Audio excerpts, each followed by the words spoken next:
So there was a conclusion to the Adobe case versus the Department of Justice.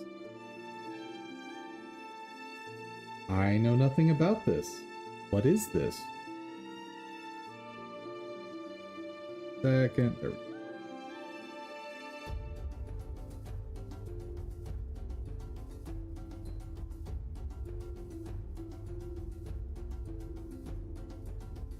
Launch lawsuit against Adobe over scummy business practices.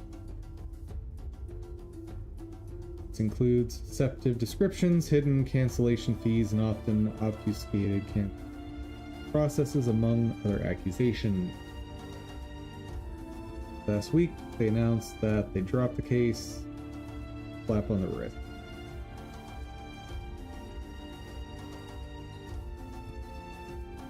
Adobe to pay $75 million.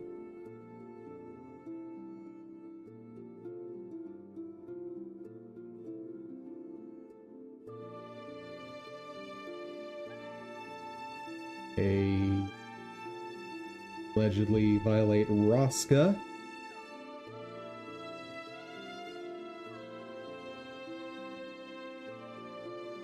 Clearly disclose important subscription information with simple ways to cancel, of course.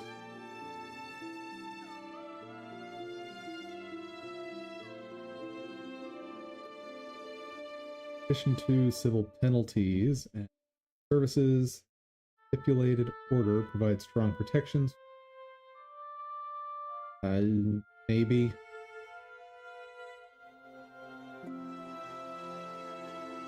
Adobe will be required to clearly disclose any early termination fee, how the fee is calculated before enrolling customers in subscription. Any free trial lasting longer than 6 days, Adobe must also remind customers before converting them into paid subscription.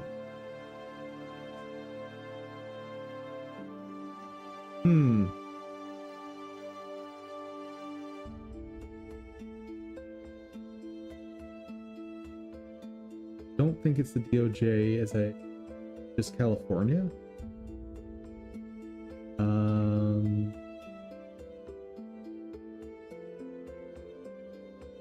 What do you mean? There's are you saying the reporting is inaccurate?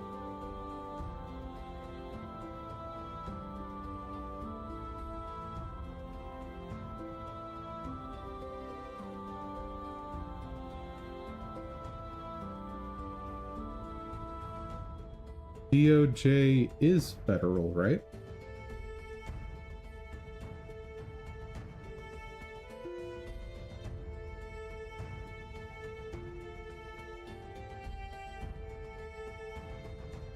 Like, let's see who this person is.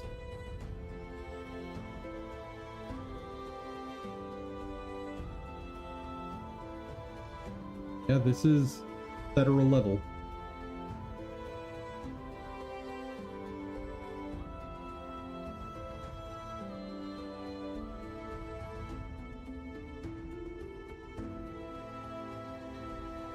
Department will strongly oppose any attempt to harm Americans. Doesn't look like it's state level. And even if the court that hears it is in California, like, I'm assuming Adobe is in, like, Silicon Valley, right? Where is Adobe Software HQ?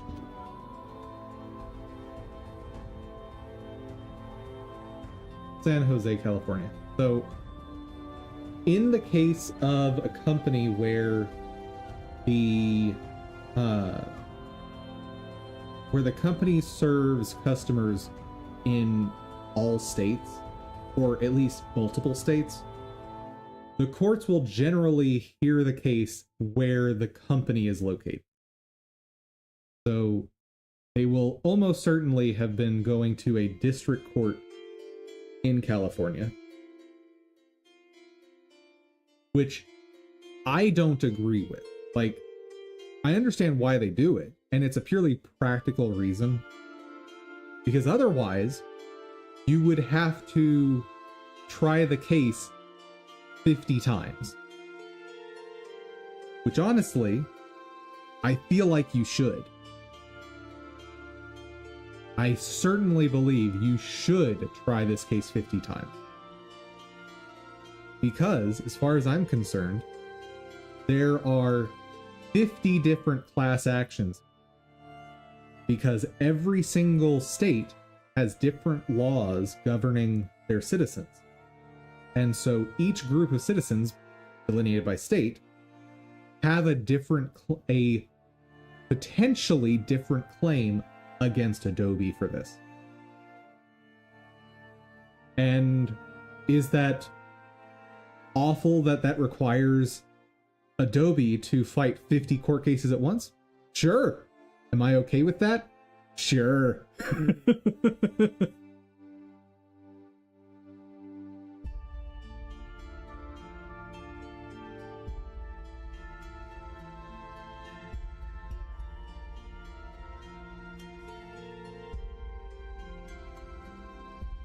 Yeah, no, like, now, and the one trade-off I'll say is, in our legal system, we need harsher penalties for frivolous lawsuits. Like,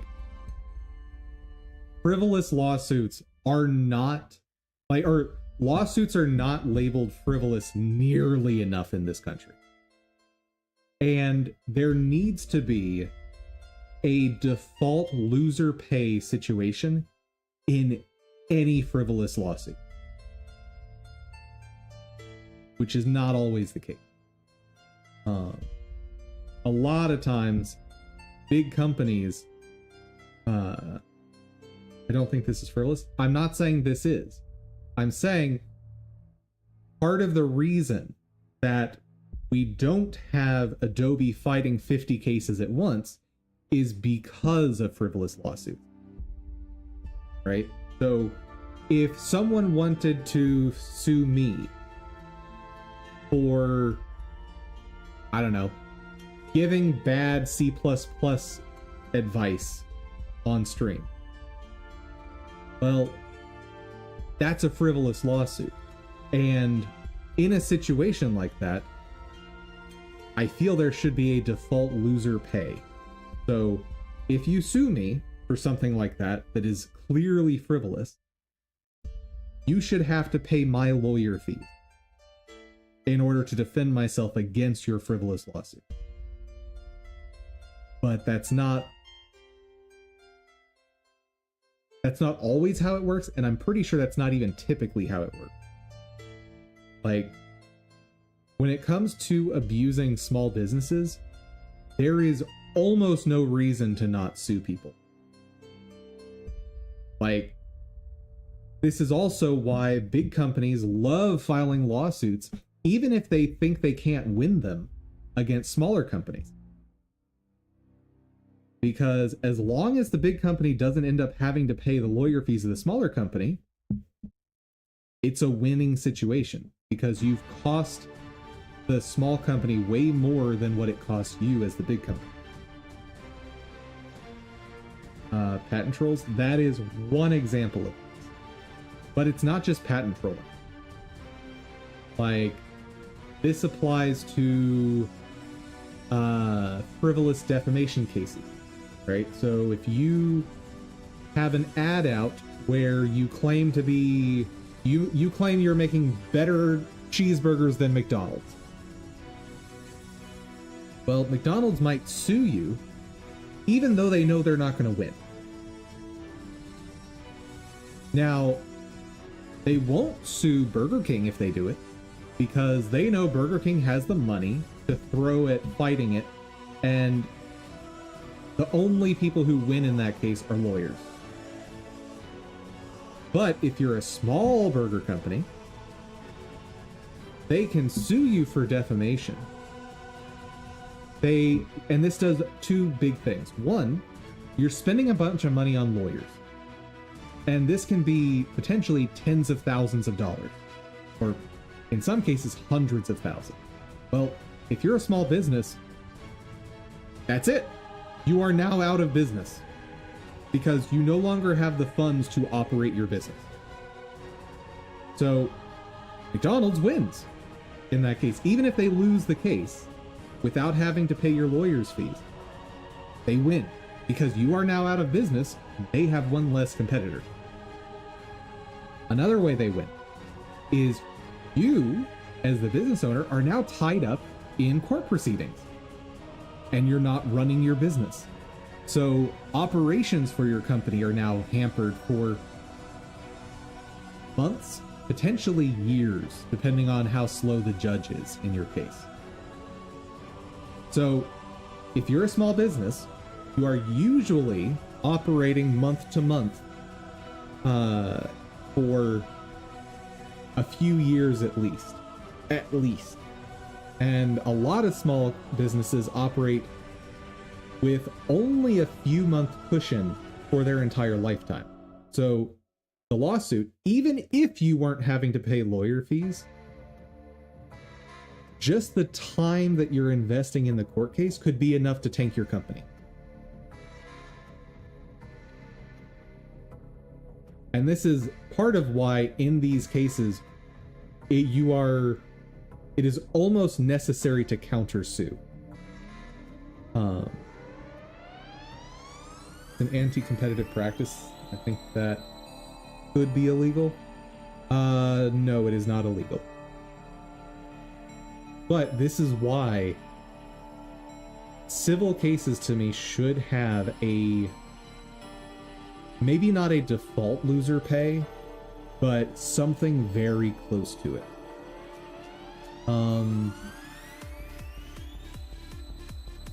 What? Some country has default loser pay.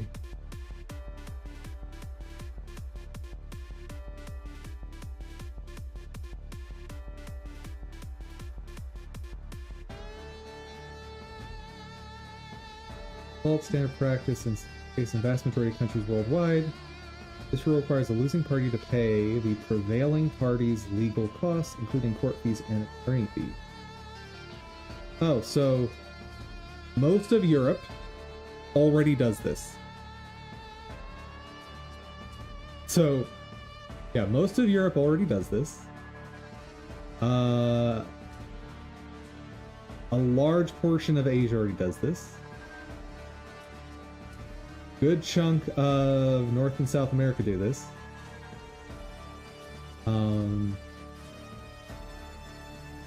South Africa and Nigeria. Yeah.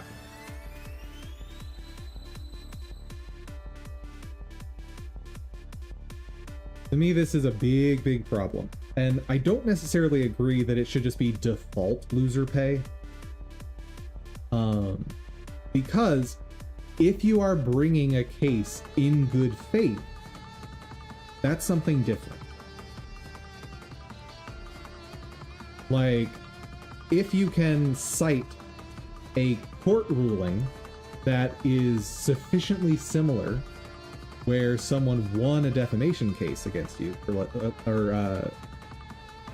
like against your opponent, then I don't necessarily think it should be default loser pay. Like, if everyone's operating above board good faith, great. But I also don't necessarily trust judges to make that distinction. So maybe default loser pay is the better option. Maybe it is.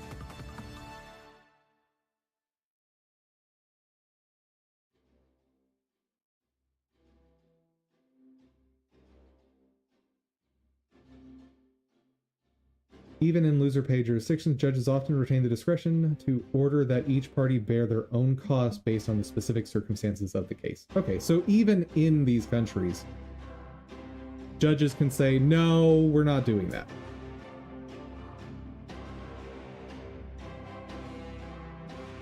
Hey there, Aki. Yeah, that's what I was just reading here.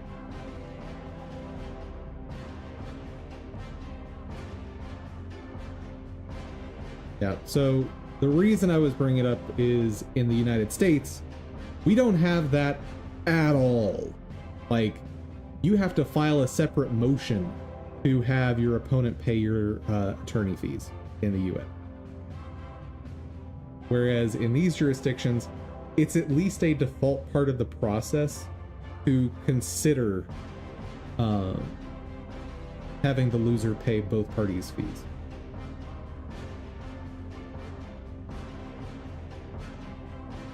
And the reason for bringing that up is this is part of why when it comes to companies being sued in the US, you try the case in the jurisdiction where the company is based rather than where the offense occurred. So in almost all other realms of the law in the US, wherever the offense occurred, that's the court that has jurisdiction over that case. So if Adobe sells me Dum Dum a faulty product and I decide to sue them as a result, then in all cases other than this, that would be tried in North Carolina. However, when it comes to the types of products they sell and them being a big business like this, they instead try it in California. Well, if this is a California judge, especially in Silicon Valley, they are heavily incentivized to side with Adobe, because judges in most places are elected, not appointed. And so if they really, yes, most local judges are voted on, not appointed. So we're incentivized? Sure. And it's pretty simple, right? So they are incentivized because they're voted on by the people. So people in San Jose vote for a judge. That judge then rules against Adobe. Well, a large chunk of the people that voted for that judge are employed by Adobe. And that now costs them their bonus at the end of the year because Adobe had to pay a bunch of money out. Well, now all those people are going, that judge cost me my bonus. I'm not going to vote for that judge anymore. That's simple.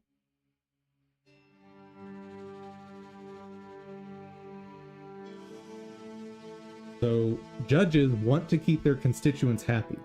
Like, as much as we like to pretend that judges are a non-political entity, they are absolutely political. And not just because they're voted on, but that is a large part of it. So that judge knows that if they don't side with big tech companies, they're probably going to be out of a job next election cycle.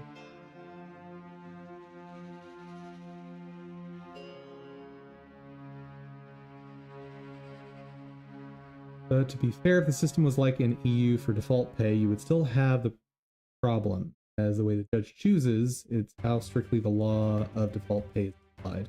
Yes, I agree.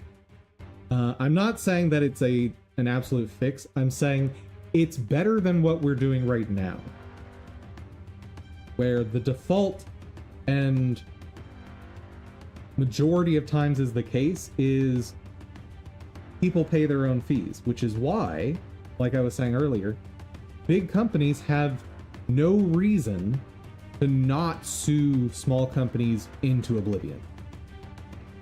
Because even if, like we use the example of McDonald's suing you for making your burger company on frivolous grounds, well, even if McDonald's loses, the lawsuit itself might push you out of business.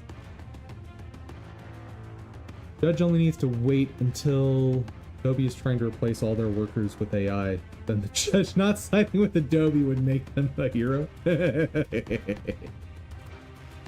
Oh, Oh man, I don't know about making them a hero, but I see what you're saying. Like, there's a reason that the United States is the most litigious nation in the world. I think that's like, in terms of lawsuits per capita, I believe the US is the highest. Country with the largest number of lawsuits per capita. Germany holds the highest. Wait. Over 1 in 10 as a ratio? What?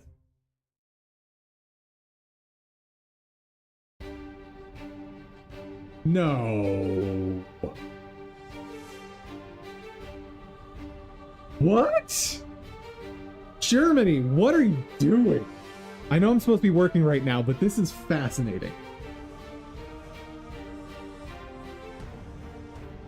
Common misconception that the US is the most litigious nation in the world. Simply untrue. While it's true that the US has a large number of lawsuits crowding its courts each year, it barely cracks the top 5 of most litigious countries in the world. Well, I don't love that phrasing, like, it barely cracks the top 5. Well, there's only 5.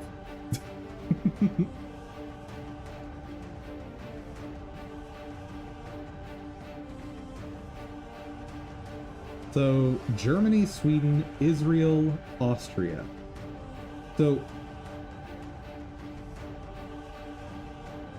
I want to see another metric. Average duration of court proceedings, lawsuits in Germany. I'm probably not going to find this stat. And like AI, if it provides something, is gonna tell me nonsense, I'll bet. Oh, duration of legal proceedings in Germany. Longest average settlement duration rates. And we're just going to assume the top things are correct because I don't want to spend a ton of time digging into this. So, you know, massive grain of salt with any numbers we say here.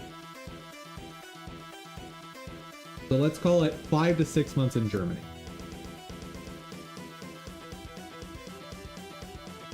The United States, what's the duration? 1 to 3 years.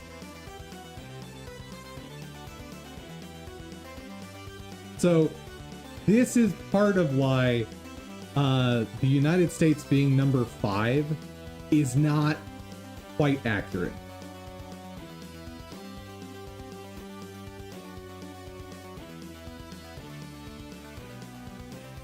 Civil litigations typically takes anywhere from 1 to 3 years for less complex cases.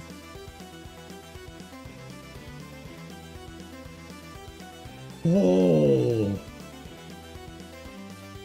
Now, the simplest cases can be settled within a single hearing, right? So, like, 2 neighbors suing each other about someone having a dumpster in their yard, right? That's going to be heard over the course of a few hours at most. But ooh.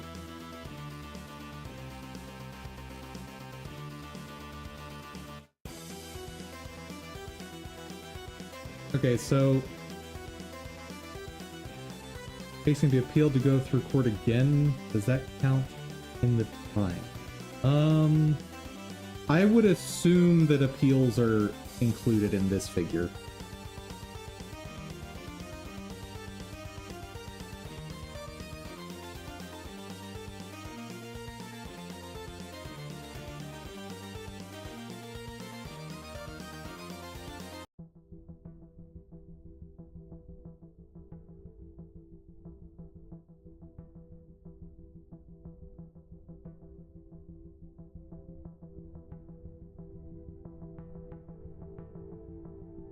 More complex, high-stakes matters. The process may stretch to 3 to 5 years.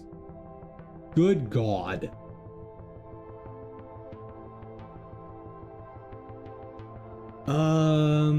so being appealed to the Supreme Court, I don't believe the Supreme Court hears any civil cases.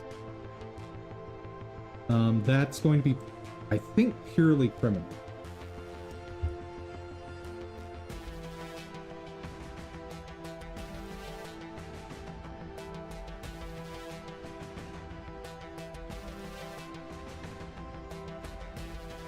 And that's like a whole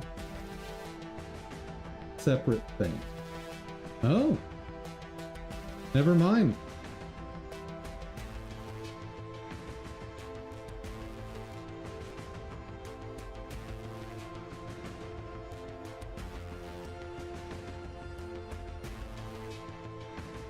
Woo.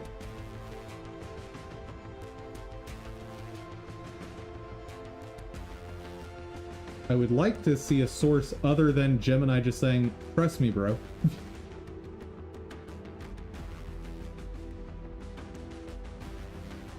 Oh, that's true. In the case of civil cases between two states, Supreme Court has original jurisdiction. I know that. I don't even need to verify that. So, yes, the Supreme Court could hear civil cases, but like the lawsuit between you and Adobe or you and McDonald's that we were using as hypotheticals, I don't think those would ever reasonably go to the Supreme Court. I don't believe. And state Supreme Courts, same thing. So whether you go to the state Supreme Court or the federal Supreme Court, it's just two different workflows that there's a bunch of technical reasons why you would go to one or the other and jurisdiction reasons.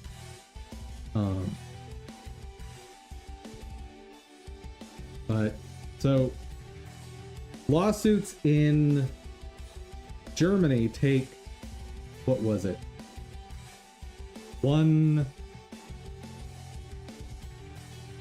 So let's call it half as long.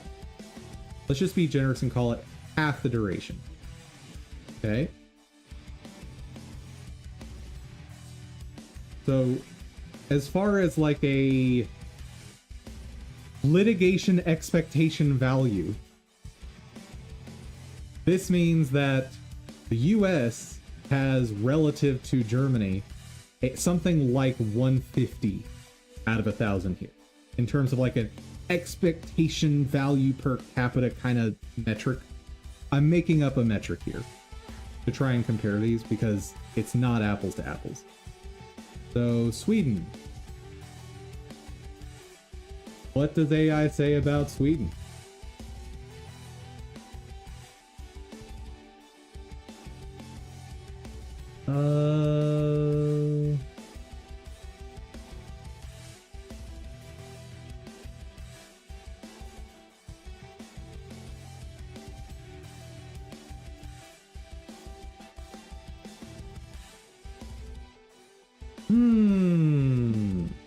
Generally take around 1 year for less complex cases.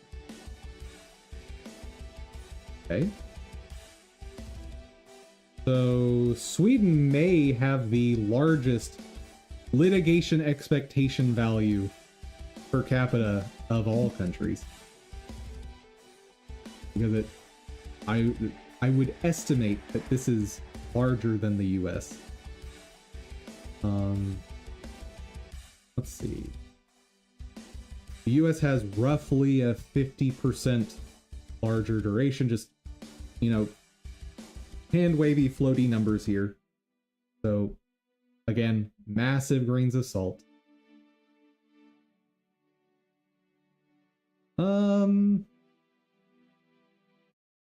That would put them about even.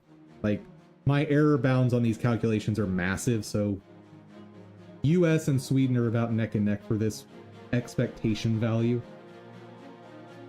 Israel and Austria.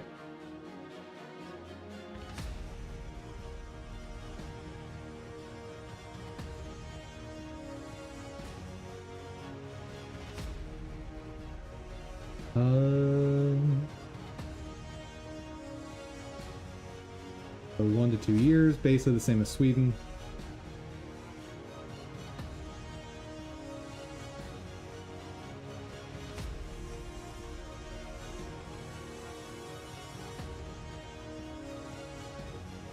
And 1 to 1.5 years, let's say. And probably closer to 1 year. Okay. So while you are slightly less likely on a per capita basis to be sued in the US, if you are sued, it's going to cost you way more.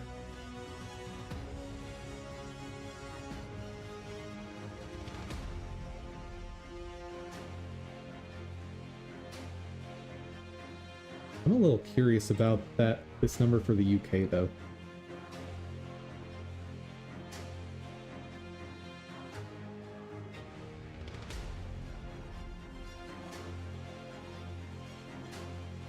Still way faster than the US. You know, lawsuits in the US, like, they take too long.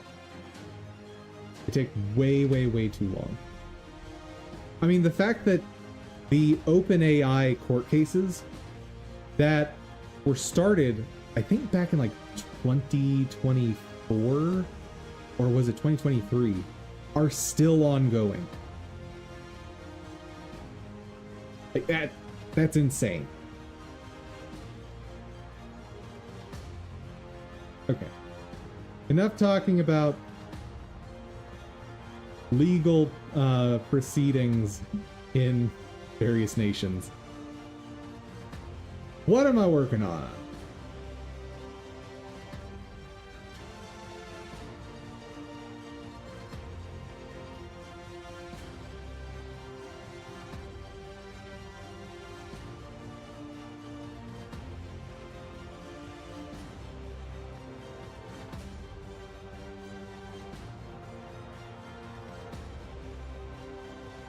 That is garbage. Get rid of that.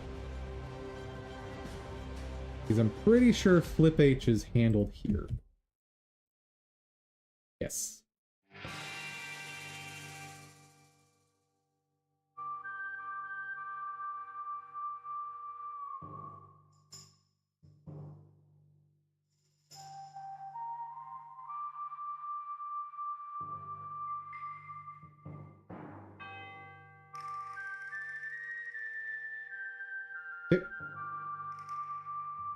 Fixed. Did you manage to hide H-frames, V-frames property? Nope. Actually, I think I gave up like a minute after you left. It seems like there's just no way to do that. Or I should say, there is no easy way to do that.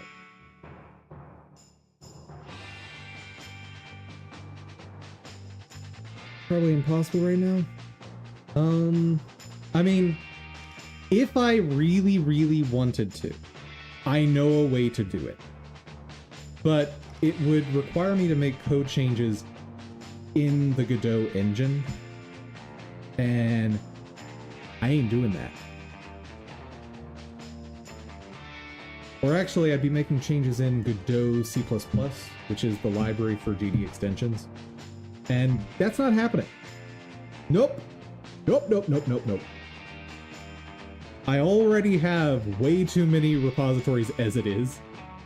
Like, how many am I up to?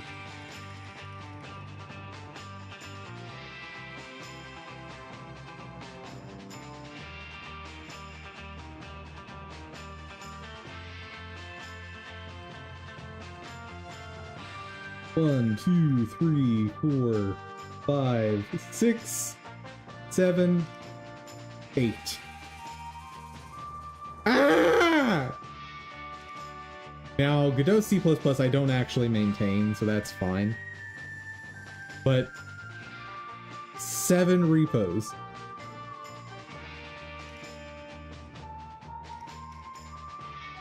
For one project, basically.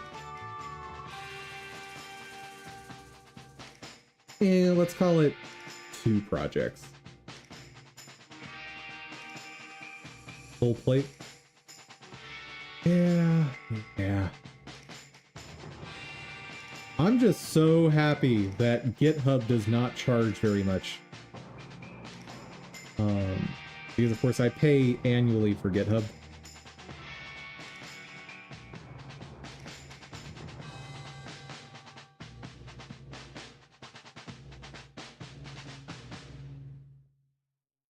I should double check what I have as public and private. Okay. Well, if you guys want access to Dum Dum Do, apparently I have it public. GitHub is free if you there's some type of restriction for why I pay for GitHub. Don't remember what it is. I know I need it, and it's a small enough expense that I don't worry about it.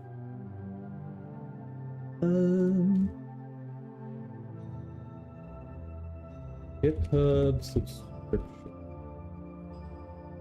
Private repos, probably. I think that's it, but I...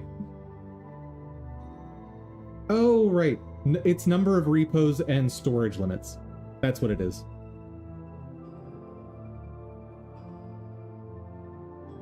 Yeah. Now, if you're doing public repositories, I think it's unlimited for free. Like if you purely do public and open source stuff, I believe it's unlimited for free. But because I want to keep my stuff private,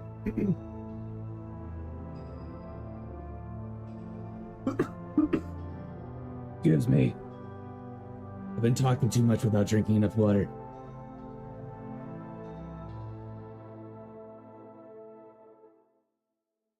Oh, much better.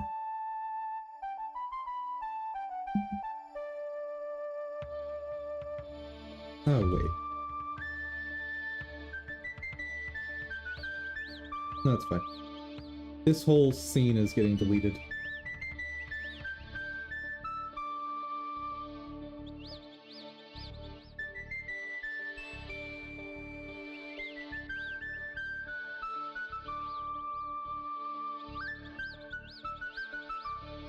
Yeah, let's wait. Slime ball.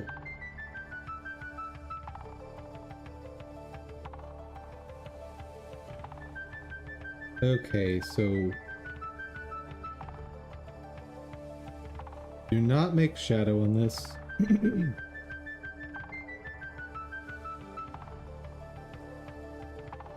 I need to copy this ratio.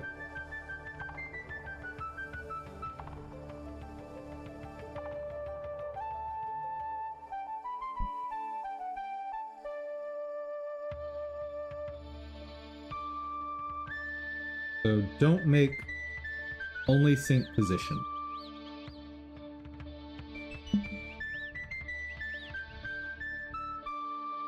Change type. Type. Change type. Why can I not change the type?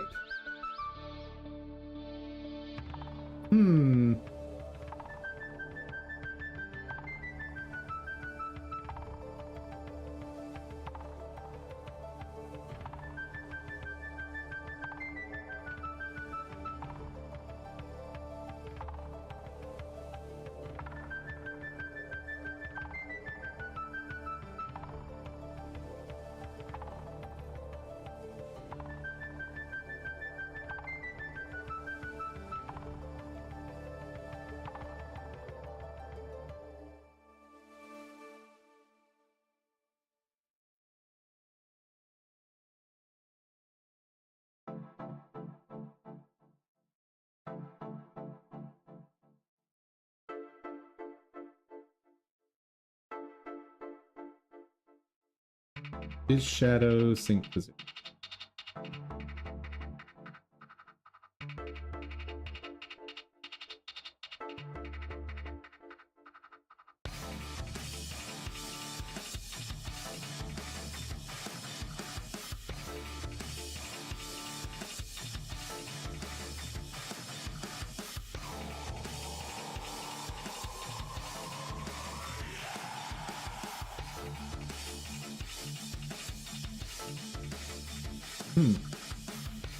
That was weird. Alright.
Ooh, whoops.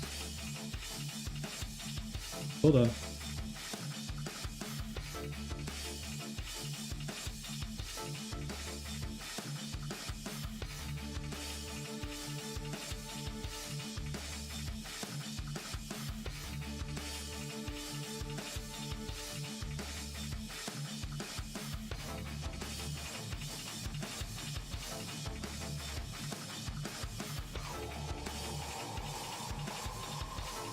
There we go.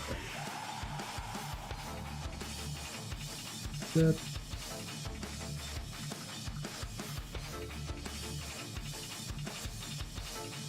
Okay. Now there should be no track. Beautiful.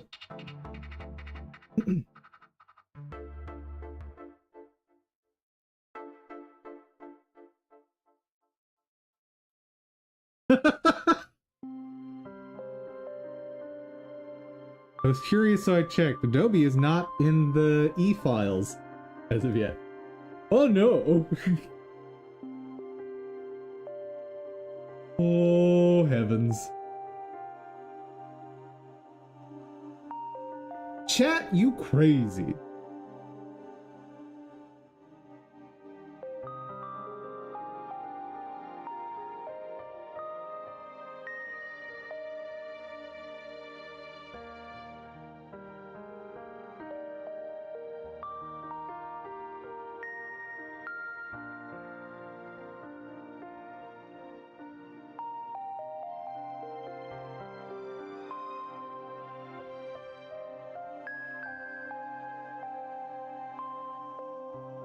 Why is change type gone for certain?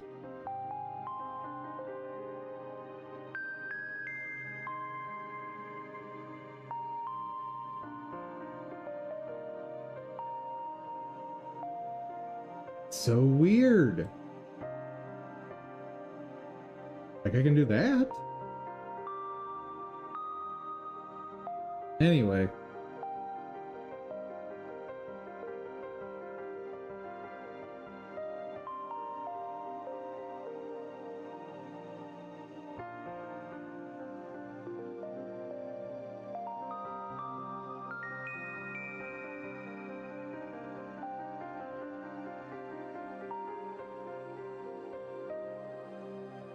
Ooh, ooh, ooh, ooh, ooh.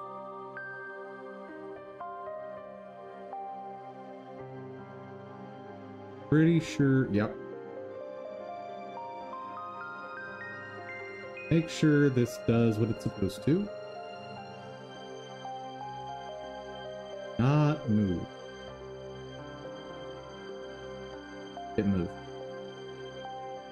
Ah!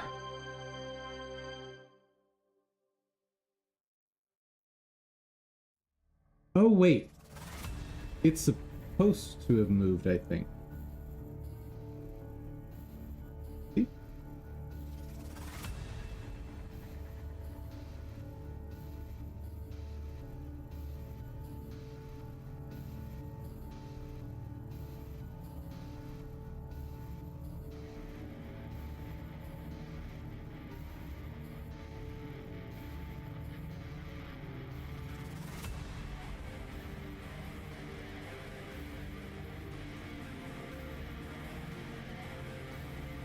No, let's move it back.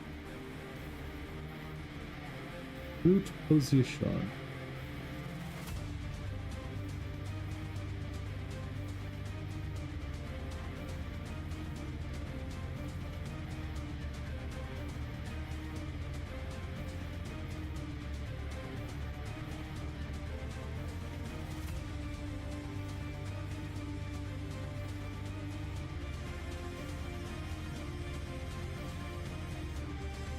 Better.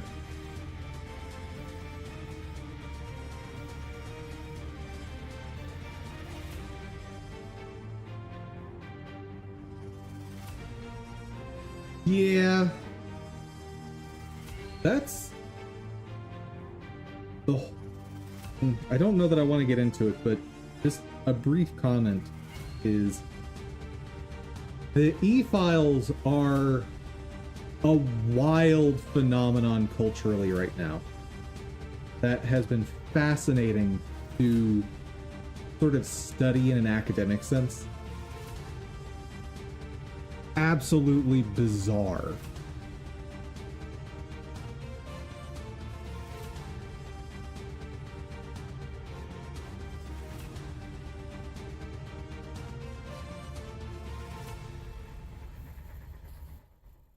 You are now fixed up.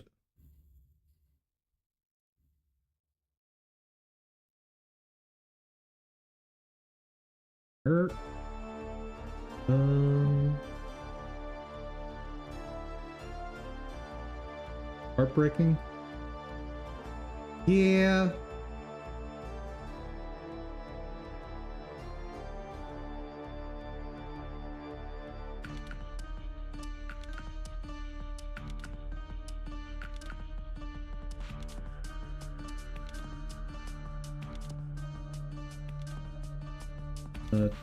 Kill?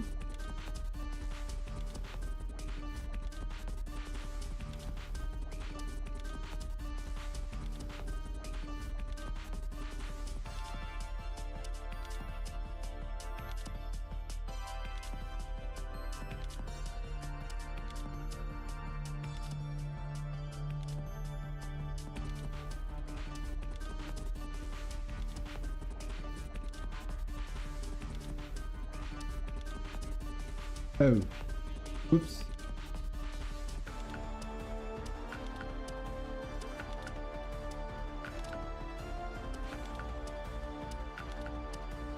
Huh.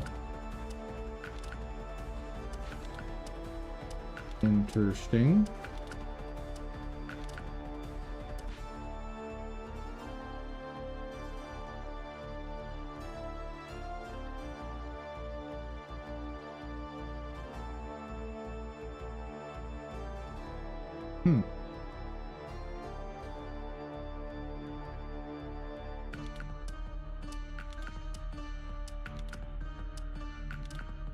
All right, Aki.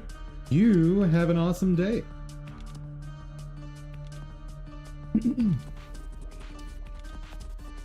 Why are you in front? That doesn't make a lot of sense.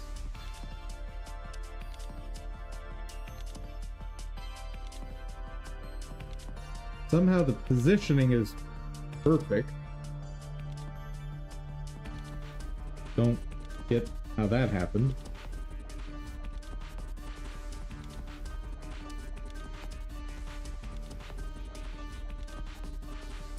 We sync all the things.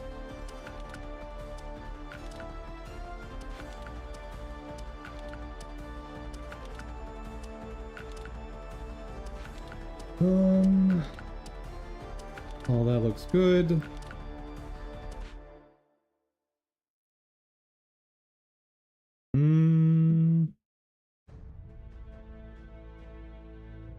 Animation there. And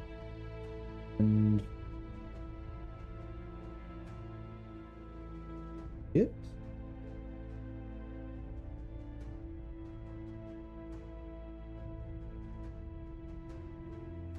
Oh. Oh no, that's modulate on the stinger, not on the sprite. So we're good. We're good.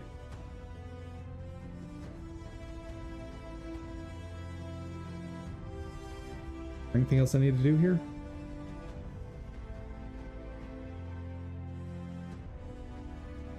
I think we're fine for the most part. The only thing is, why is that in front of the stinger? That's not right.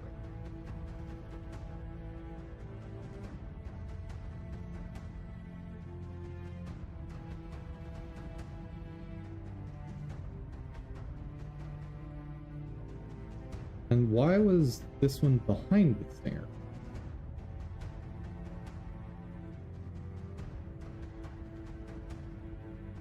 Zero, Z is relative.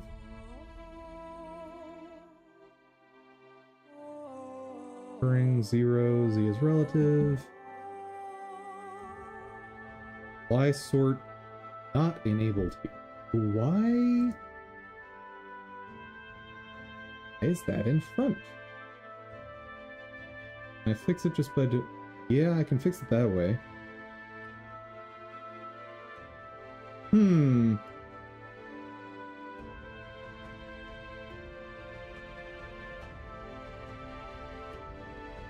Oh, hold on.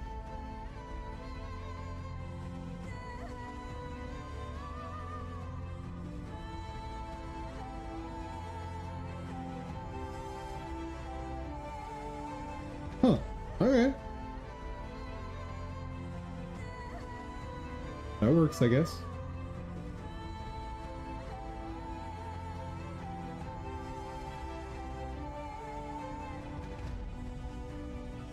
Last base.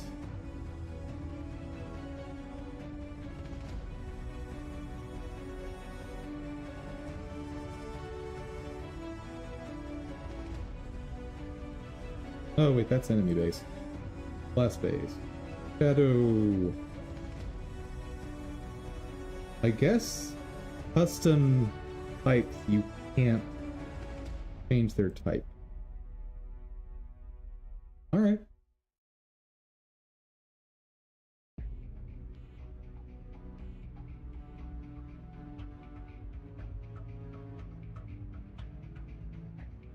Good.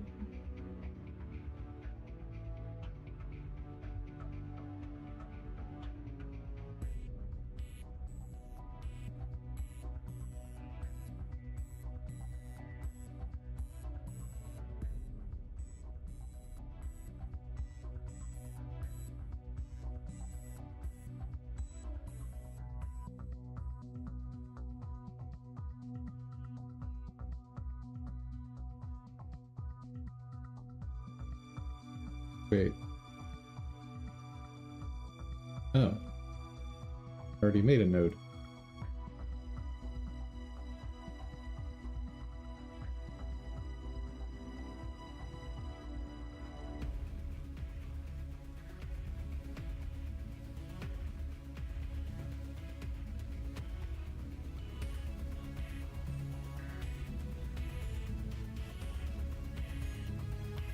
And I'm not doing anything.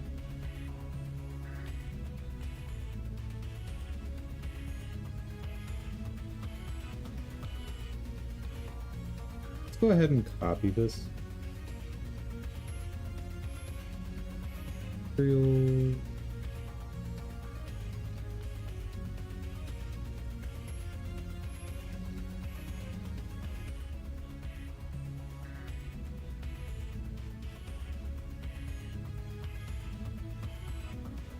What else am I missing?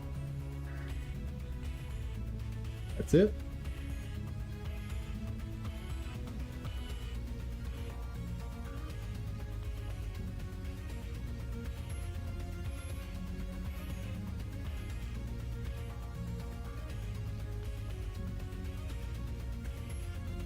Definitely want to blur edges on that.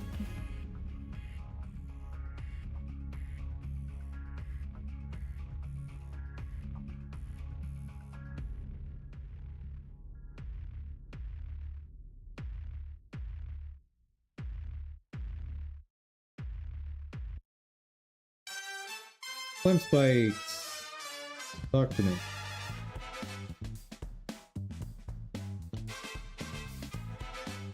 This one works a little different.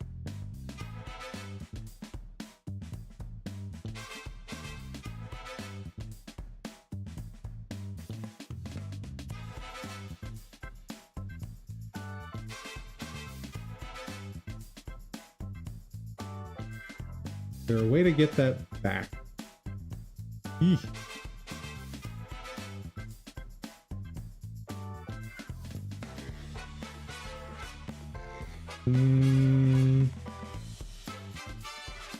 No.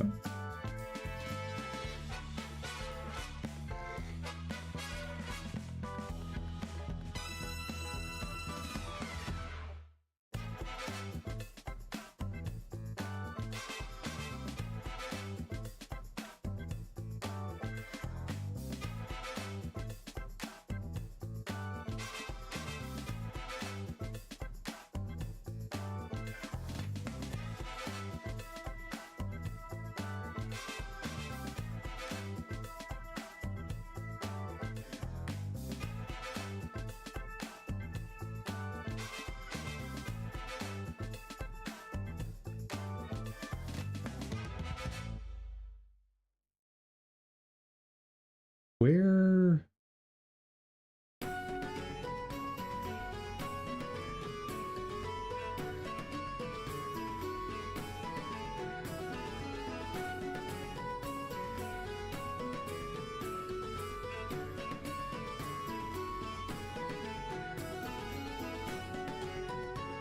Okay, so we lost Think Shadow using this region.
I should probably build this in as the default for that node type, huh?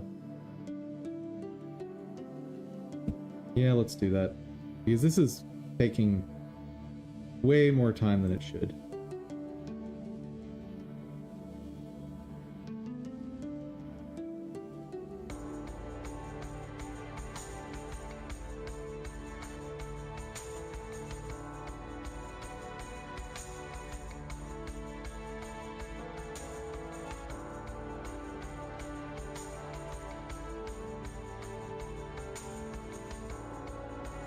That's not right.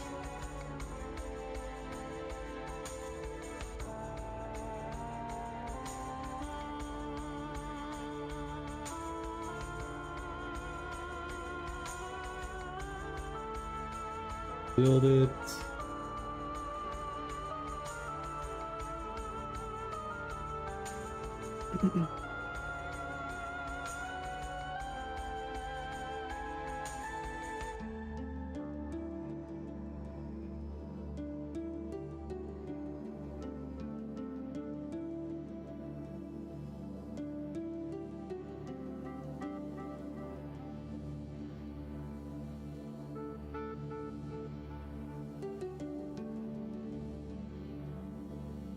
While that builds, let's take a look at this.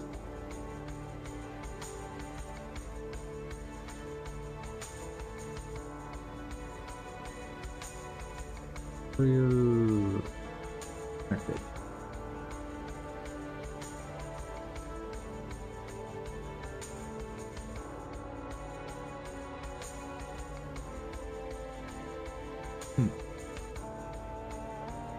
Oh, right.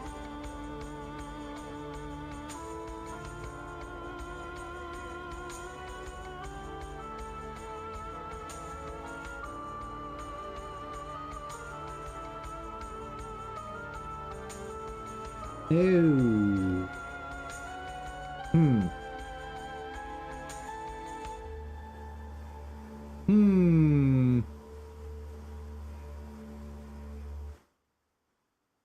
Guess I could try getting rid of spawning power.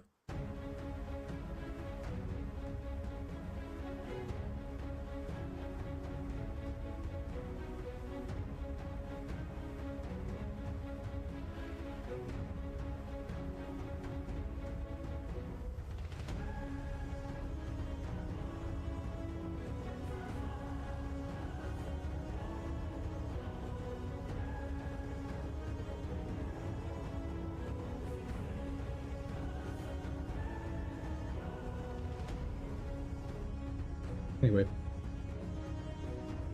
Up. Then...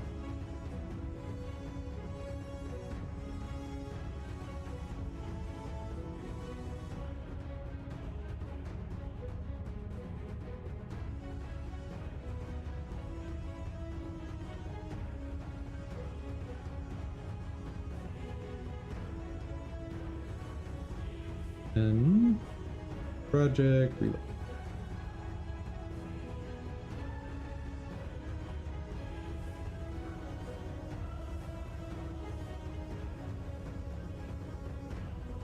Guess I could bring light. Not the worst idea. Not a great idea, but it's not the worst idea. And I think I am going to build a new helmet.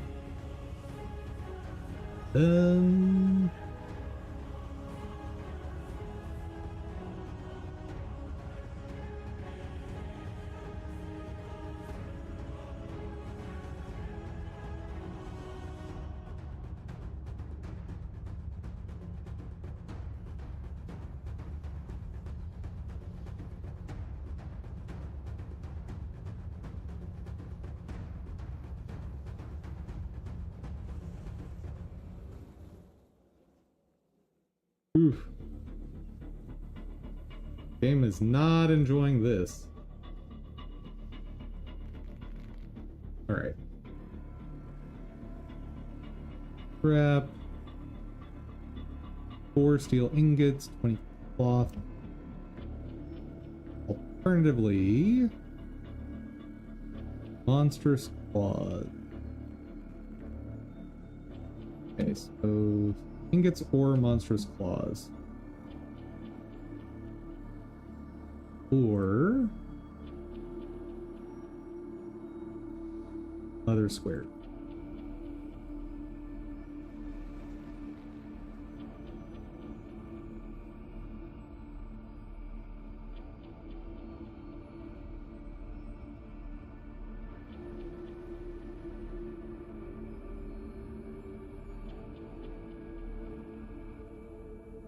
Okay, I can do leather squares. Not do monstrous claws. I do have enough steel ingot.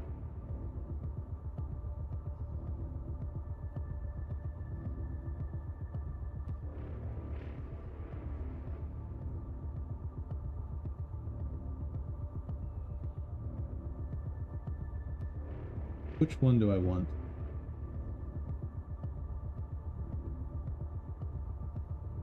That's not right.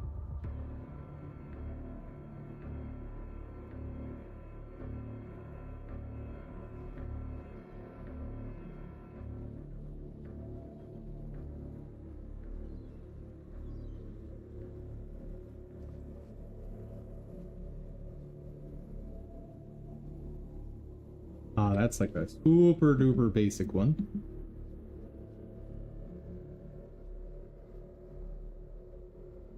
I guess we'll do Canthan, even though I prefer the look of Setung. Monstrous Claws are just a bit too rare. Restoration Magic.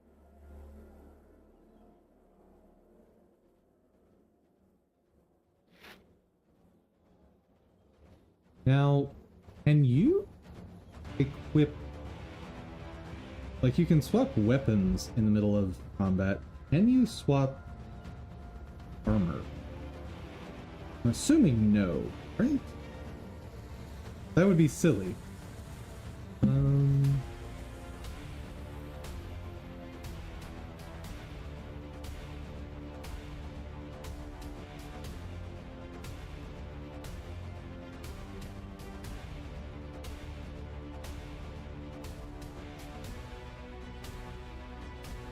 Do I already have what I want? Handling, spawning. Oop.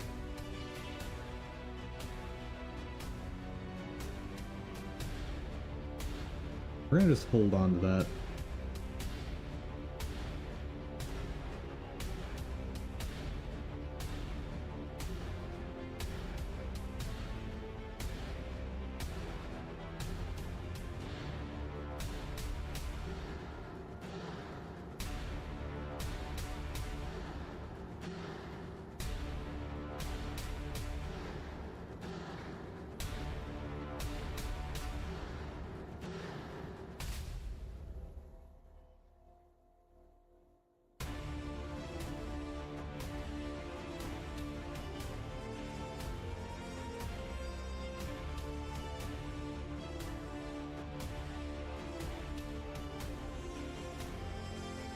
Go ahead and sort this as well.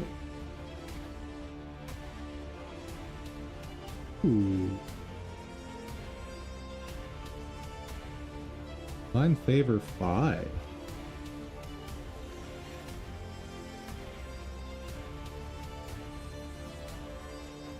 Yeah, of the month. Nice. I don't have a need for that, but someone might want to buy that from me. Okay. Superior Restoration. Yeah, mate.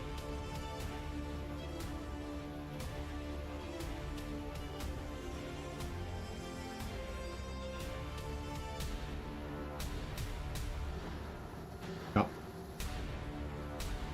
And go somewhere a bit more compact.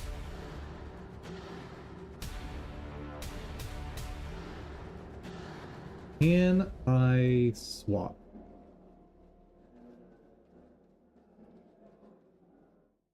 If yes, this makes this much easier.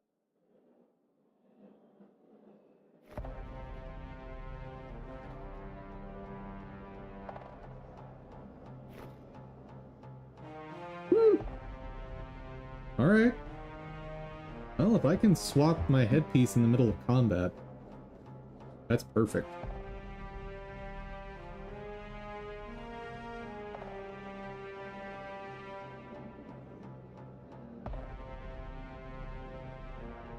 Urgent.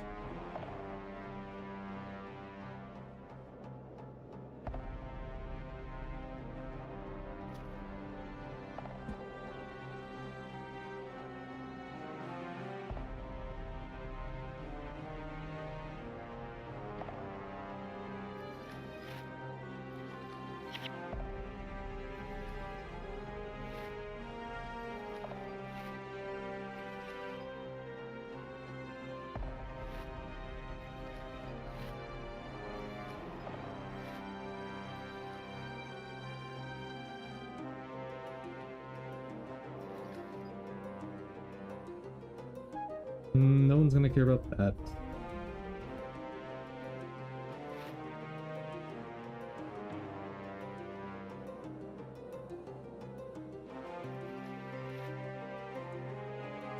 Okay.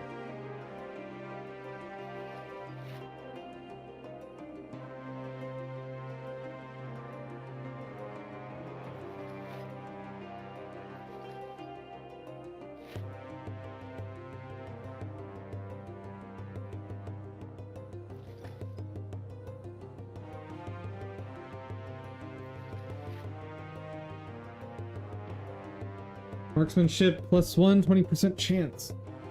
I don't use that, but I know people do. Oh. Oh, that's an intrinsic thing on the bow.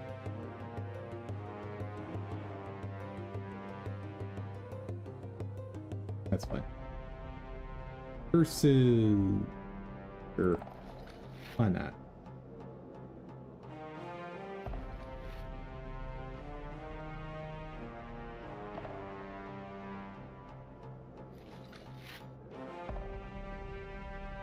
No one use that. Radiant, full reaping +1.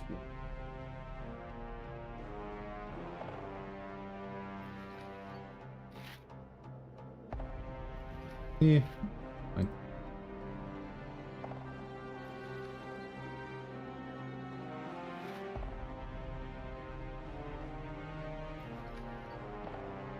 Oh, that's it.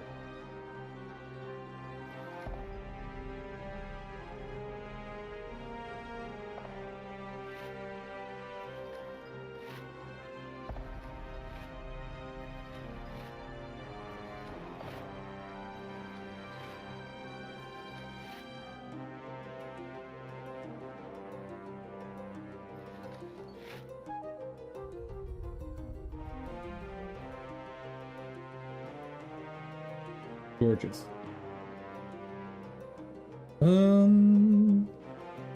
Let's store some of this and then sell the rest. My chest? My chest. I'm blind. Oh.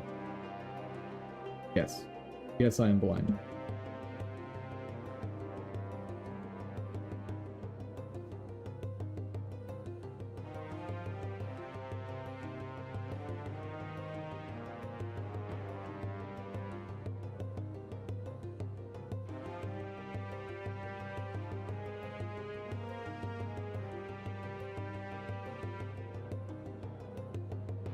Oh, that's radiant.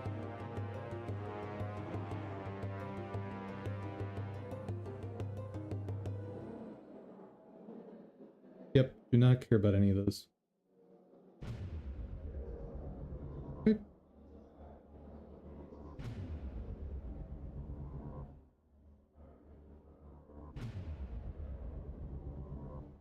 I need more storage space.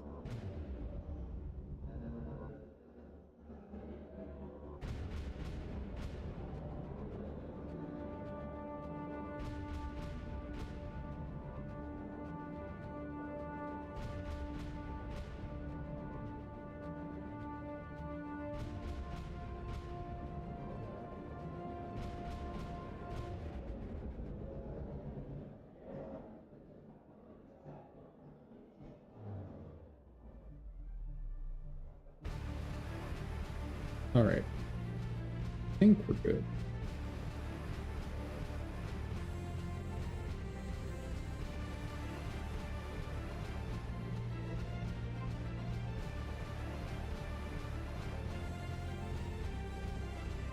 Interesting. I could theoretically use the birthday cupcake for the boss fight, but it's a one-time use. So if I don't succeed on that attempt, that's it.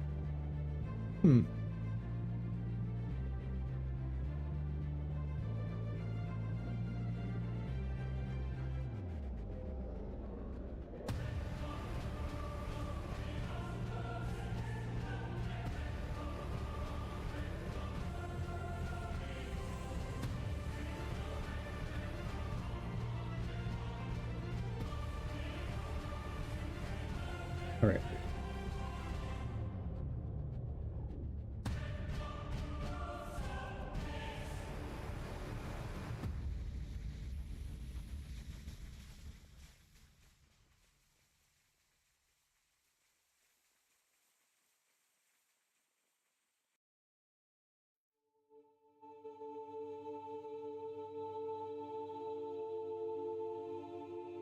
Better.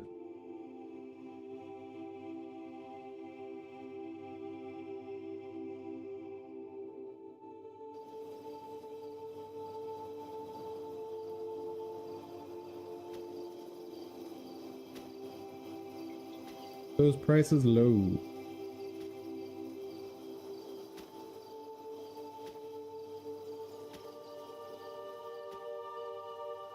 Okay.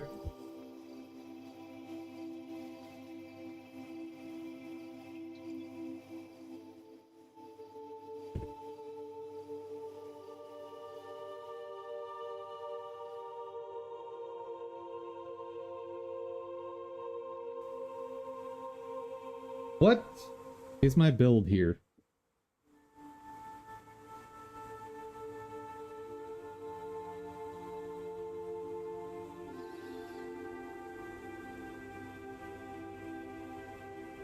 Okay, so the main thing I'm doing damage with is going to be restoration magic. Get that one less than max.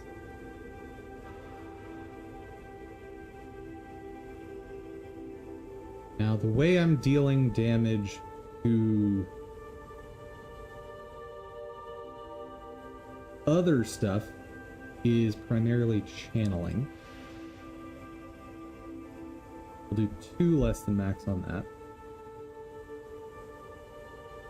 Same thing for communing. Like 7 tactic.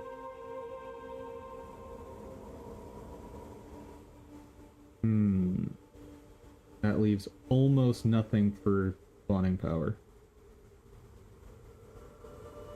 And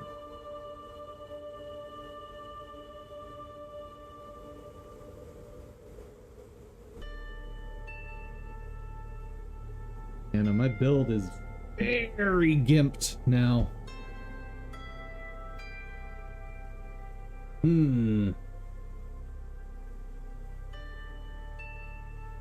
Well, we can test it.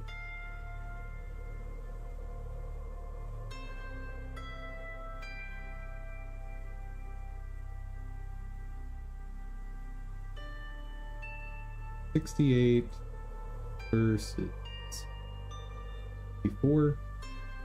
That's very little difference.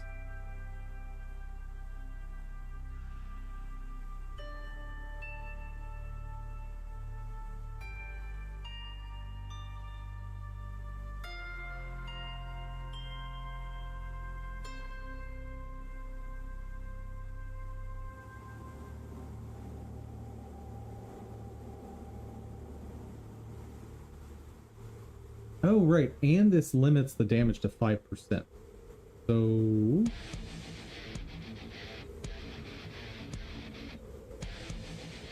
that means... what? 1/5 of 440... that's 88. So almost all of the damage is mitigated with this. And if I occasionally throw in Healing Signet, I have infinite sustain. Alright.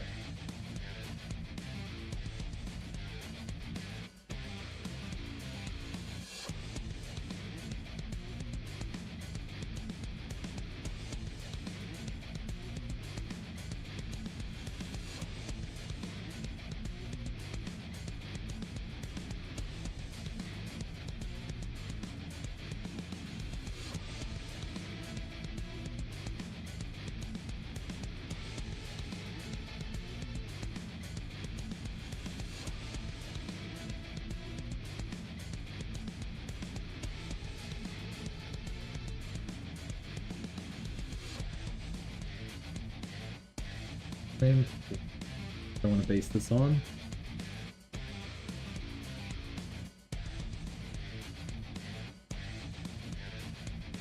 Theater.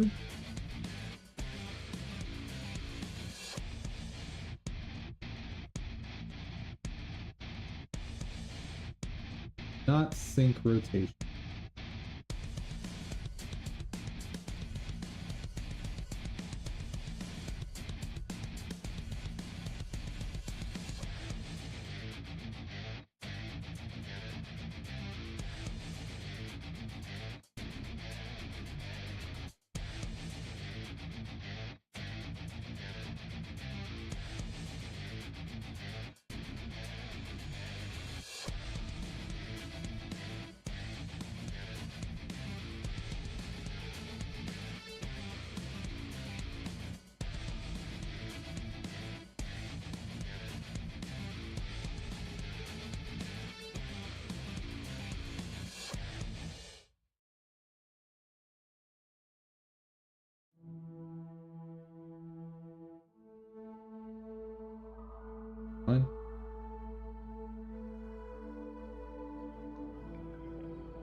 Okay, and I should duplicate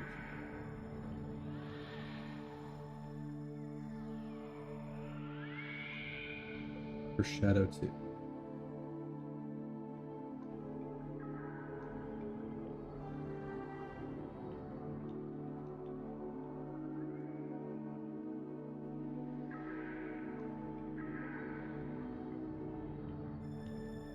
Okay.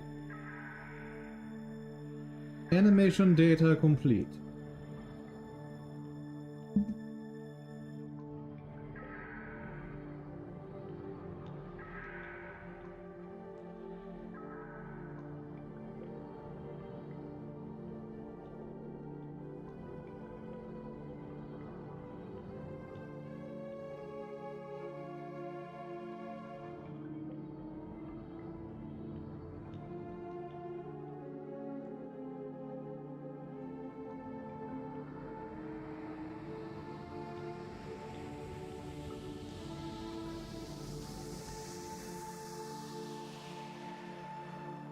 That'll be better for measuring this.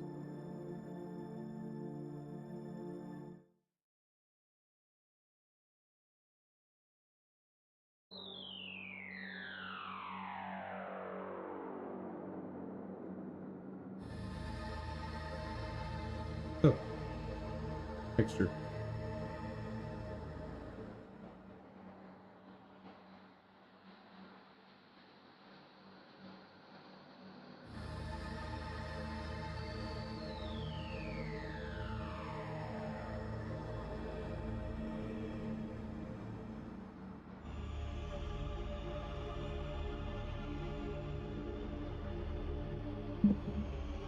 Get that out of the way for now.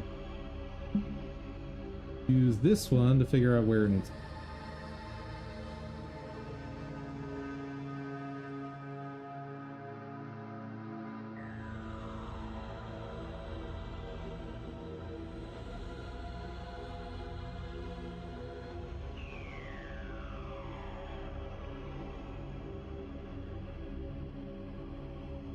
Interesting.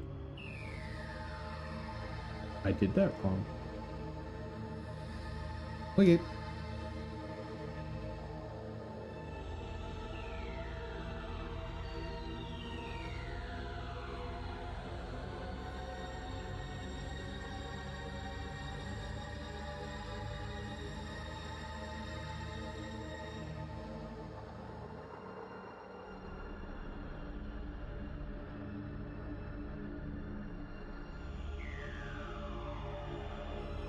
Pretty good.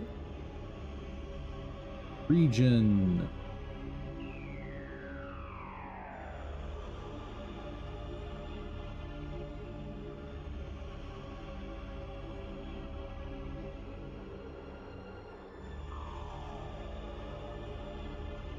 Hmm? Did he go?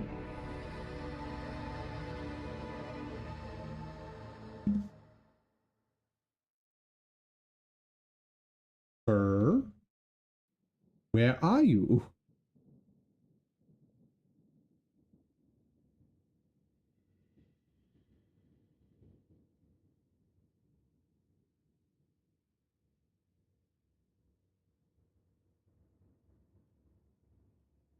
Huh. Why?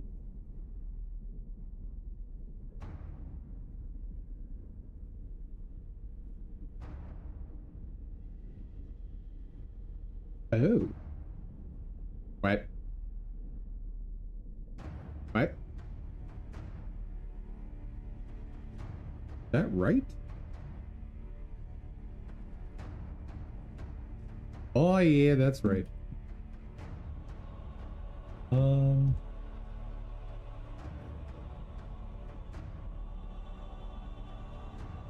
All the way down.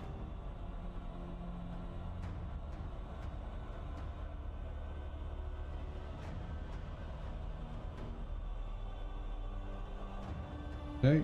Now.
Okay.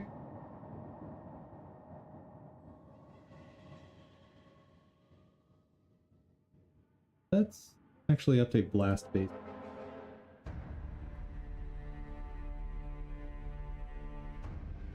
I prefer having shadows on the list. Ability.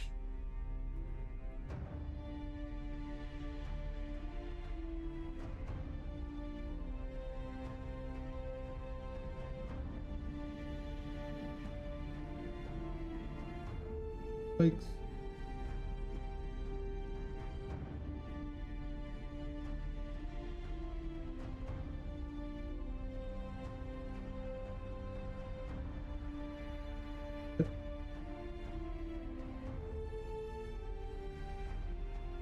Save that. Oh! Looking at the wrong thing.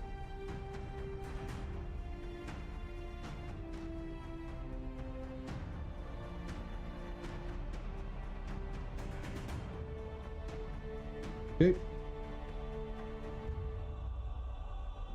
Oh. Region.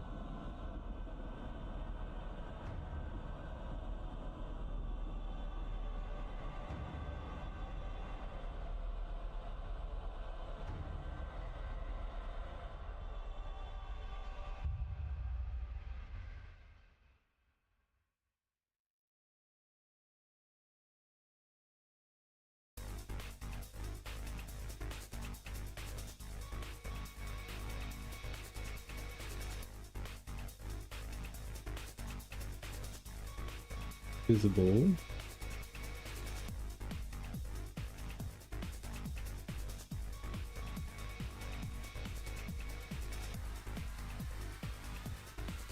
Shadow.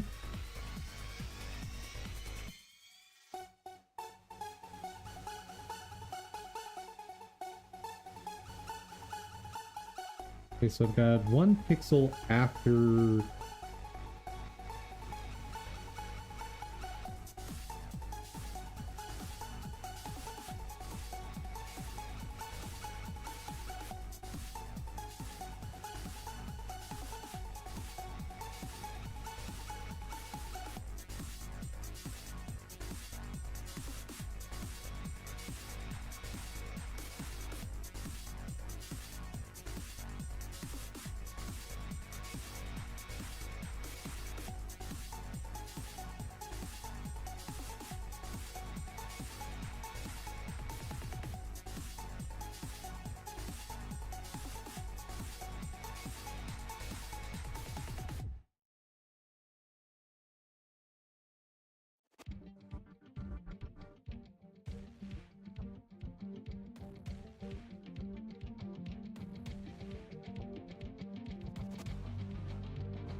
How do I get these to line up right?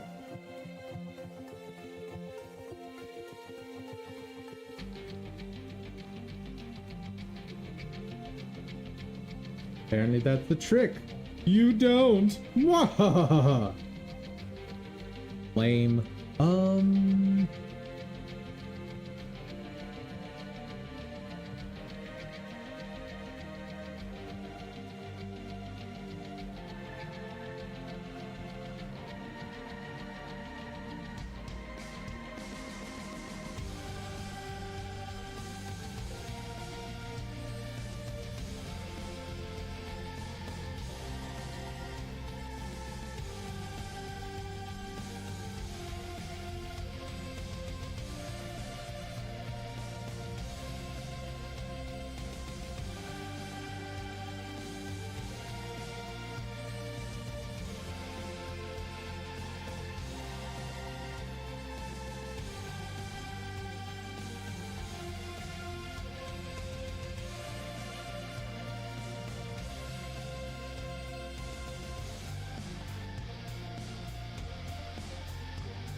How did I get that to line up before?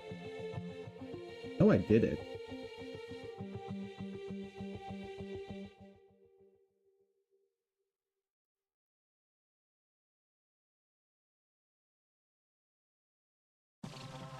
Hmm.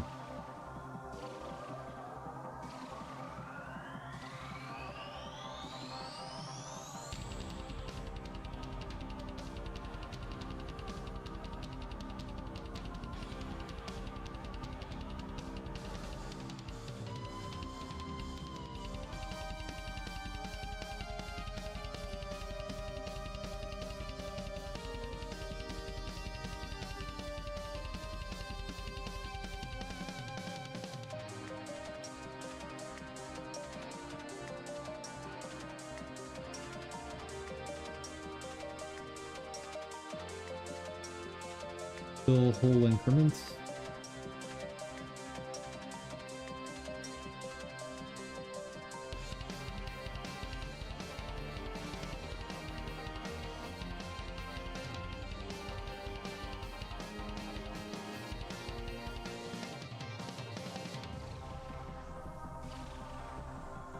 Maybe that's close enough.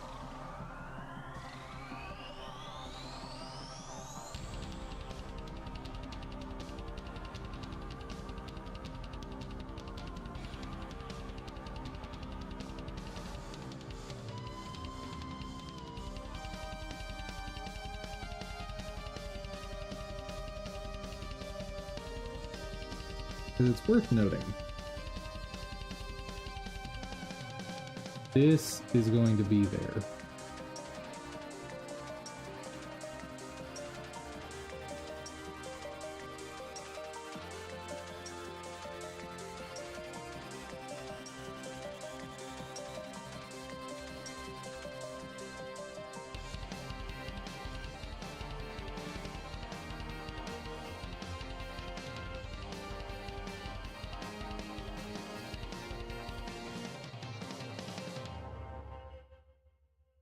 Why is that?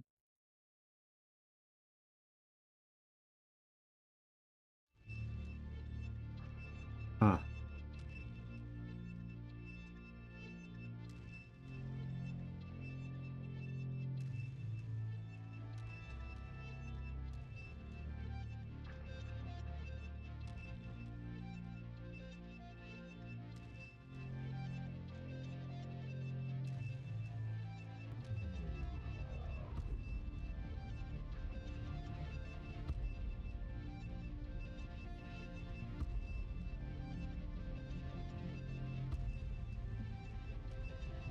Yeah, that seam is going to be basically invisible.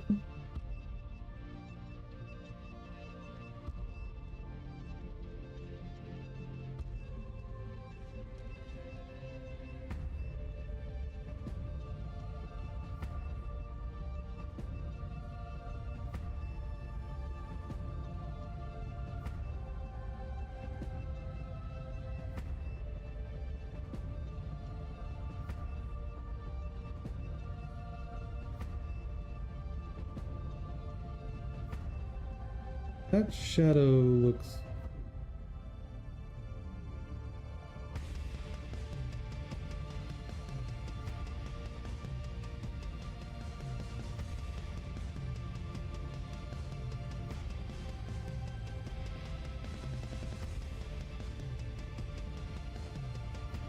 Maybe it's right.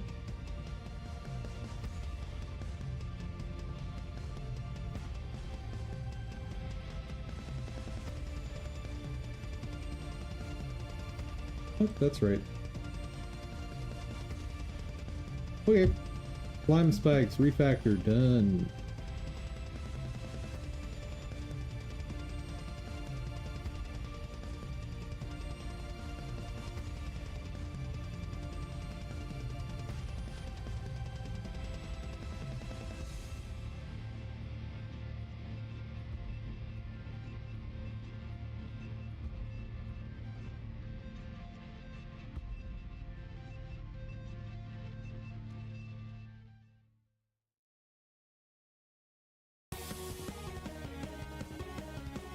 Oh, right.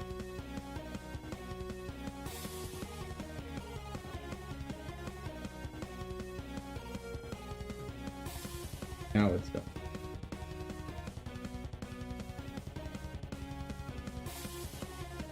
Core cloud, shadow.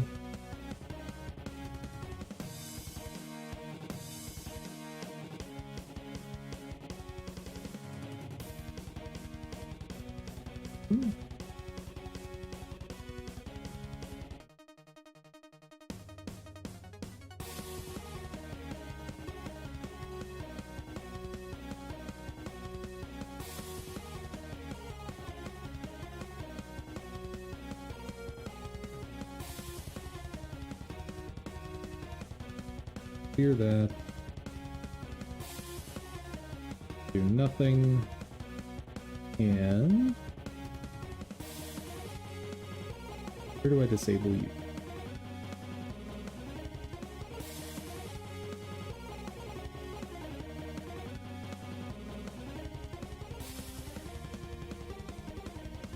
Cool.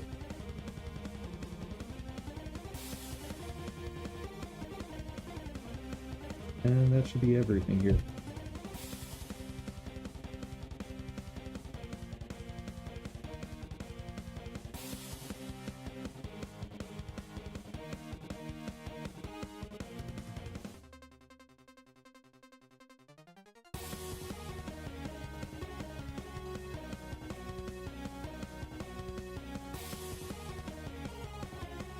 Really wish there was a way to show what I changed here. I don't remember. Well, now I know I changed that. Good enough.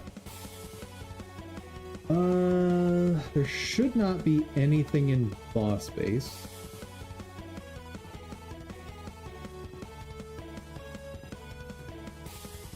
Shadow.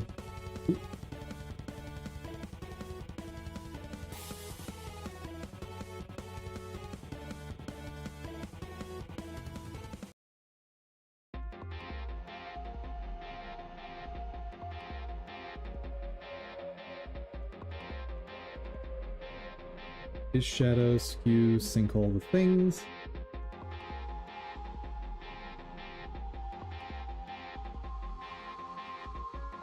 Am I ever going to actually use rotation?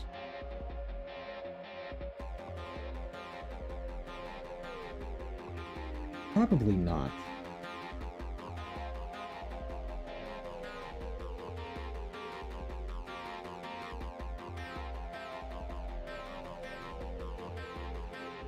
Space.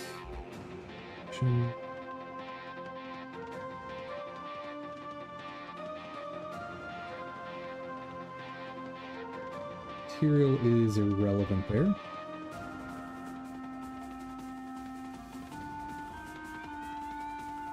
Okay. I'm going.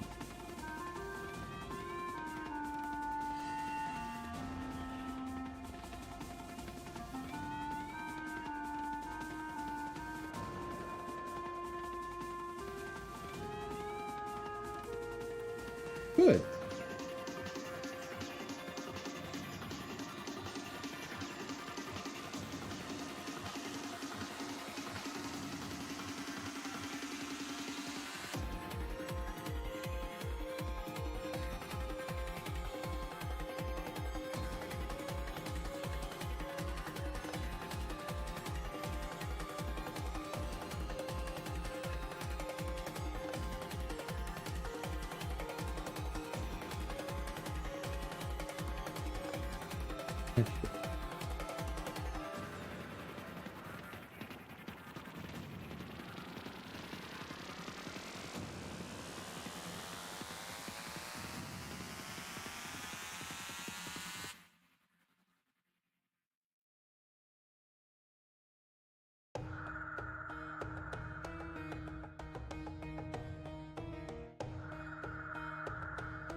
Okay, that is fixed up.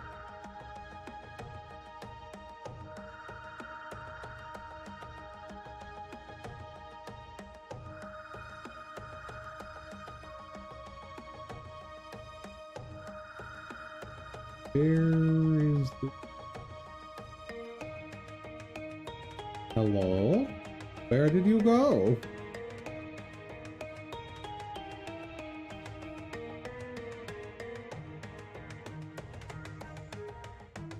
Hello?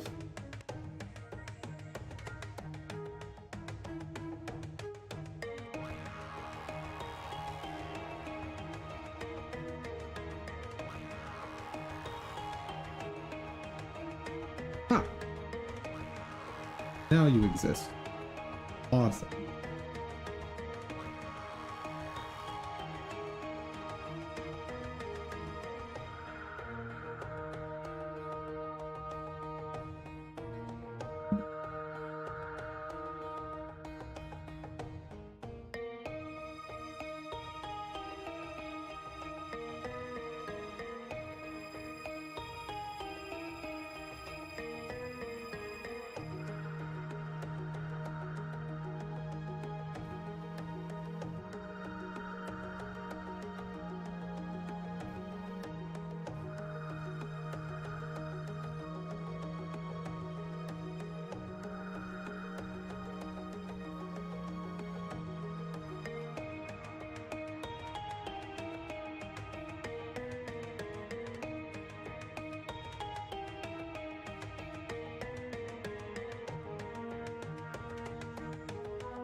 That'll do.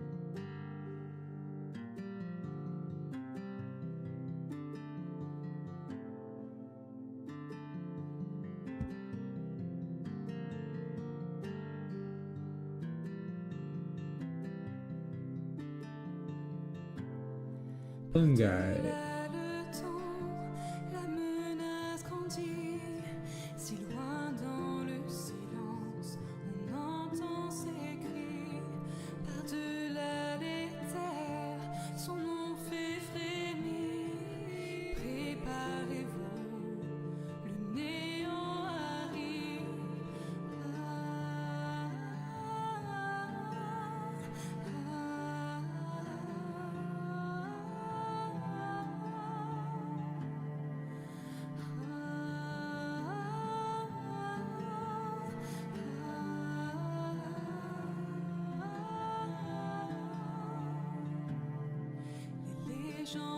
Oh.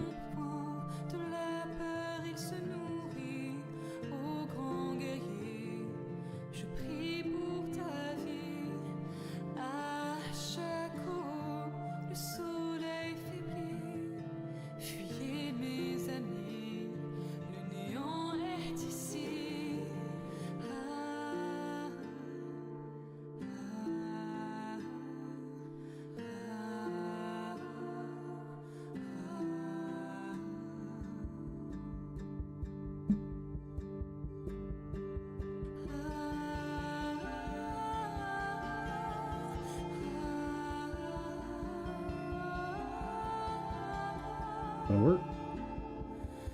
I want to go a little more.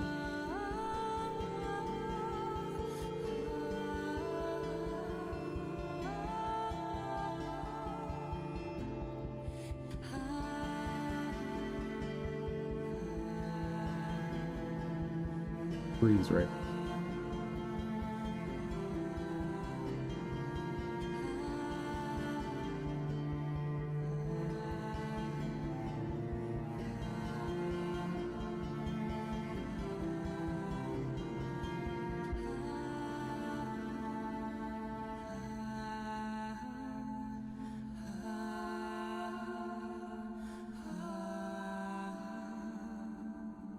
Pretty good.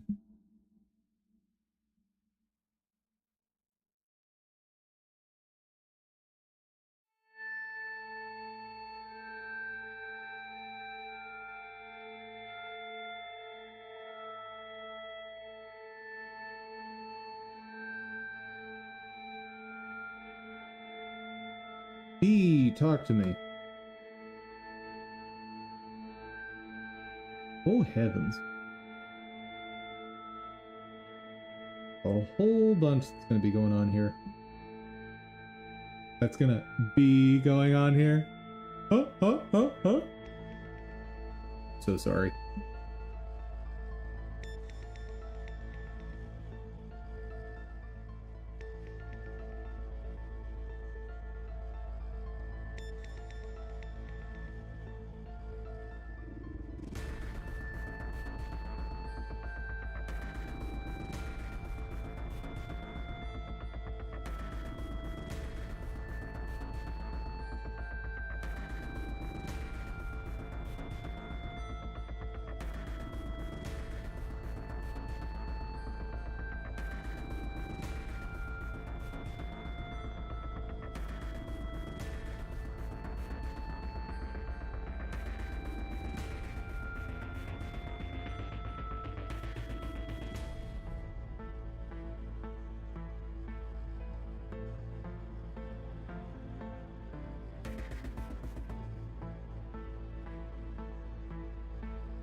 It does not have a multiply 2, I don't believe.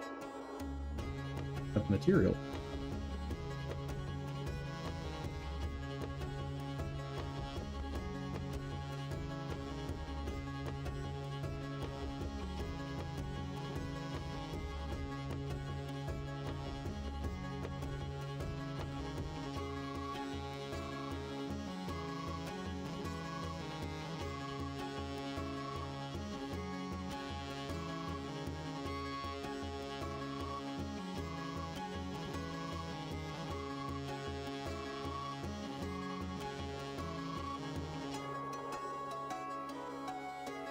Why can't I see you?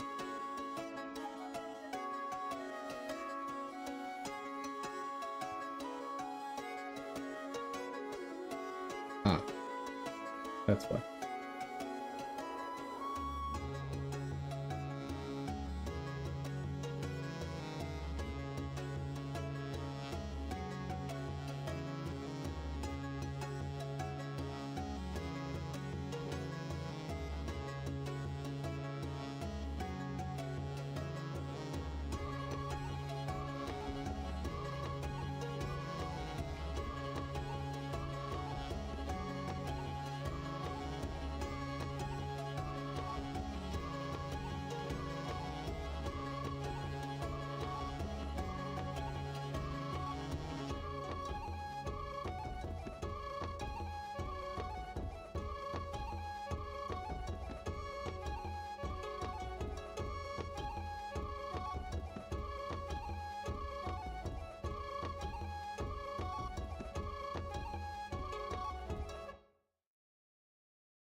And we sink nothing.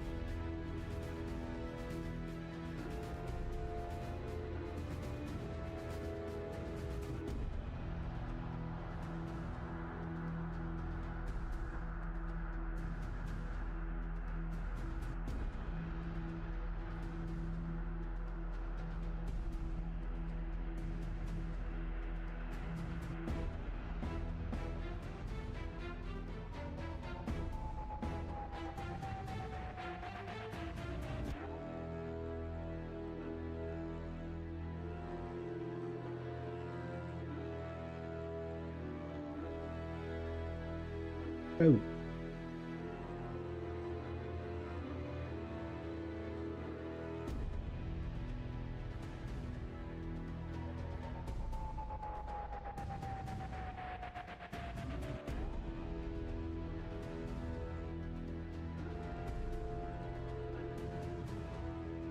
Theater. And what are we doing?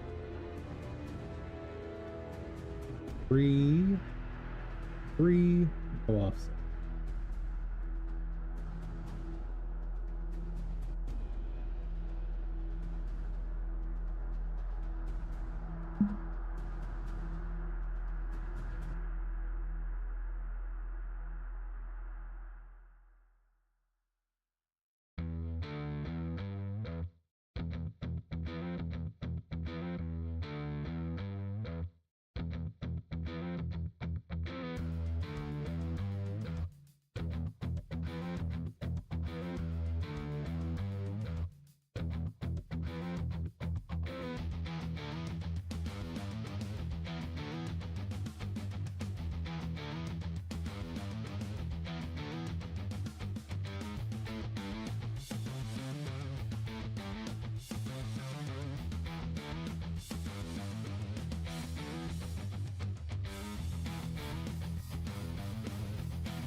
Oh. One of these is unhappy.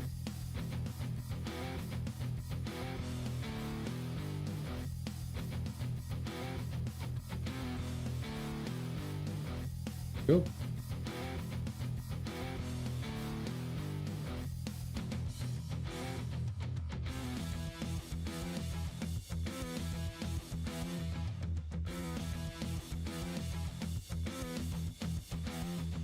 Look weird there.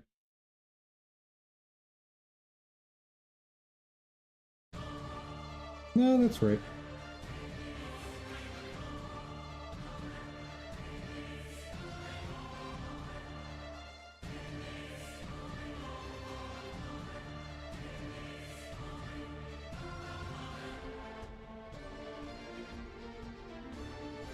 Sing something.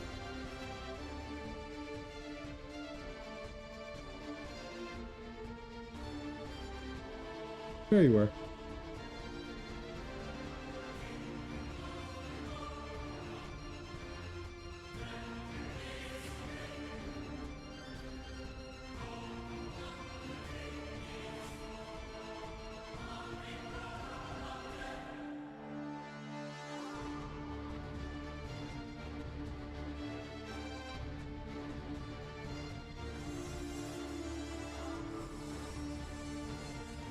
Interesting.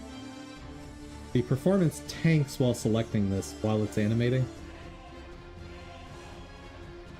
Interesting. Alright.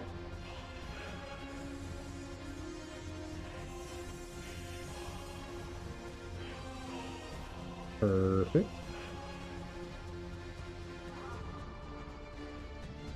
That's not...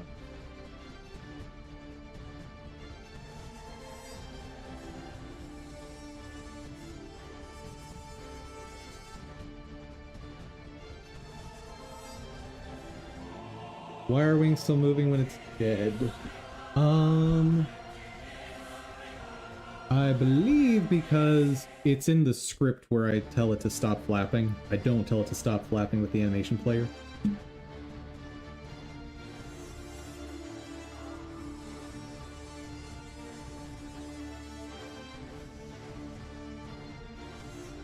I think.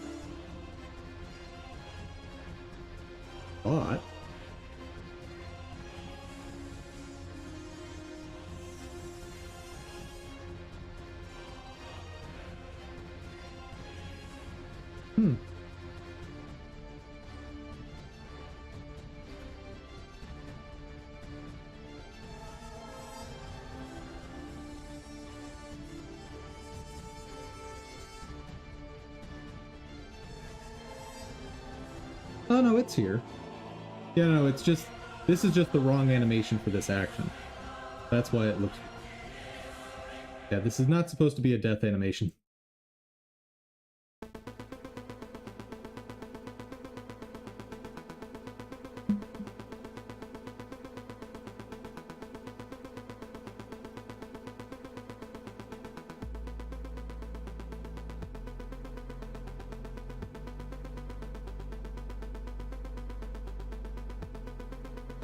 That's more like it.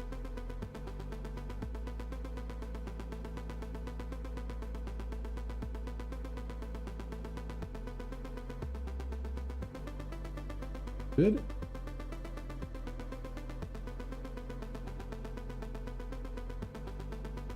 Honestly, you can't even really tell if the wings are stopping or flapping,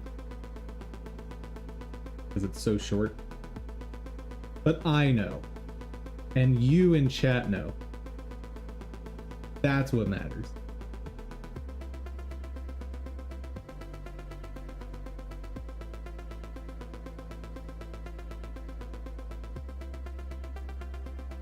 Something is not getting reversed.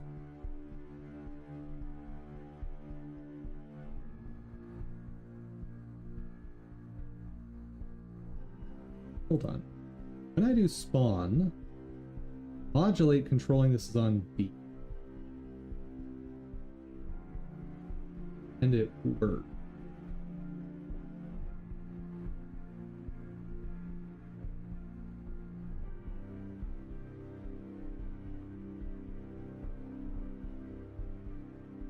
There.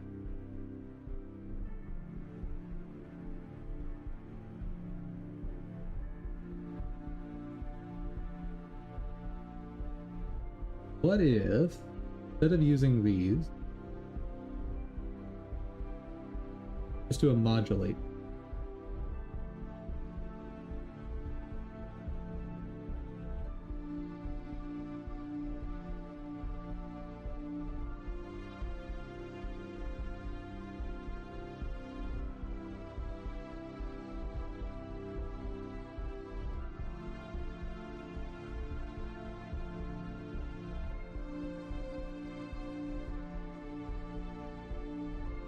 Okay with that. Now, shadow. Ah. B, shadow.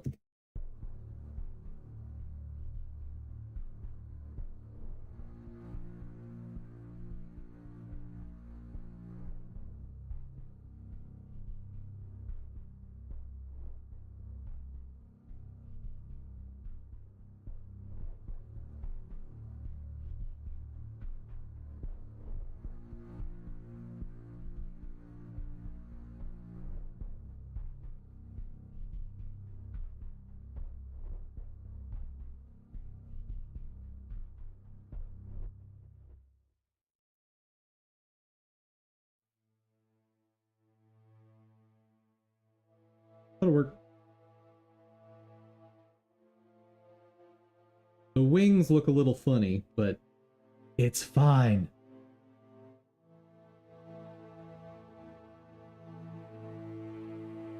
Give the hero a smoke ability to stun the bees for a short time?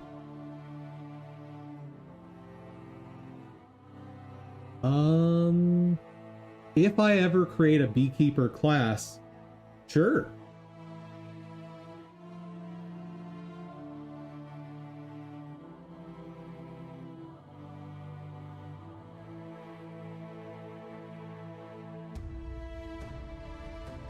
That said, a beekeeper class, the smoke would have to work on all enemies.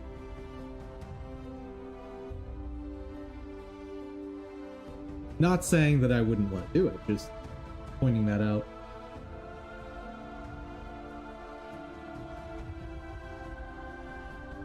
I can... Oh, that's fine.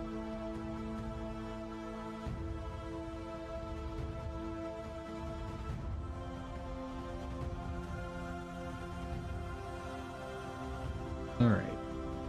Can I get rid of this paper? Oop. Fill animation tracks with those reference. Sure.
Where is that being referenced?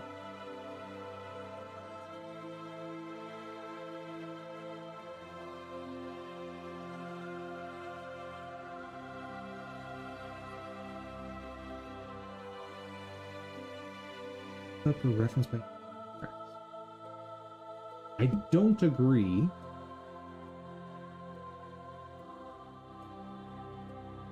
Entities...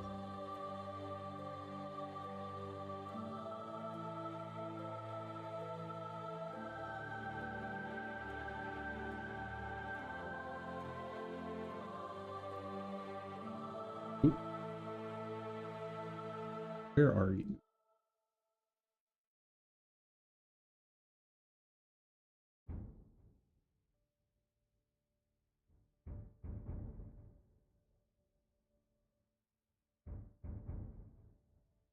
Reset.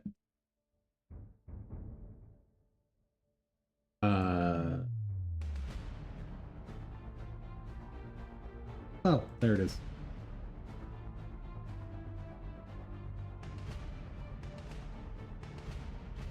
Can I delete you now? Save. Yes! Huzzah!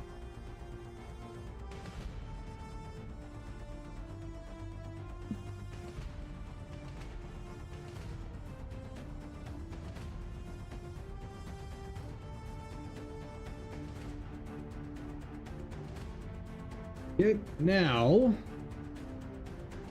I should be able to rename this and all the tracks update. Glorious!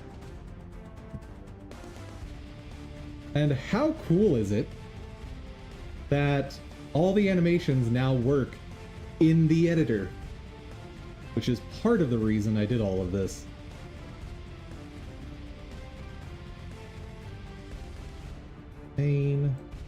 Oop. The other reason, of course, is performance.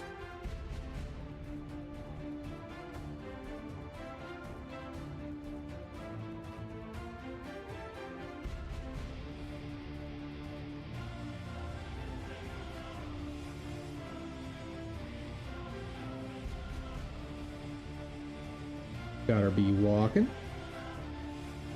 And whenever I want to change direction, just boop. And like the shadows moving correctly.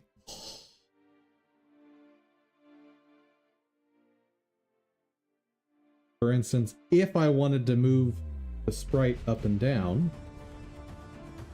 I could. Shadow just sort of handles that. Ah, it's so cool.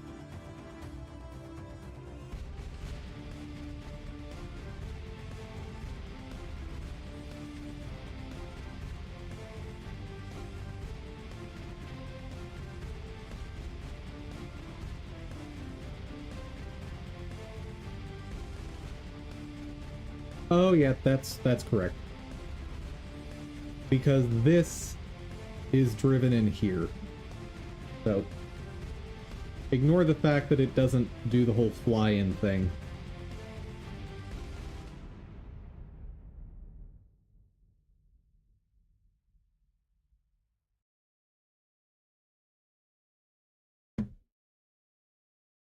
It is half tempting to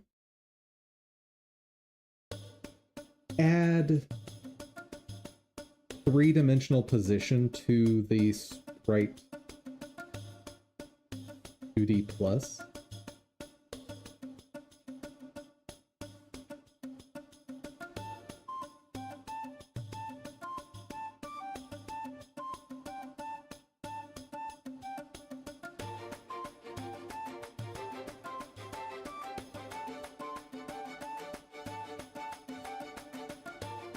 Yeah, it's fine.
Yeah, that doesn't really work. Fine though.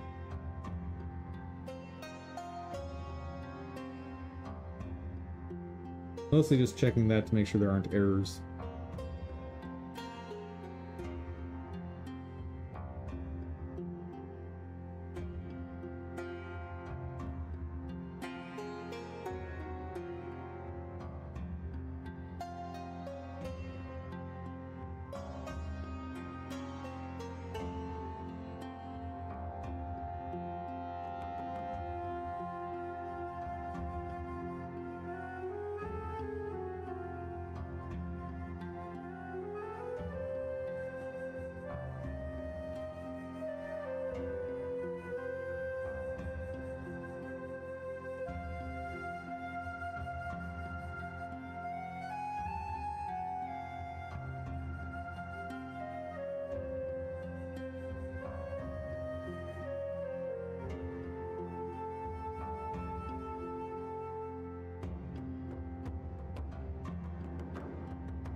I'm sorry. To me, that's just so cool how well that works.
That and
looks good to me.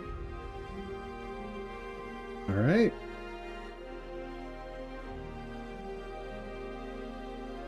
Refactor seems to be done. Oh.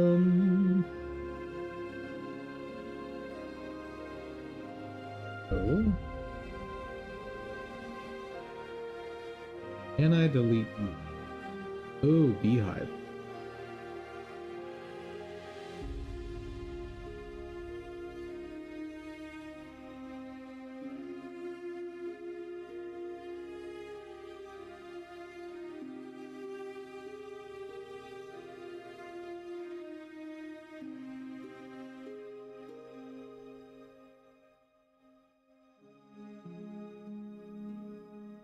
That go.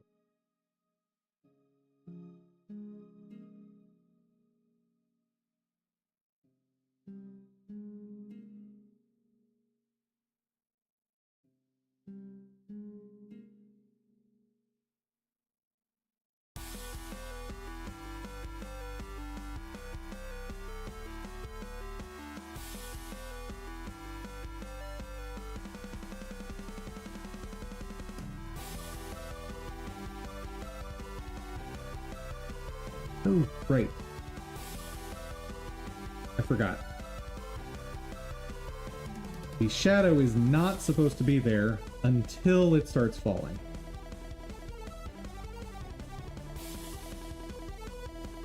That's right.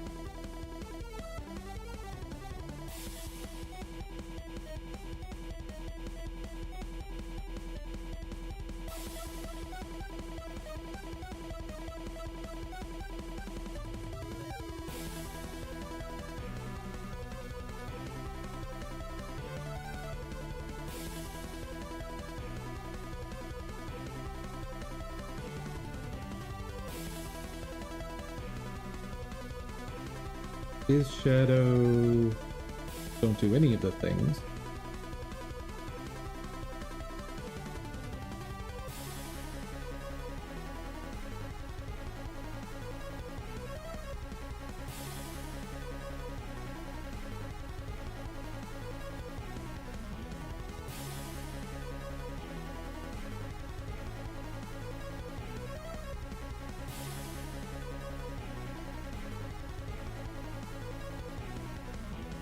Three.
Huzzah!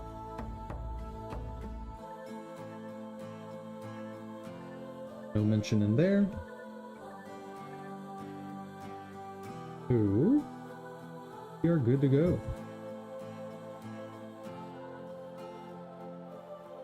Spawn.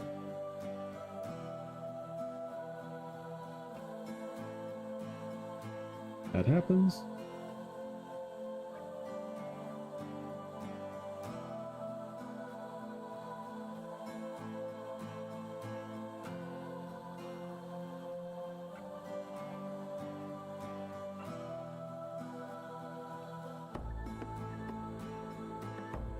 Hold up.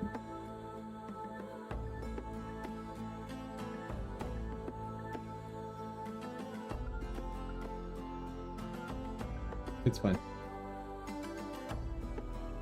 Reset. Save. Done. Can I delete that scene?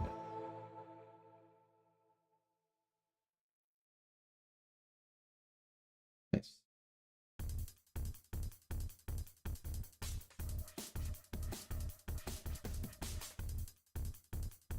Go ahead and do a basic test here.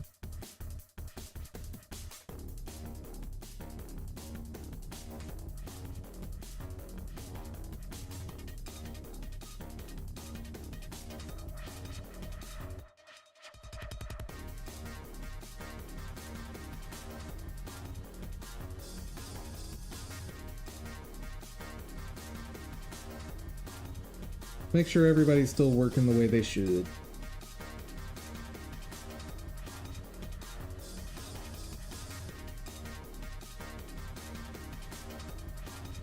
Right.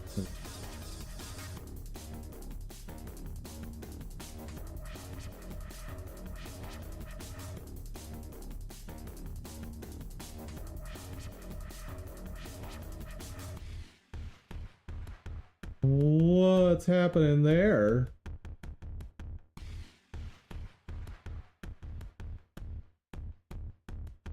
Huh.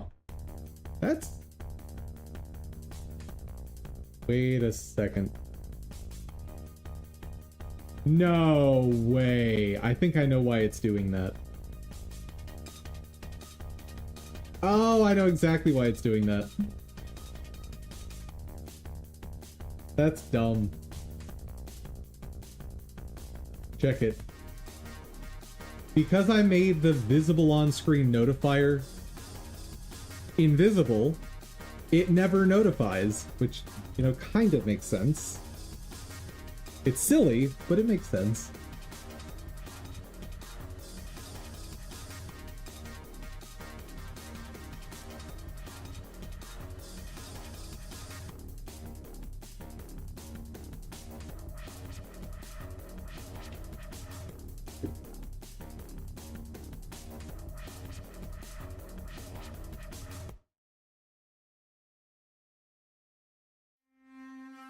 Yeah, that looks a little better.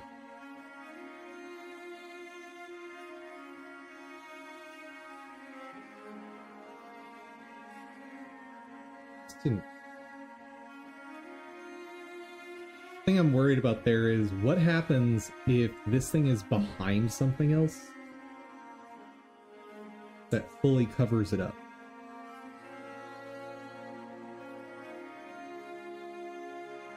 I would assume it still works, but I don't actually know.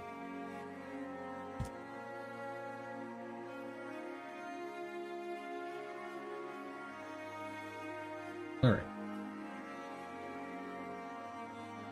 Personal GD extension.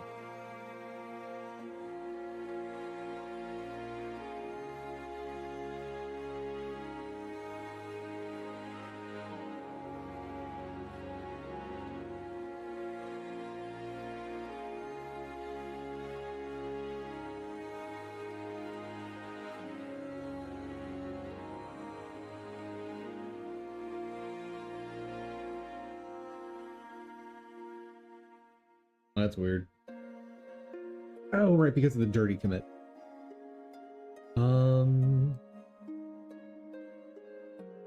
Let's do this.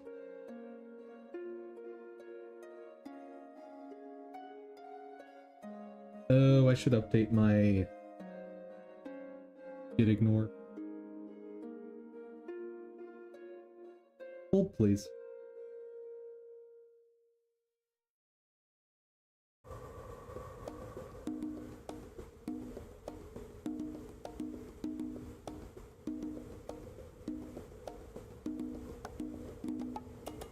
What am I adding here?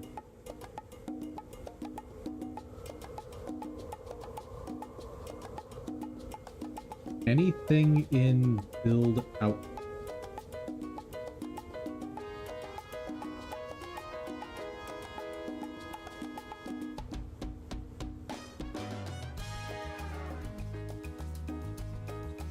Good.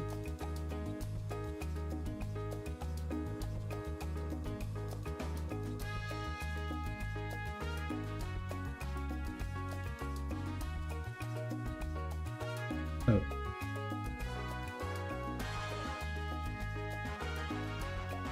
Right, build output.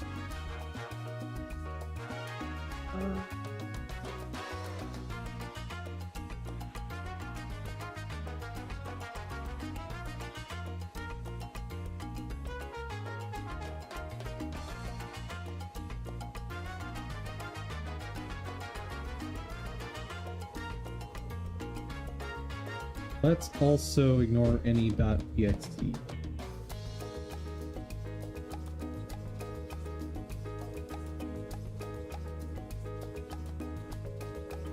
Good.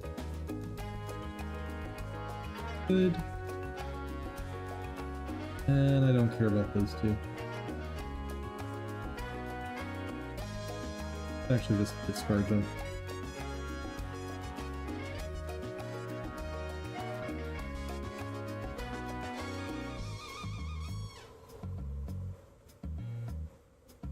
Alright. Now let me do this the way I'm supposed to be doing.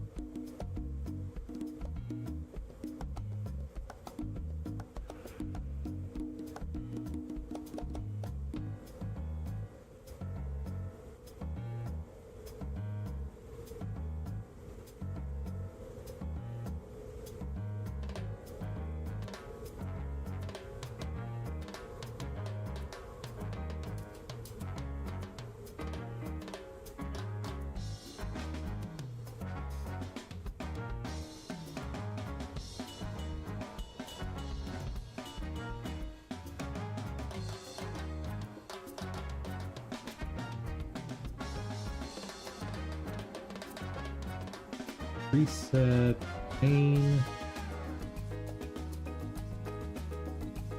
Yeah.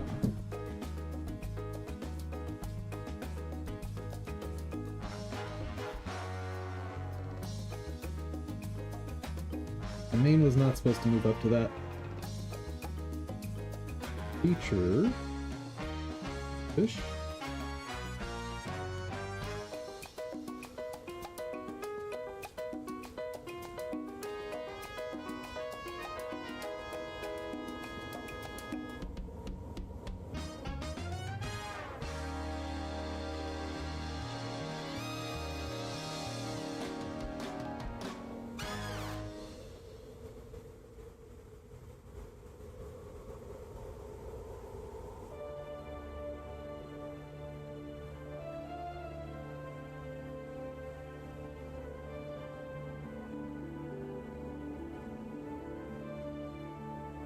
By the way, when you're preparing a feature to merge into main or master, you should almost always do an interactive rebase.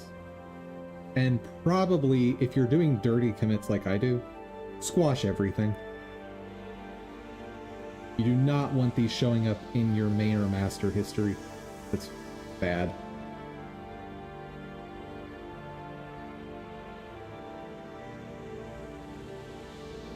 That's nothing changing.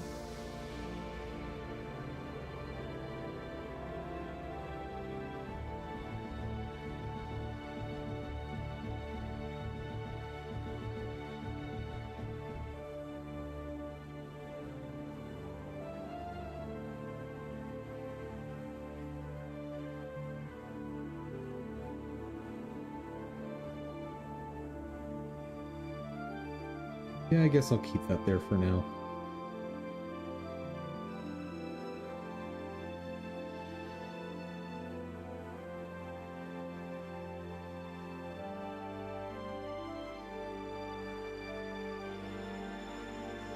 Anything I want.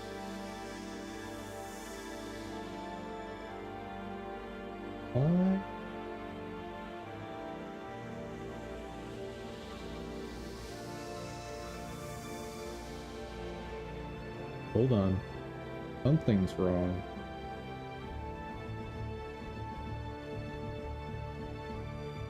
Ew. It's not showing me the latest. Huh. I want to see the cumulative effect of all these. I don't want to see...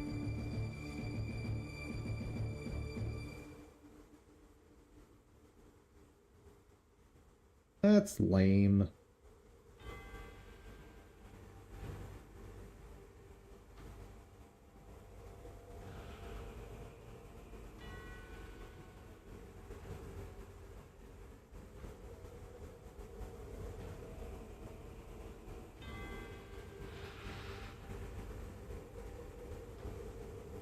Here's what we're gonna do. I'm gonna do the rebase and I'll reword the commit afterward.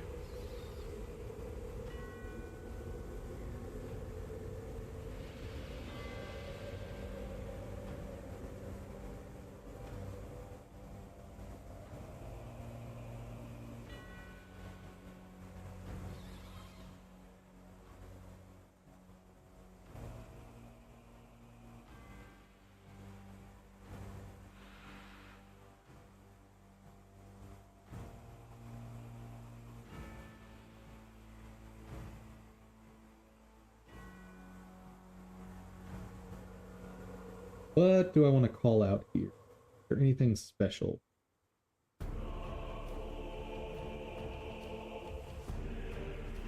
Note.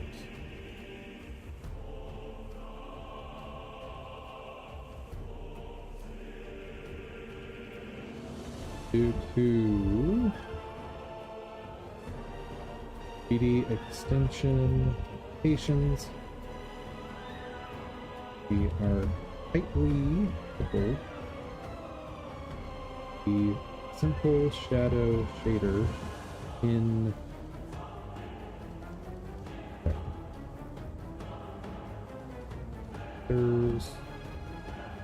must match. parameter name.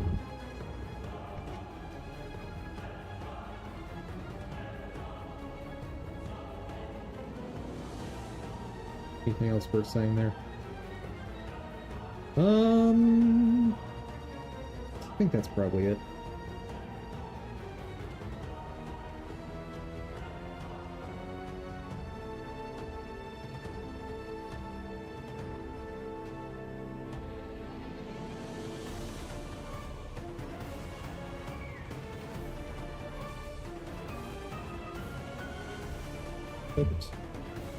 Simple shadow creator in object source or refactor. Source of proof is the version in game 1.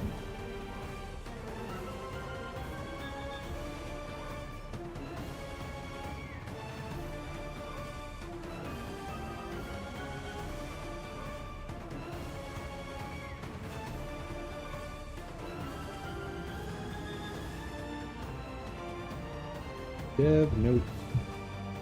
I don't know where I would want to put this. Probably shouldn't go here.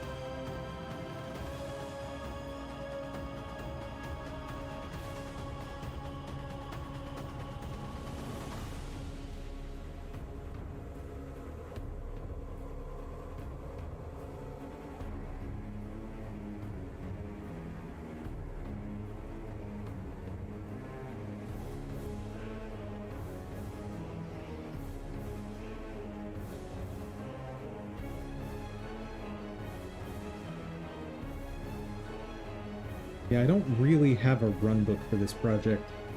Kinda need one.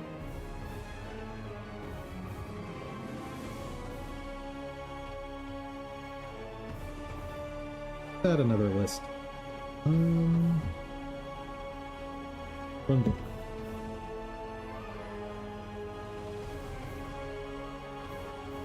Extension. Yeah.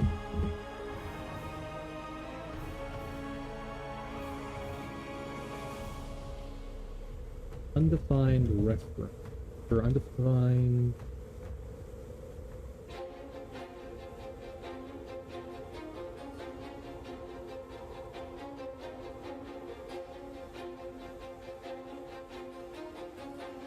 missing declaration that is not missing.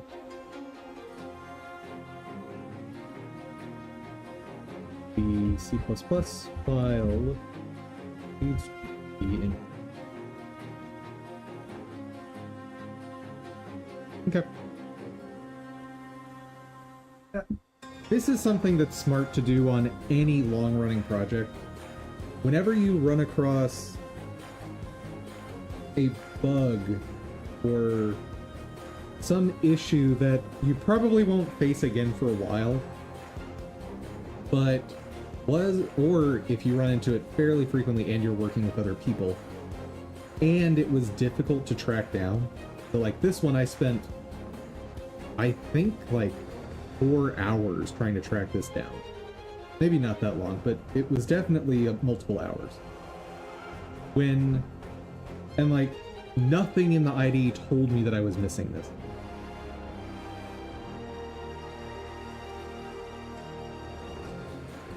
So that's why you save something called a runbook, which is defect investigation.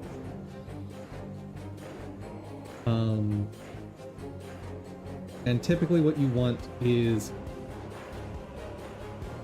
documenting where the error occurs and any sort of error messages or text that says, hey, this is the same type of issue, and then what the resolution is.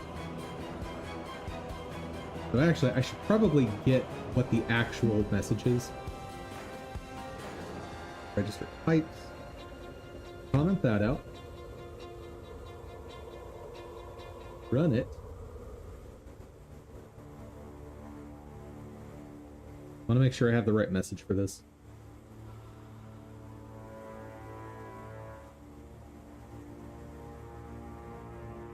Because it appears to build, and then it doesn't.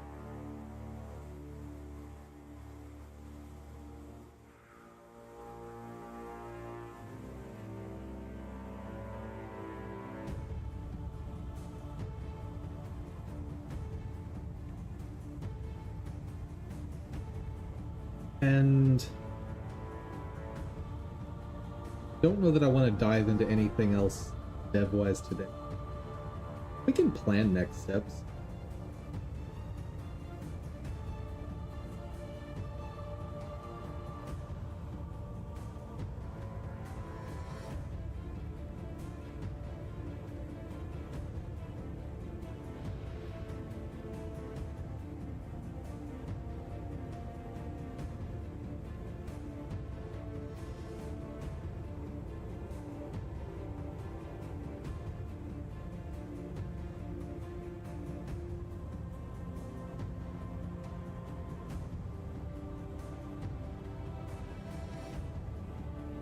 Undefined reference.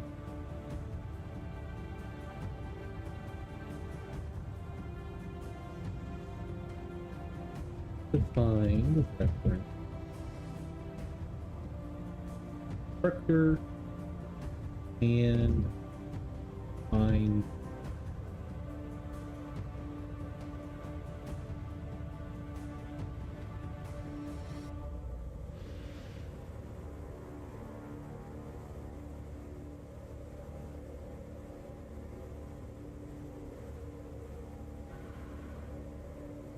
register. And I'll just put this in.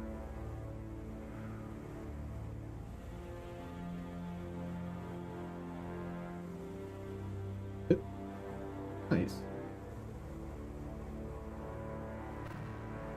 So now, if I run into that issue again, I have something here that goes, oh, GD extension error related to this. Boop. That's how I fix it. That is what a runbook is for. Get cracking. Good there. Update this.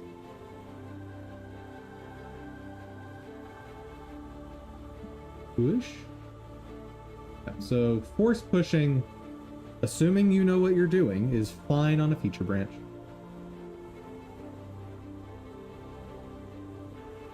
And then you just fast forward.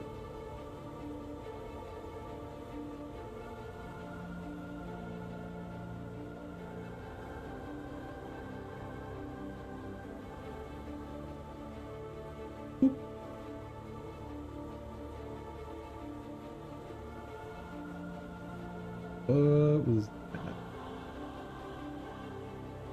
That's not right.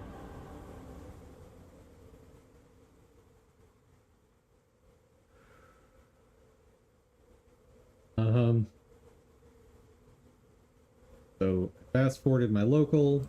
Now I just put that chain. And delete both feature and remote feature. Dunzo!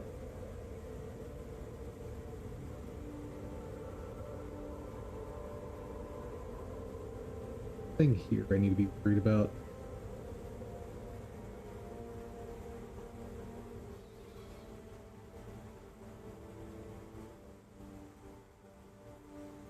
Sprite sheet.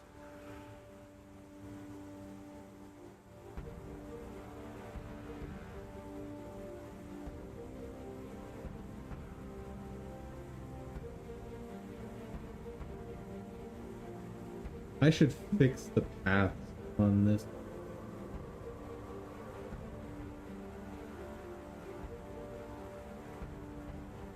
But not right now.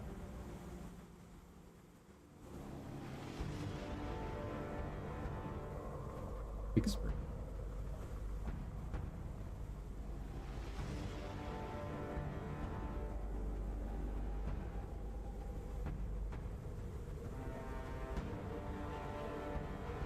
Let me fix my get ignore for that as well.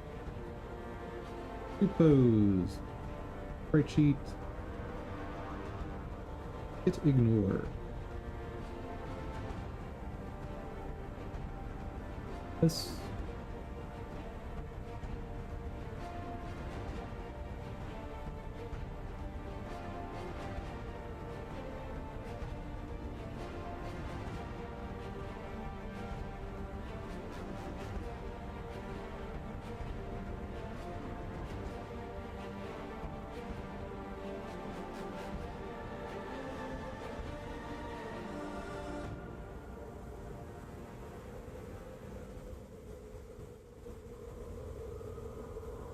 Excellent.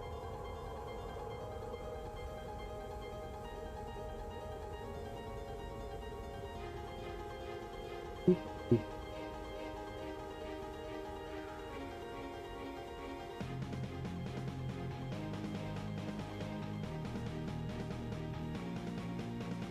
All right.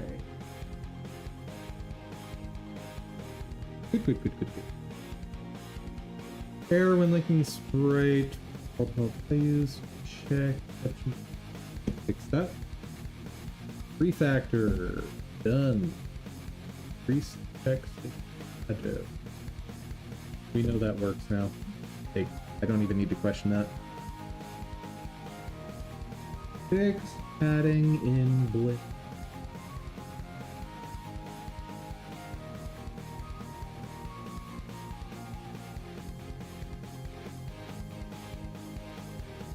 Let's do Twitter post, then play some Guild Wars, and if I still feel like doing dev after that, or if I feel like doing dev after that, because right now I do not feel like it right now.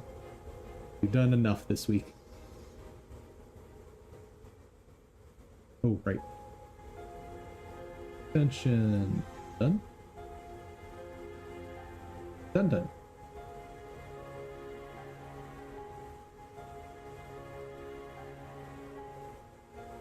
Data structures. Nope. Promise cat and nope. All that stuff is in flux, and it's going to be in flux basically.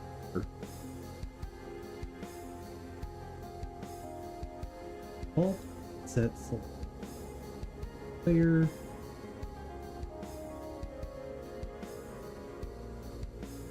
This has been around for like almost a year, but I'm awful.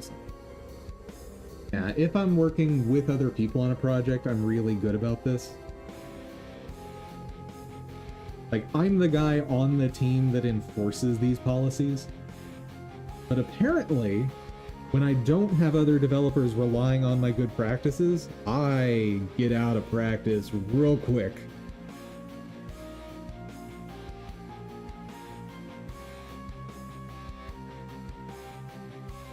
Anyway. Twitter. Let's go.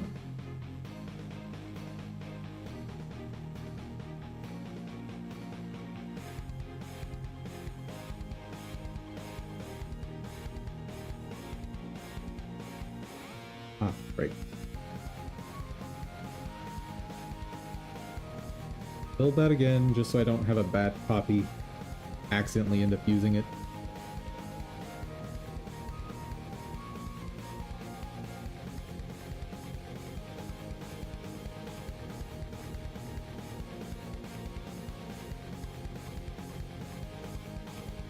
Oh yeah, and I haven't mentioned in a few, like since the last feature, but this, like with almost everything I developed, if you guys want a copy of it, holler. Like Discord, or just, in chat while I'm live, let me know, and I'll look at getting a copy uploaded. For some of the stuff that's like tailored for my project, I'll look at getting the source code for you so you can customize. But for a lot of the stuff, it's just usable as is.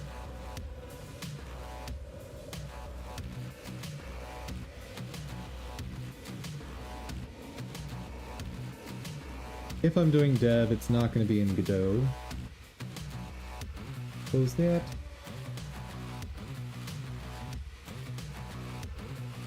Closed it. Alright. What all did we do this week? Mostly fought with GD extension. Like, that's almost everything we did this week. Let's see.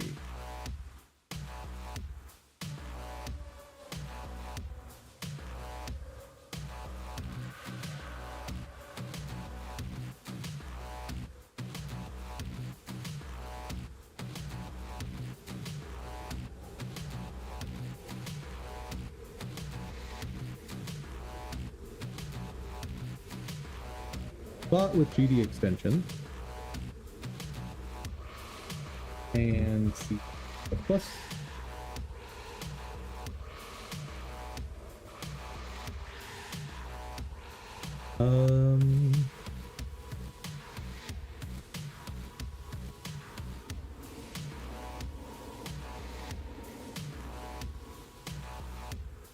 Learn to never put shaders in a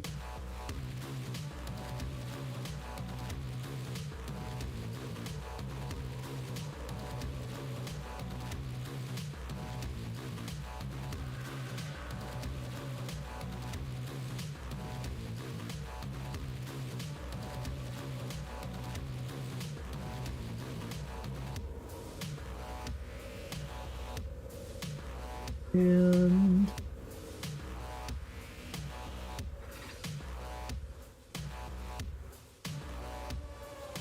Sprite 2D and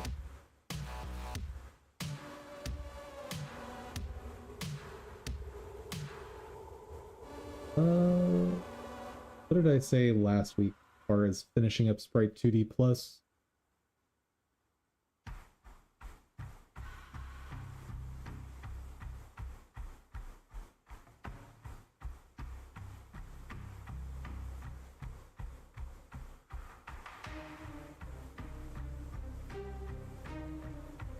I forgot to do past tense. Shame on me.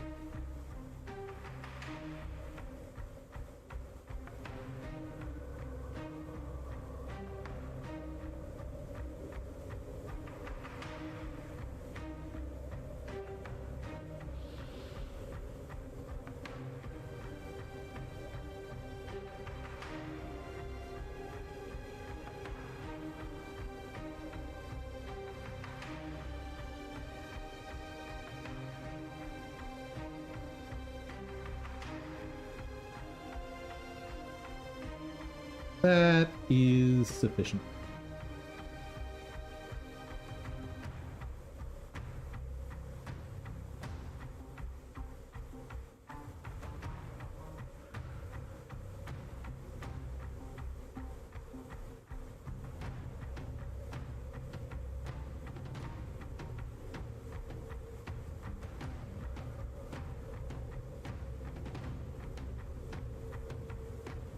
Yeah, one thing I want to look at some point is how to use a compiled shader in Go. Because I have one shader in particular that I want to protect the source code on. Like, there's one specific shader I don't want to have publicly available. And I need to figure out how to protect it.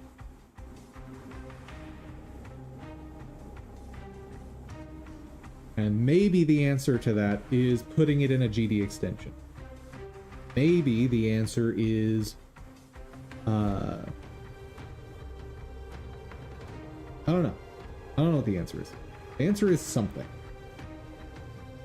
Maybe the answer is compiling it, I should say.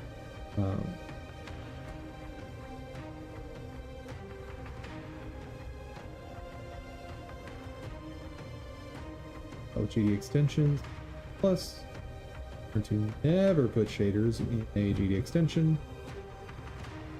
Finish paint Sprite to finished paint factor.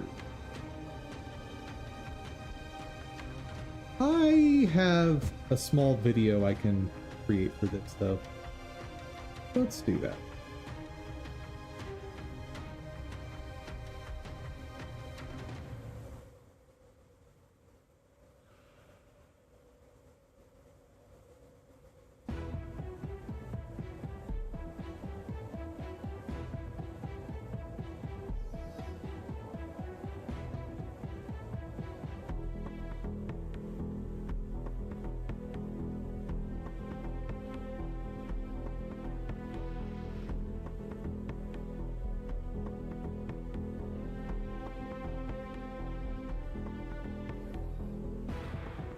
And I will need to hide Dum Dum.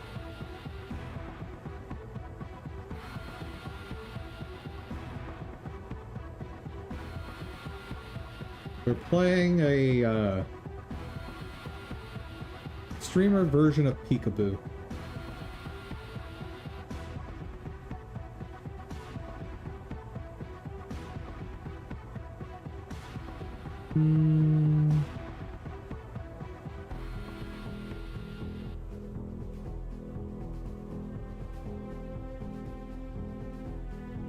Hold up.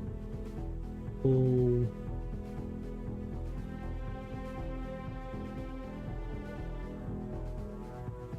Oh.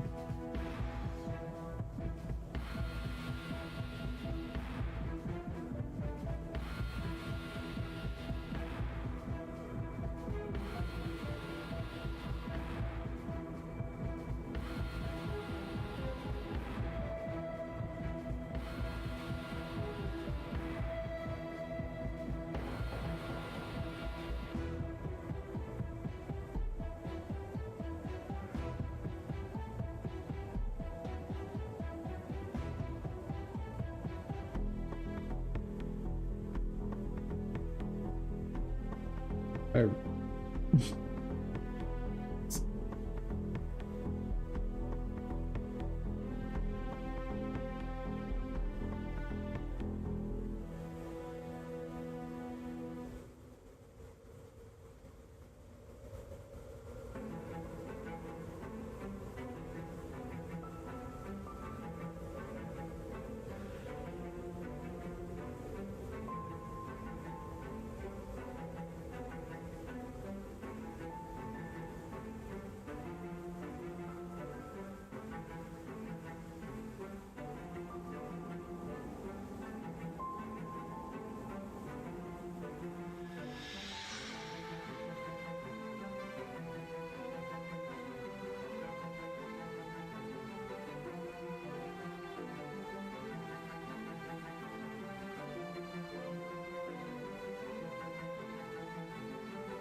All right.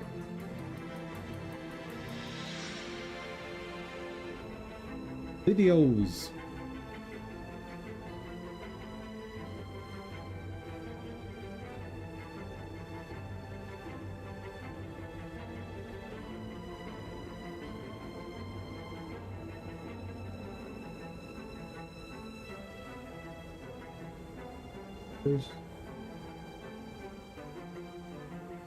Did you go?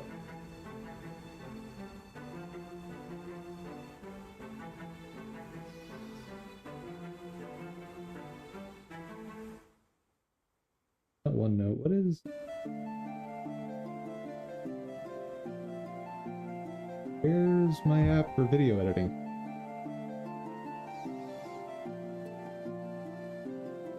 Oh. Windows.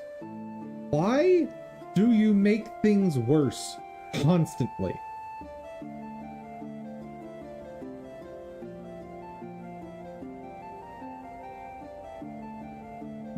God, Microsoft just loves making things just worse.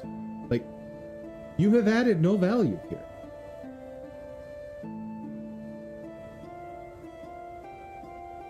What am I looking? That's what I'm looking.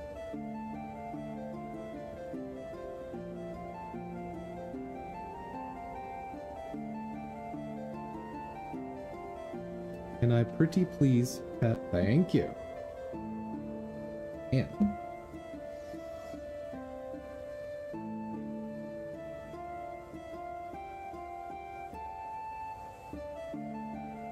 Alright. Oh, I should bring Dum Dum back. Hello!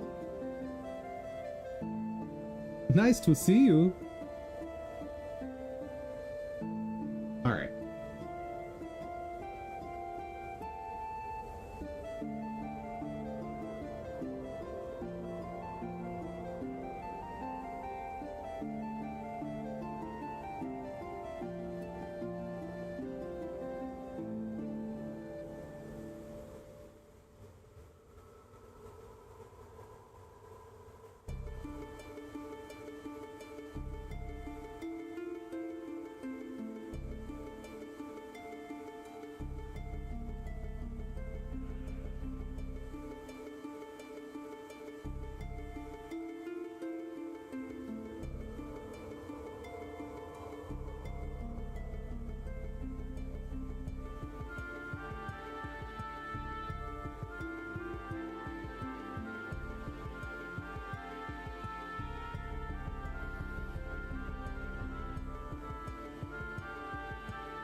Now, fix. Huh?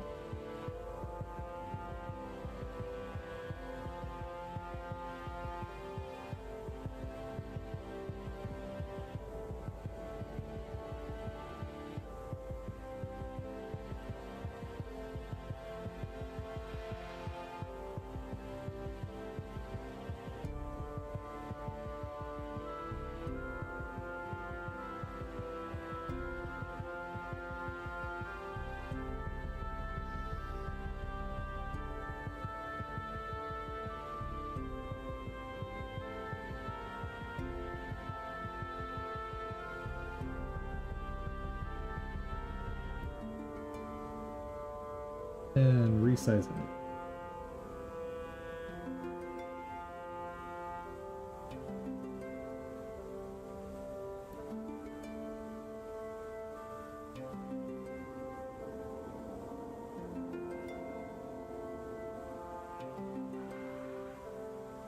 Sweet.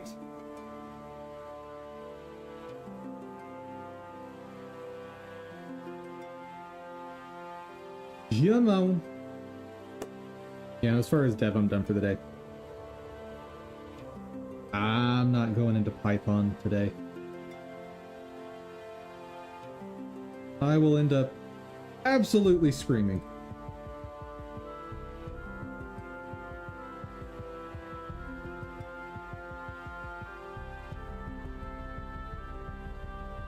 Brain is not braining. My brain is braining okay. It's just been a long week. And I'm in a good mood.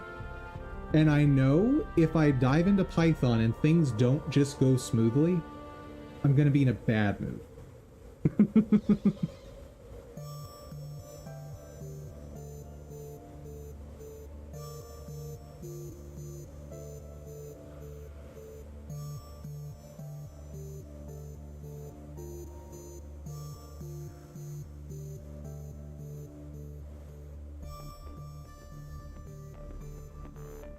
Know what I mean?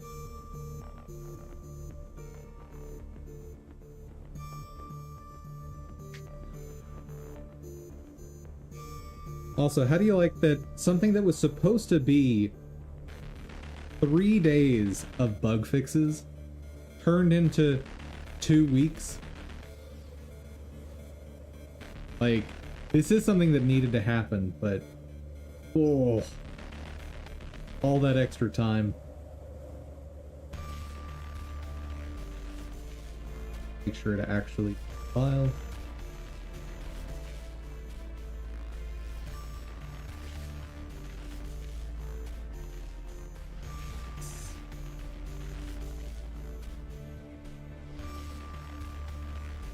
Let's actually get it uploaded before I close that.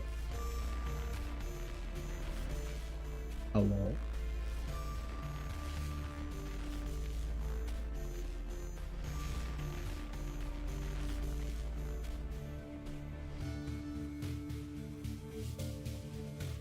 I have a lot of things that start with the letter S, I just realized.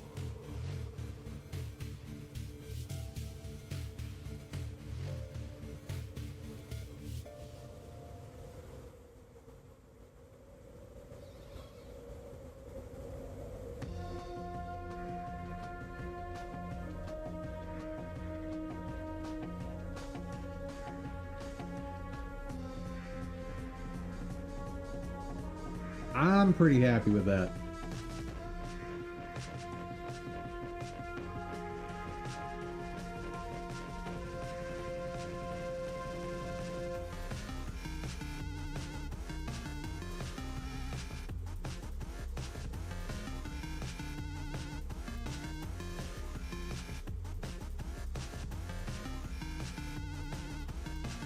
All right. So let's see if we can beat Abaddon. Yeah. Those. All right.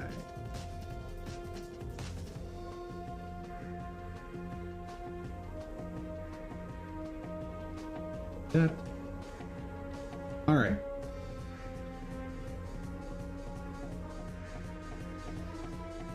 I'm sure this is the build I want to try for this. No. I am not sure. But also don't know that I've got better options.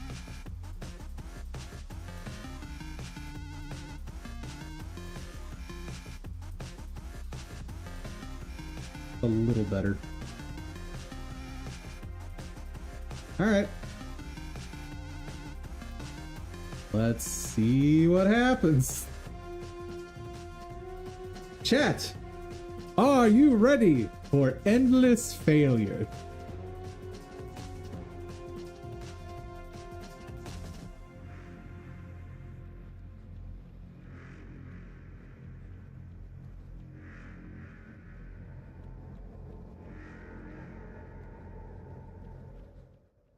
By the way, anyone who's hoping to watch this whole fight, I will not be surprised if this fight takes like 40 minutes to an hour. Will not be surprised in the slightest.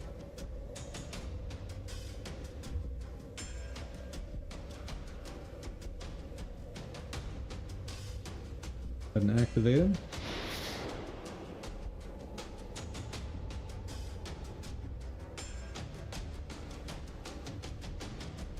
Last 8 seconds.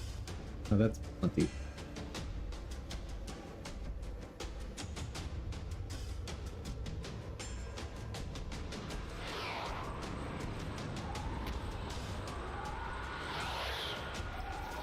Oh, holy.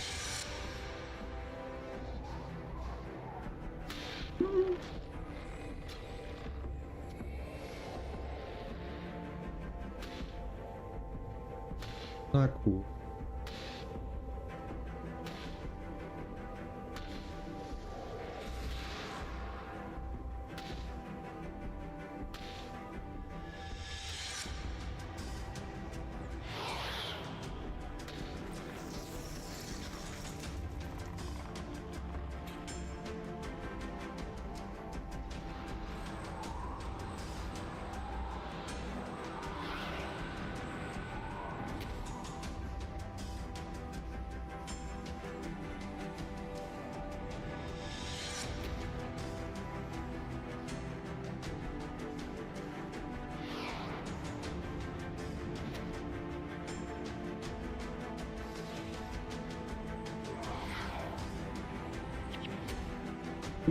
Okay, I'm not allowed to use that on those.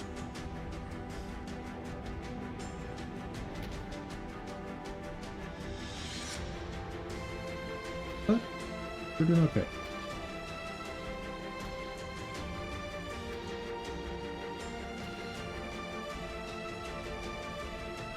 Ooh.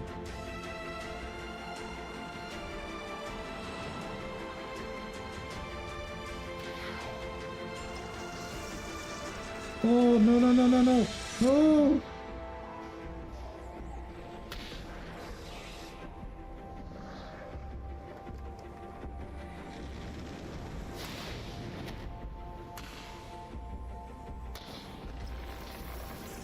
Ooh, buddy!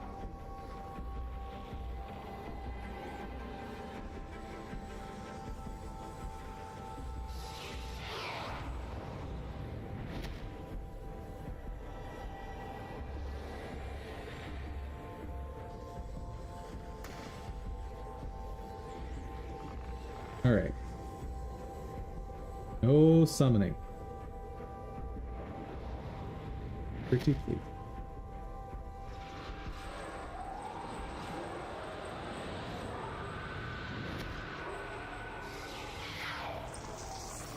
And he summoned.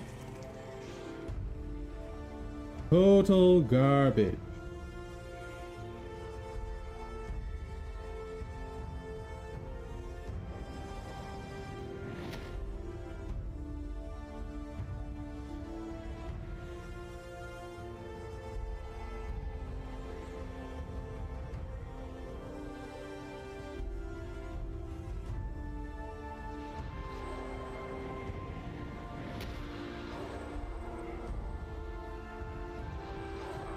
Just in case he decides to summon, we are keeping these separate.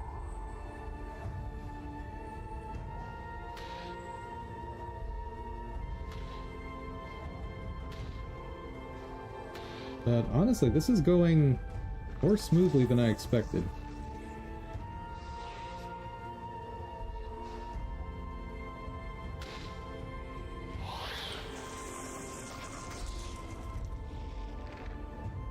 Oh, slightly too soon.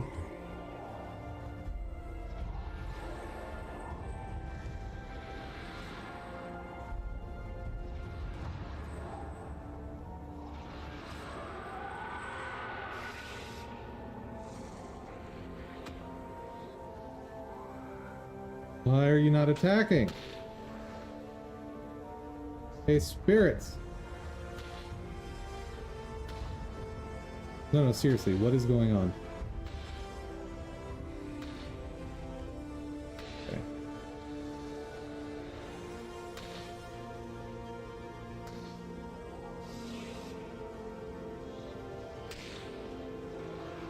Okay. Sure.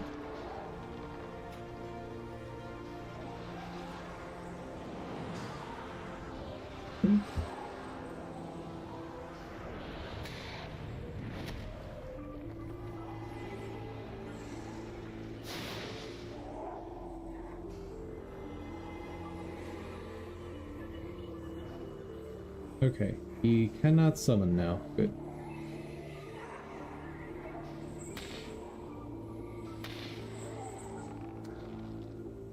And just to give myself the best possible scenario,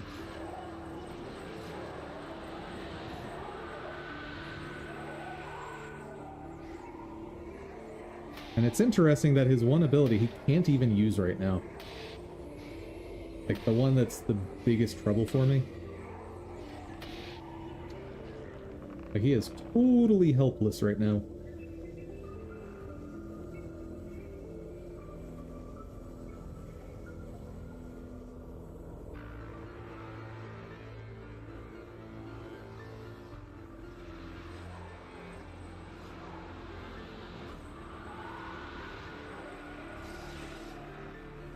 Okay, and get out.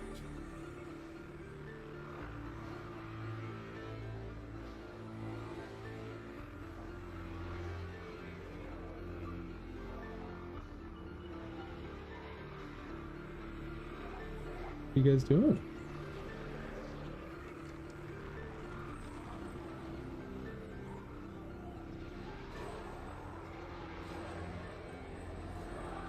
we go. Abaddon, let's go.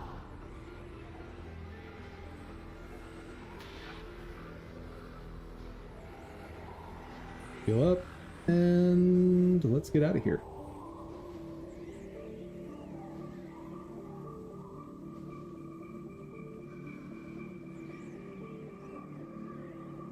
Bye.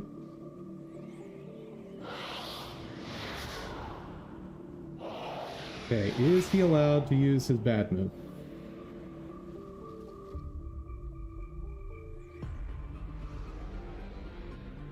That is not the bad move.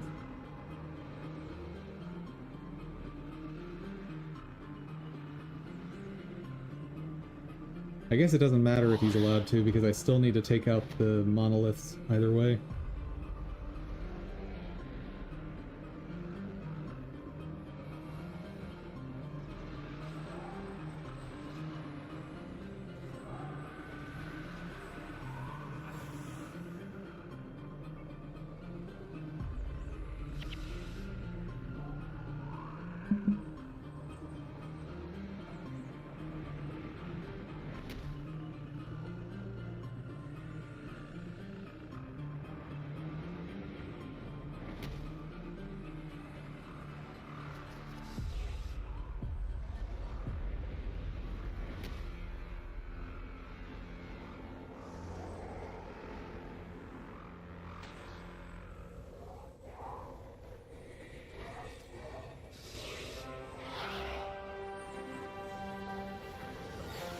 Go.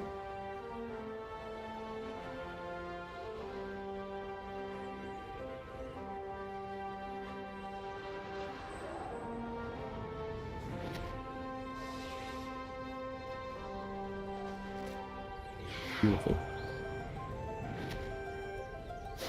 Okay.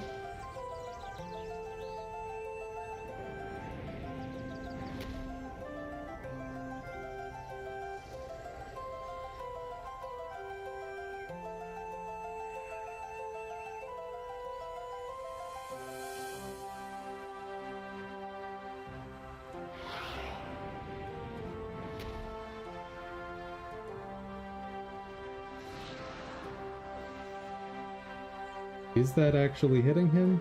No idea.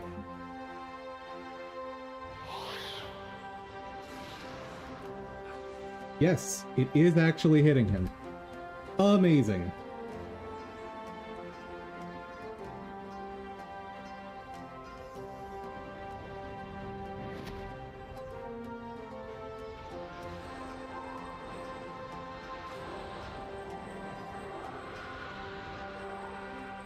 Okay, are you gonna summon something?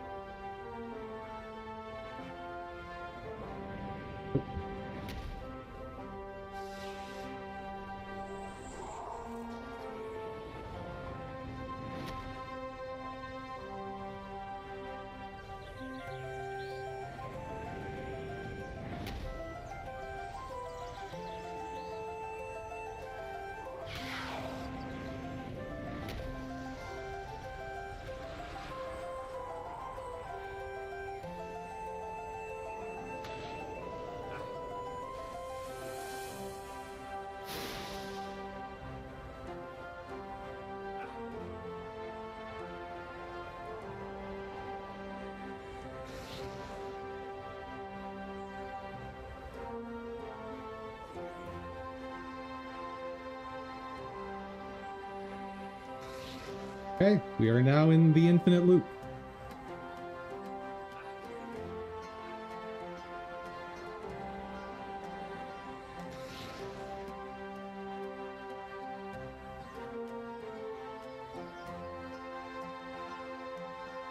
Wait, he's not attacking me now.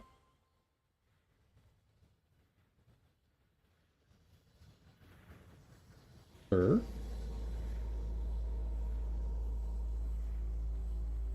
Does this stop his attack cycle? If so, that's amazing!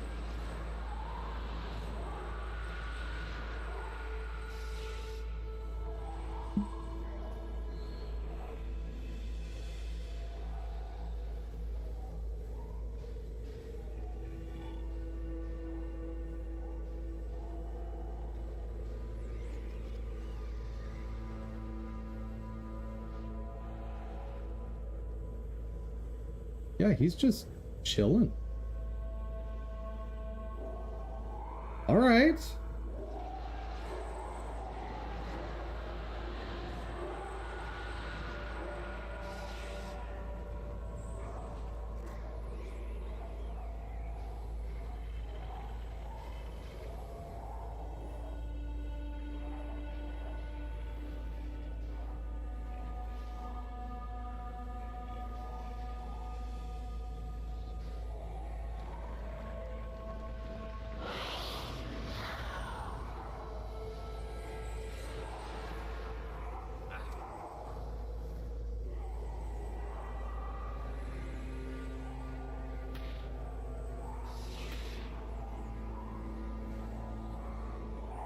And retreat.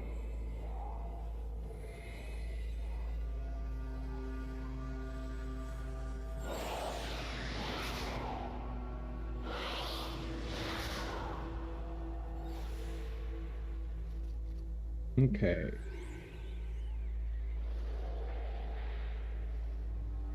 That is fine.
All right.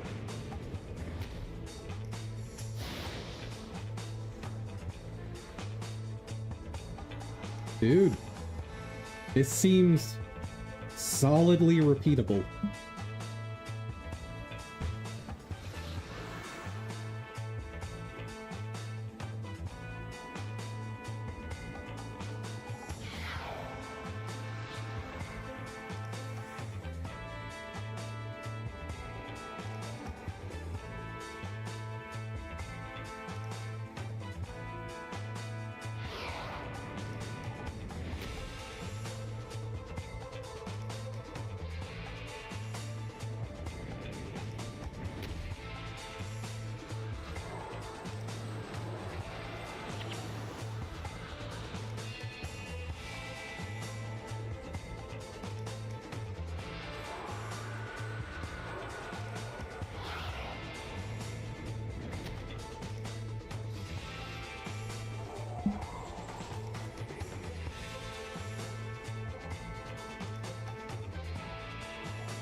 Get out, get out, get out, get out, get out. Good. They finished a monolith.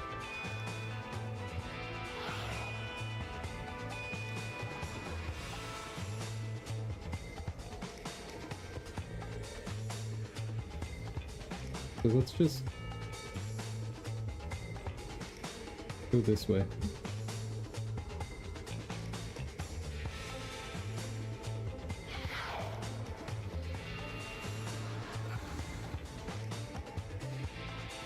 So, 5 work. Oh, son of a gun. God. I made a mistake. Made a big mistake.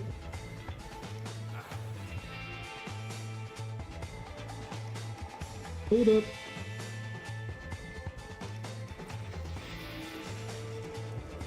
Ah! Oh no!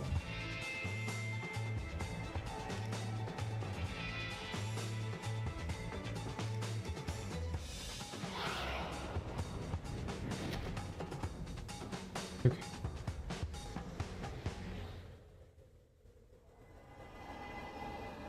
Up.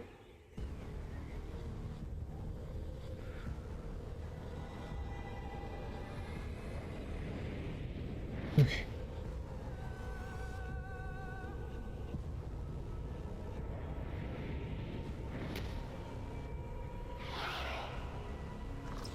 Oh.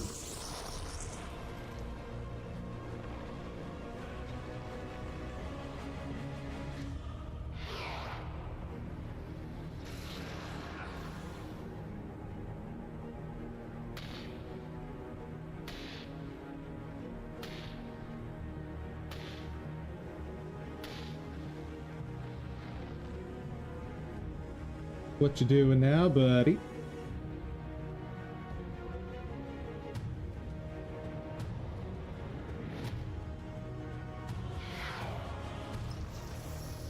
I saw that coming.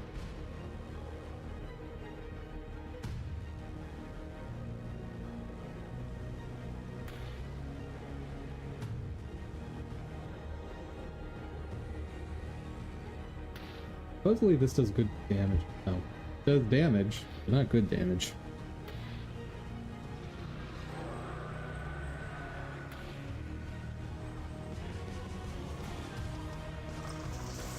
Yep.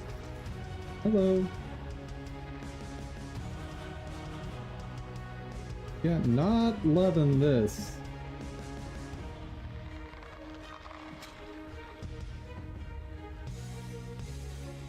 All right.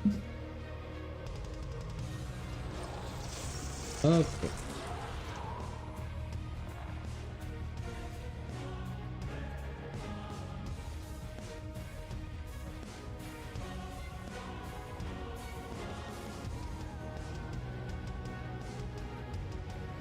If I can get spirits down, this is not hard.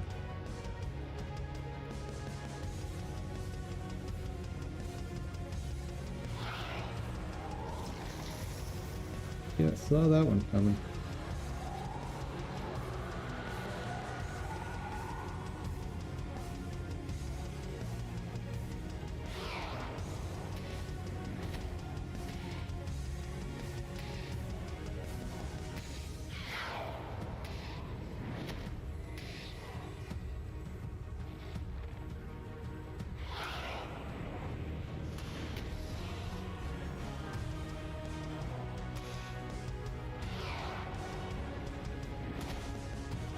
Alright.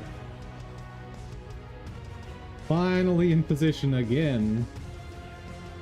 Try and set this up. Ooh. Perfect.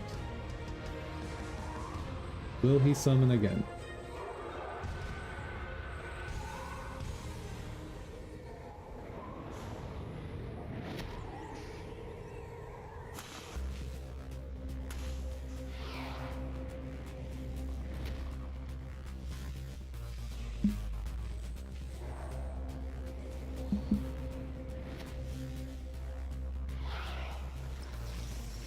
Ooh.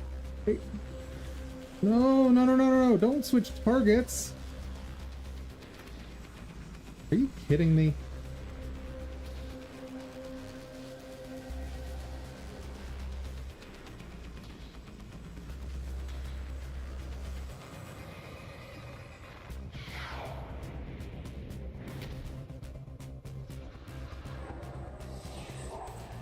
Okay, get as far away as I can. Oh, there it goes again.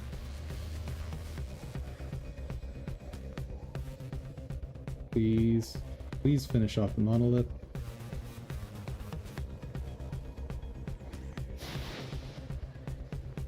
Alright, so is he gonna do the thing?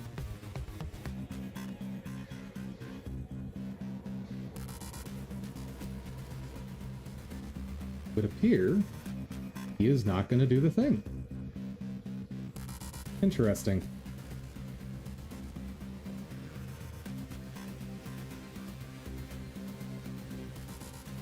This boss's behavior is so weird.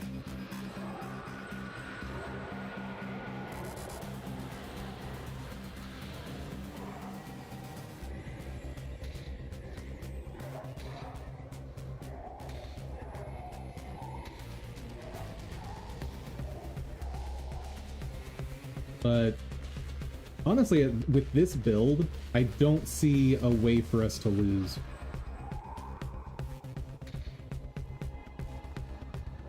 Like, this strikes me as just a gimme.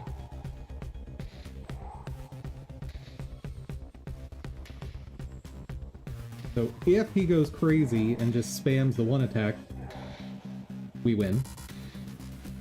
If he just chills like this, we win.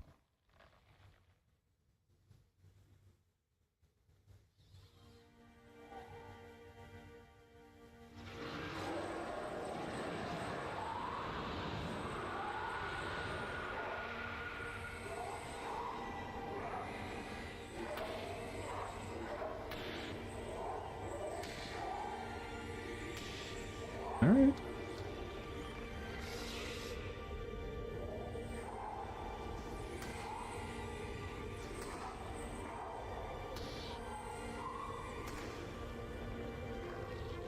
Like, it's slow, for sure.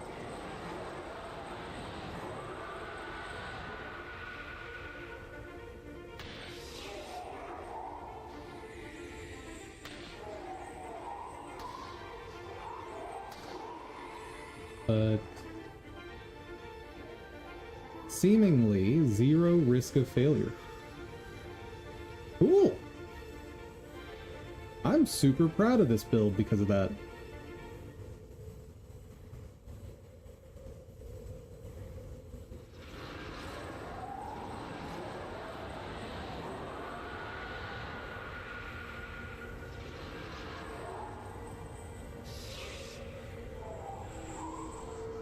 Ooh.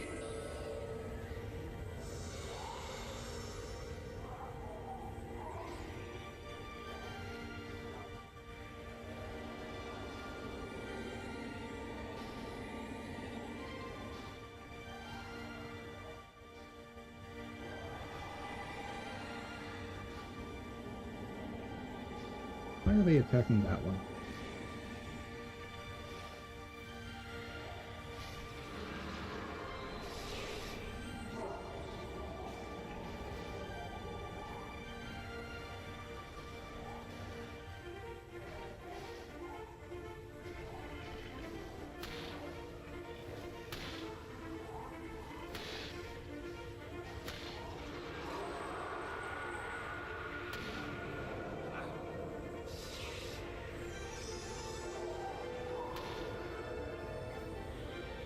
Nope.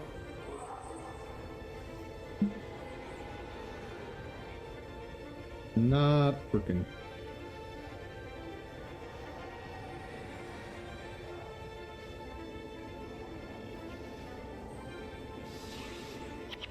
Ooh, never mind. It is working.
Interesting that he's not using other abilities.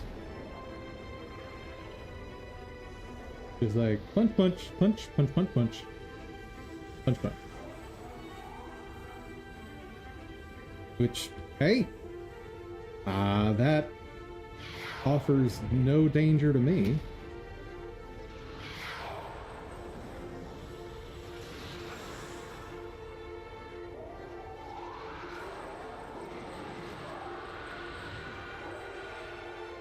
Are you gonna summon? Oh.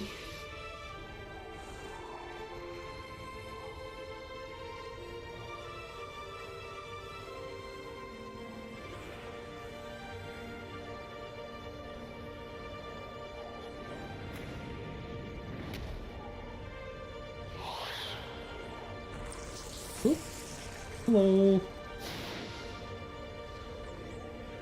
Perfect positioning, so that I don't have to worry about you at all.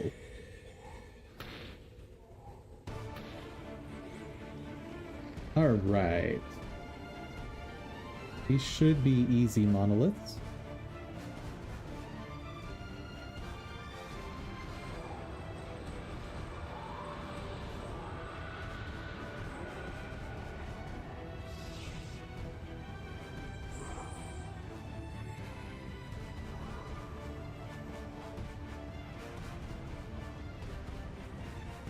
Oh, yeah.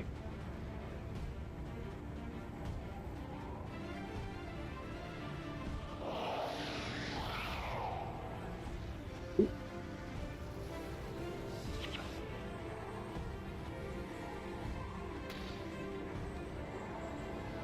Dang it. He's stunned really early there.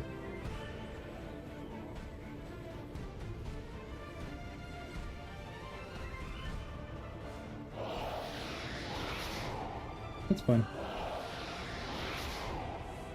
Totally fine.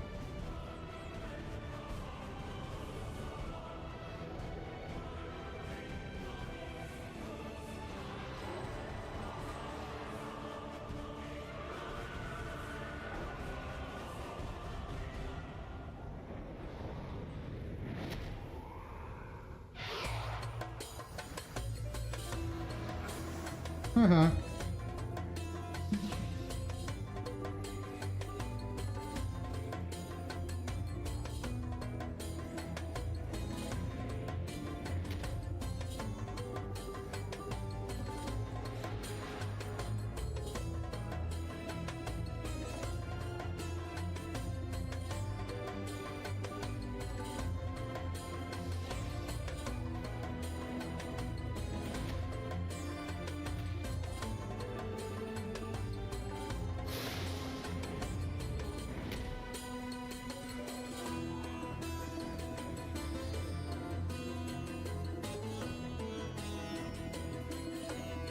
Sense a summon coming.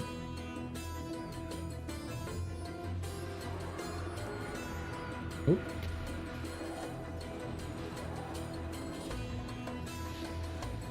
Just one of those.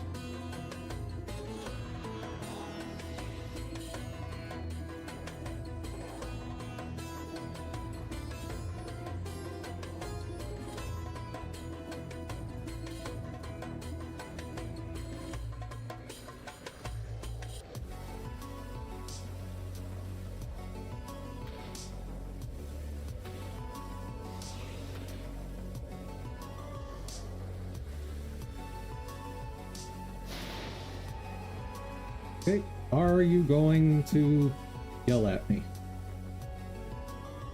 Yep. I see you.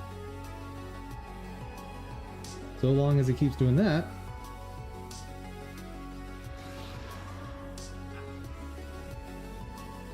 Yep. Keep it coming. Oh yeah.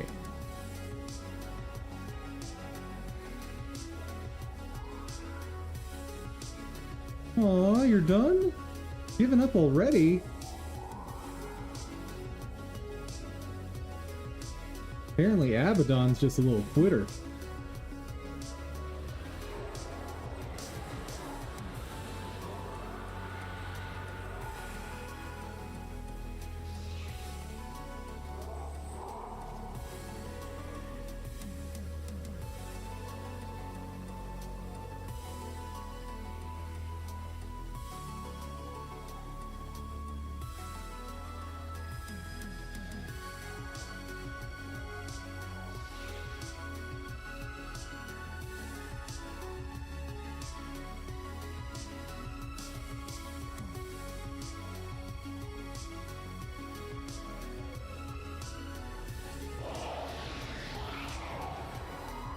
Wait.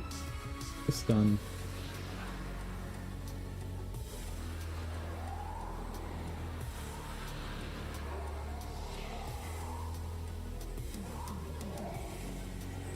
And get out.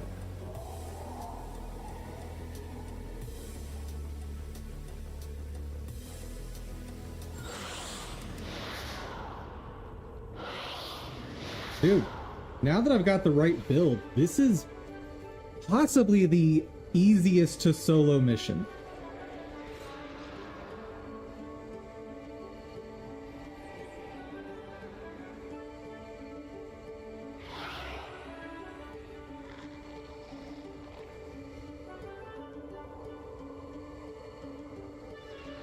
There is something to be said for bringing the right tools for the job. Oh no, not there.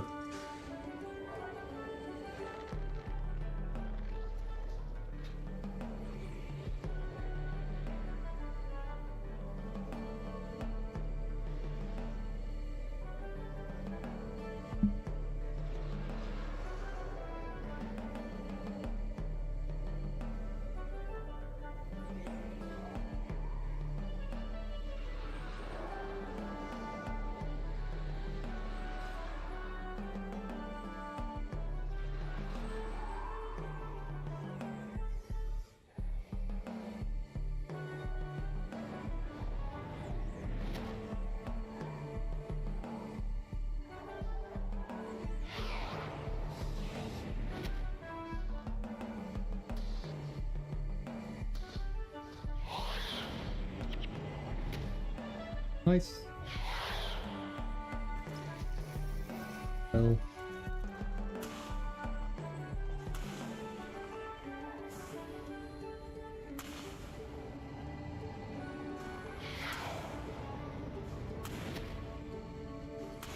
Almost ready to fight again.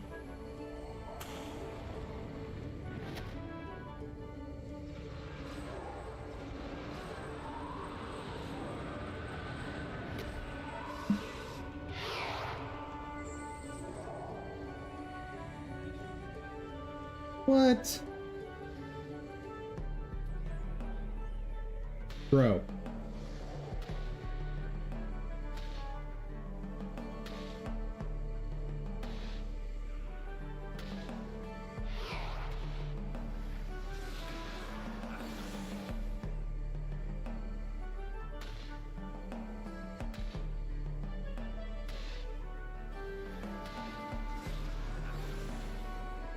I mean, if he's just gonna attack himself, I'll let him.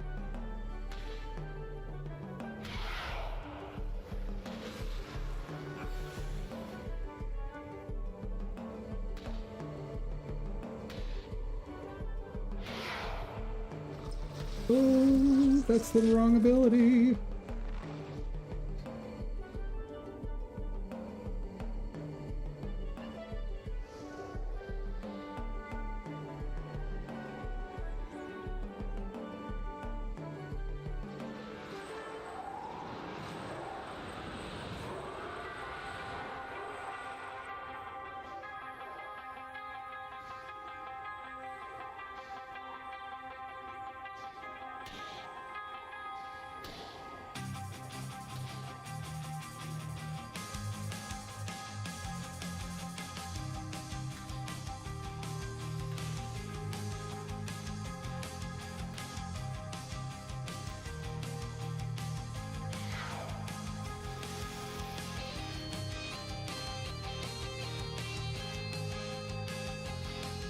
Spooky Claw.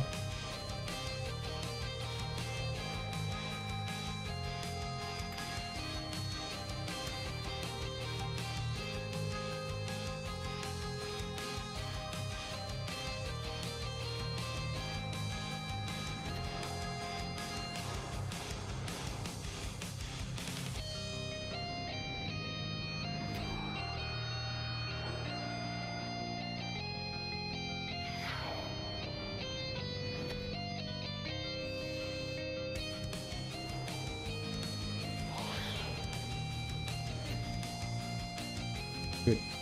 We're good.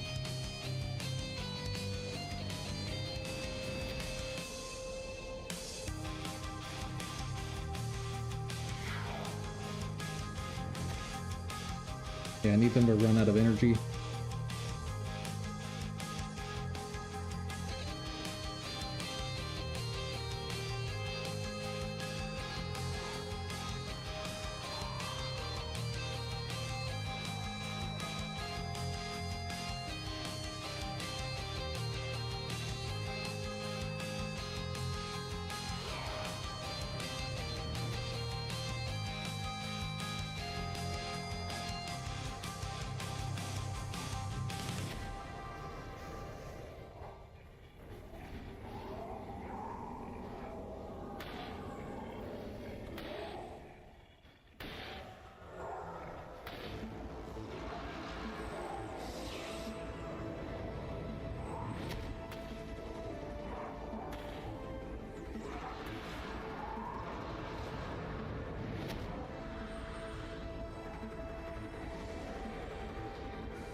Get up, get up.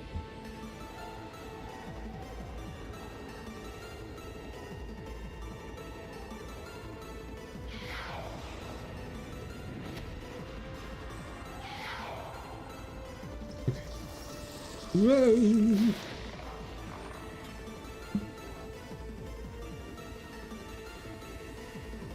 Actually, that's far enough away. I can set up a second set of spirits.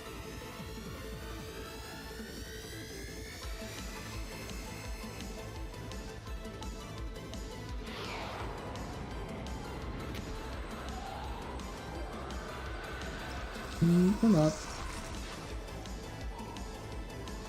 Not works too.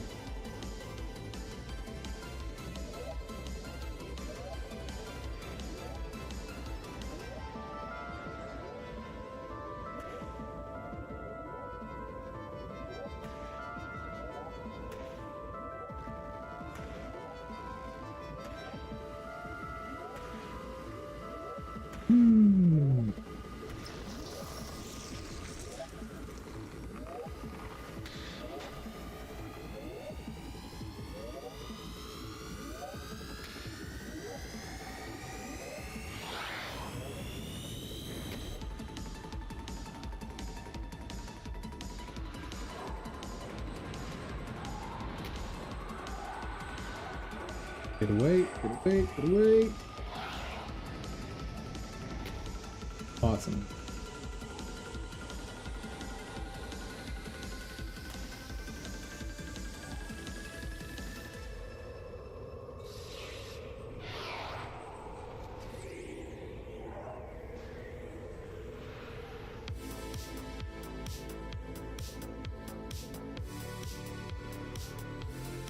Why? How dare you summon a claw right there? And there.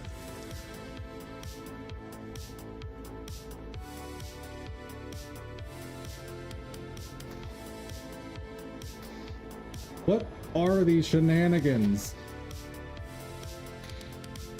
Like, just do your red attack. Like, just spam your red attack and then I don't have to worry about doing the actual boss mechanics. Of course. Fine, we're going this way.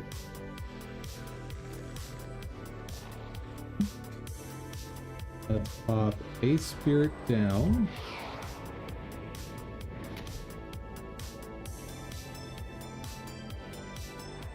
Okay. Oh, I did the wrong spirit.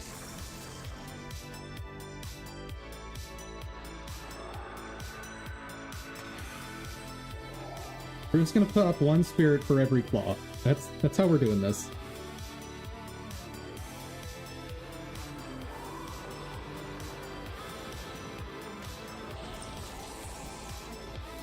Oh my god.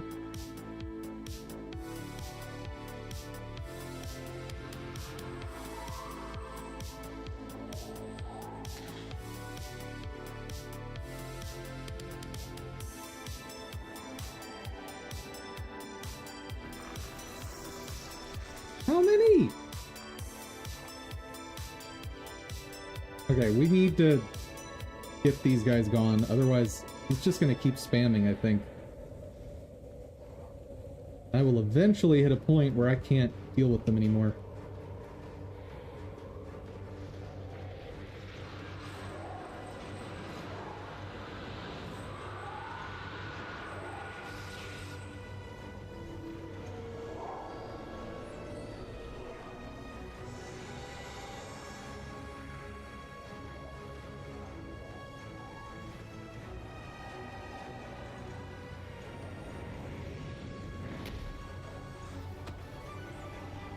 I'm in actual trouble here.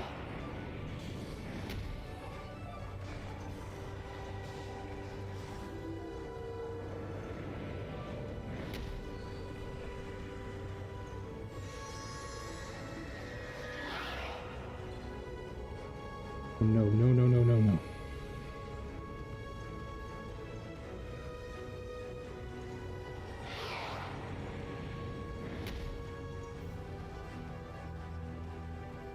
Oh my god. It's never ending.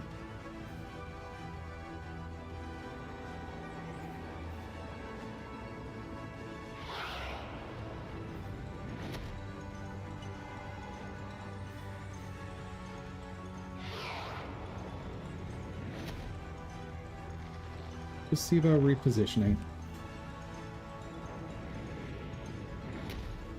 Oh good, one of the monolith is gone.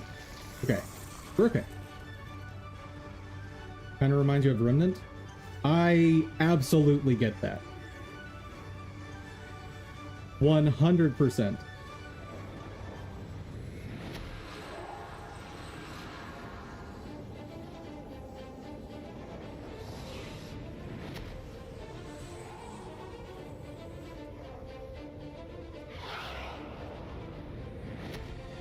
I'm not sure which boss, but it reminds me of, like, I feel like I've seen this boss or something very similar in Remnant. Or I guess Remnant 2 is the one I played, but same difference.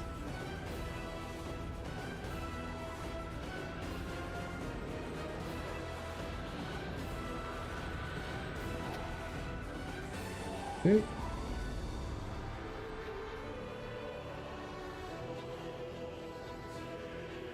You didn't finish Remnant 2? It's a lot of game.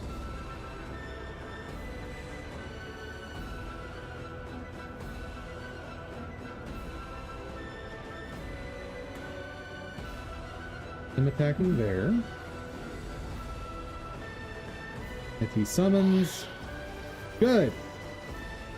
Way out of range.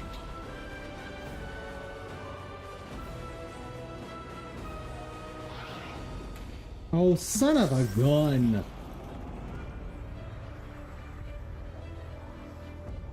Is this guy for real? Oh, I am so fed up with this. And there's another one. Okay. Well, this side is no longer usable.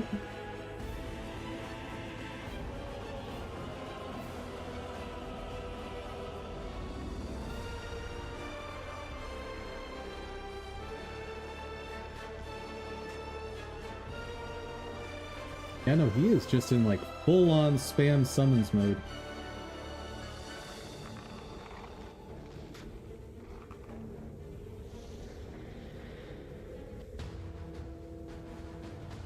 Feel like you should have a gun? No, that's fair.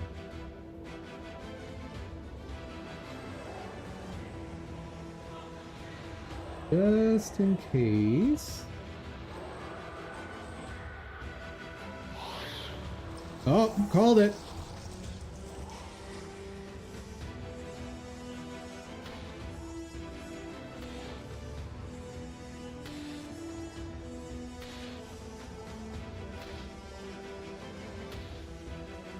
Like, I still need to wait to reset, but...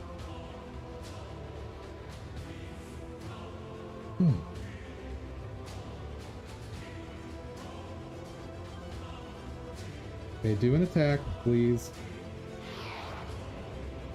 Oh, no, not that attack. That one's fine.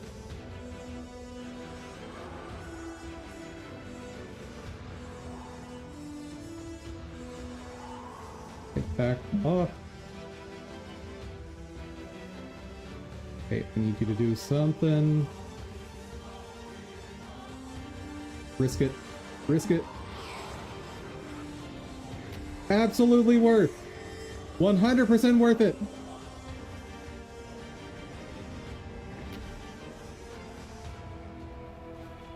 Okay. I just need that monolith dead and we win.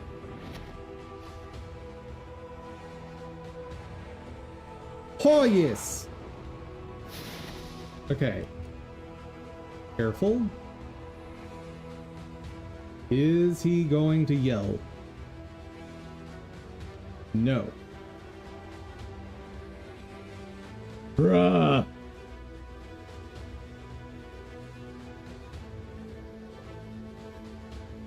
Just need to keep an eye on the big head.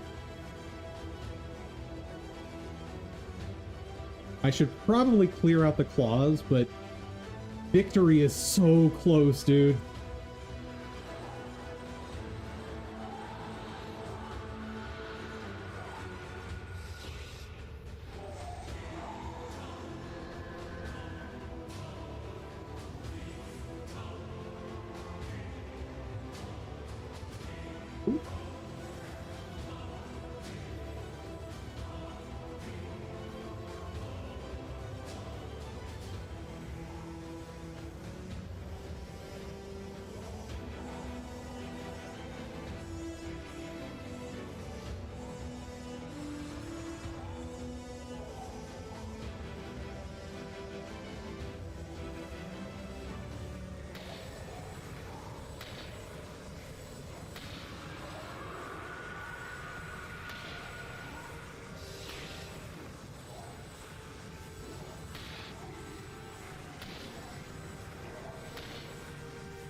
Okay. Ooh. Very scary being this close. Let's reset. I'm not risking this.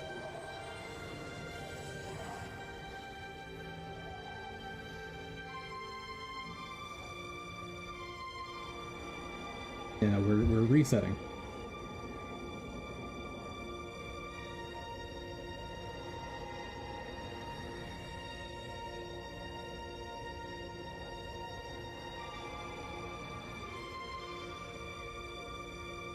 Okay.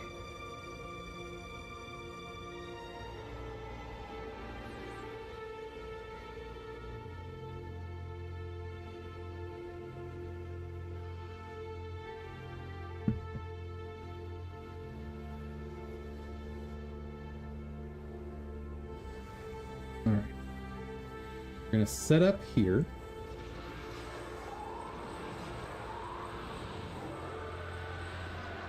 Use my bow to pull him.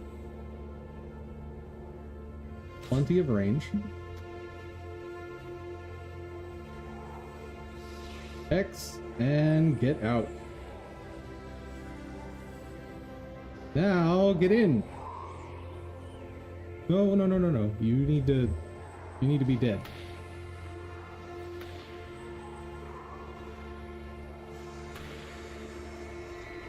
Okay. Summon, summon, summon like your life depends on it.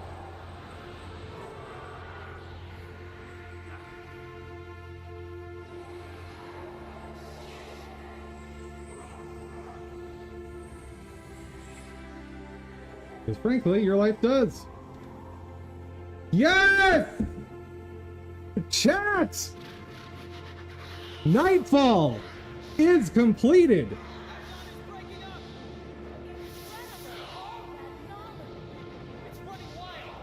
So this proves that it is technically possible to solo a campaign of Guild Wars. It is possible with a single character. Like, people have proven that every bit of the content can be soloed.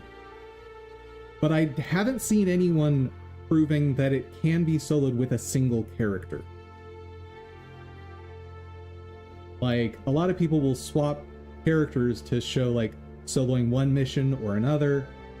I haven't seen one character solo the whole thing before.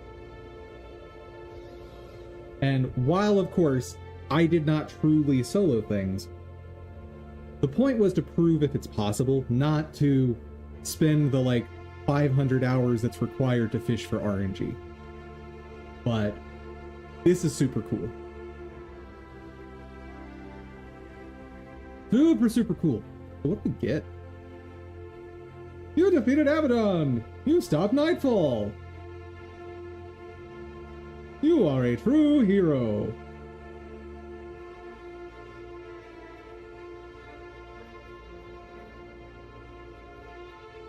Well, you know, the funny part for me is looking at this. You know, everyone may be dead, but at least they're happy? Like, sure, the world ended, and I guess no one survived.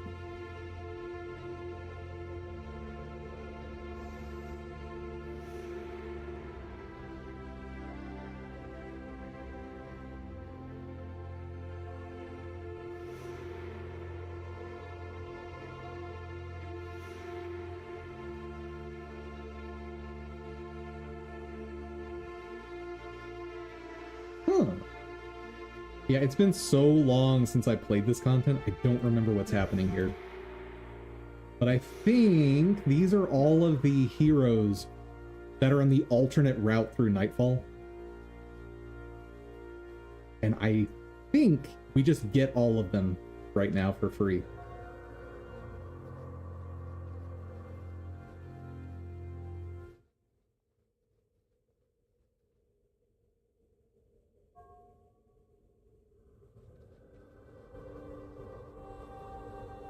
Oh no, it's telling me to go through this portal. Okay, never mind. You do actually need to go do their quests, I guess.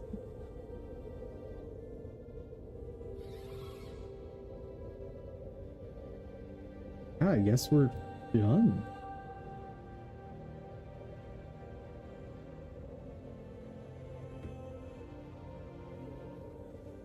There's somebody I need to talk to.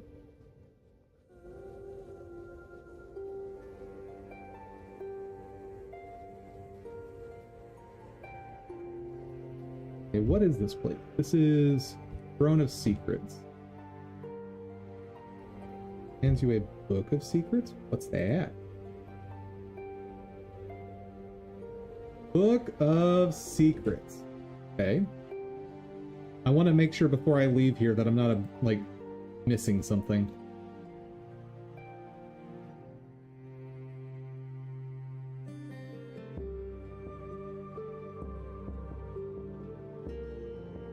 All of these are collectors for one book of secrets. Oh no! Not the jalapeno chips! Oh, I'll bet these all give weapons. I'll bet that's what it is.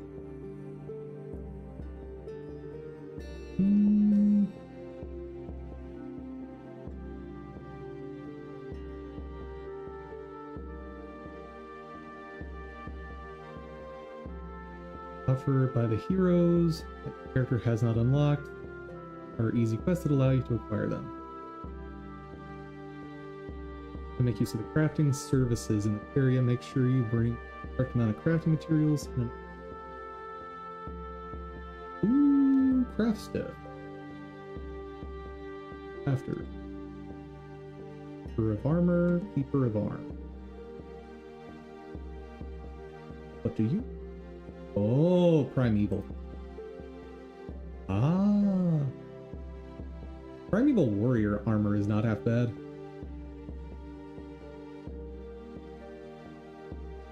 So most of the Primeval stuff I don't care.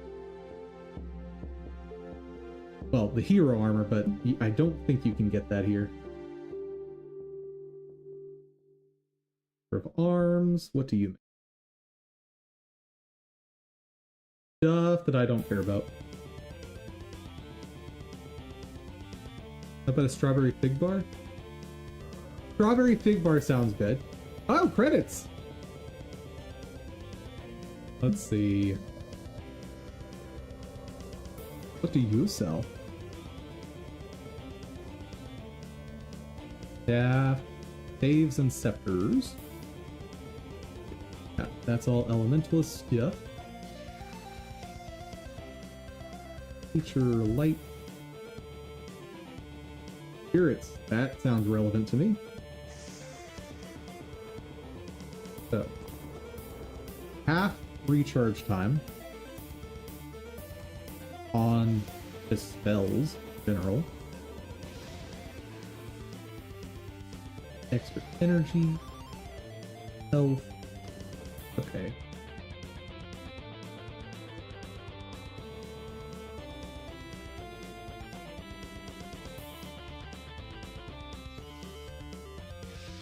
Thought it was an MMO where it couldn't be beat. No. Guild Wars is an MMO, or it's an online role-playing game. And it can be beat.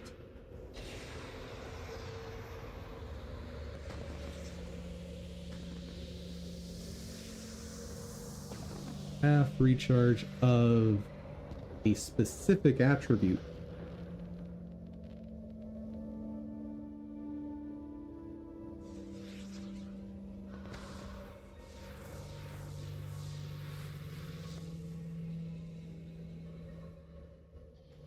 Yeah, I think only one I would even potentially use is the staff of handling. I'll bet it's attribute specific, even though it doesn't say it.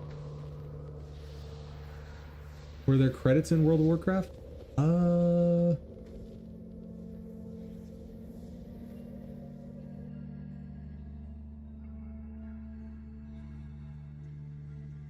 Does World of Warcraft have a credits roll?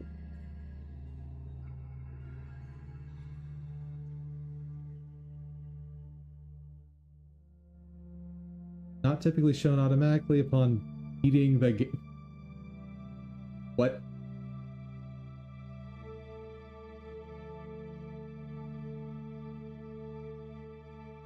I love this. How do I beat WoW?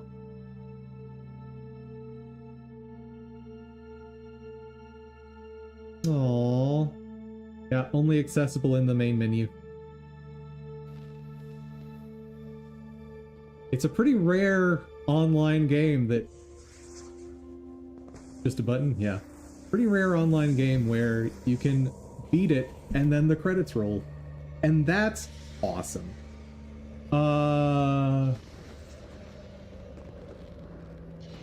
Did y'all see the bee just drift down in the video? There was a bee. And it looked kind of like my bee.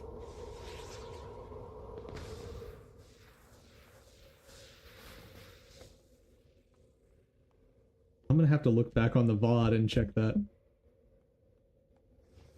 Let's see. Fight. Courage of the Forgotten. For spears. There's no way I'm playing Paragon on this account. So these are tradable. I think. Can Book of Secrets be traded?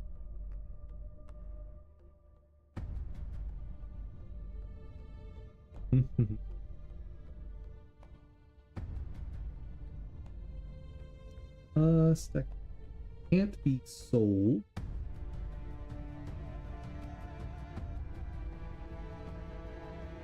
Assuming can't be sold means I can't trade it either. Maybe we just hallucinated a bee? No, that's fair. We hallucinated just like Gemini, ChatGPT.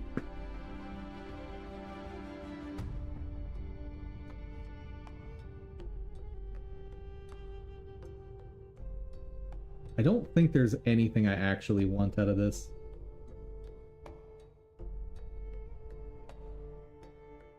That's not what I was... Yeah. I have no choice. I want to see all the forgotten weapons.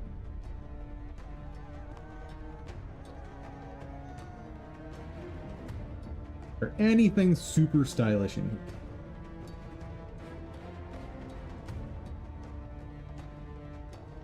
Not really.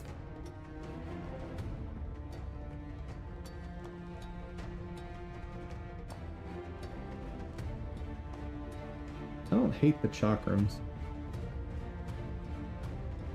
Gotten flat though. Oh, that's just same skin as the ivory bow.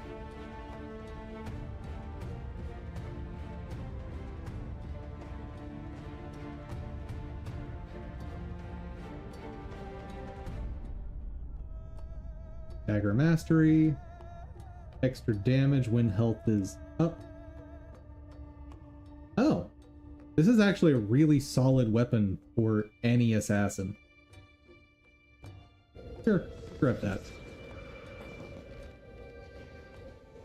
For stabby stabs.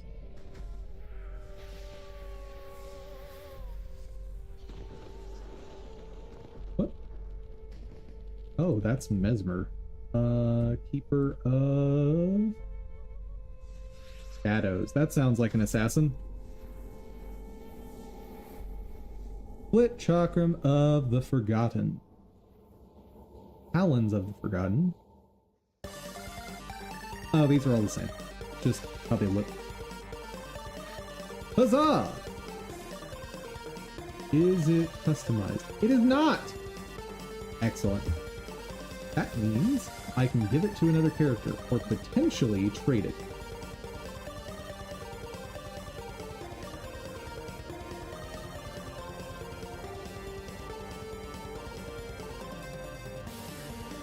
Do you think all the younger generations learning from AI will mimic the AI and start learning to speak to other people like little small GPTs everywhere? Kind of sounds like that could be the plot of a horror movie.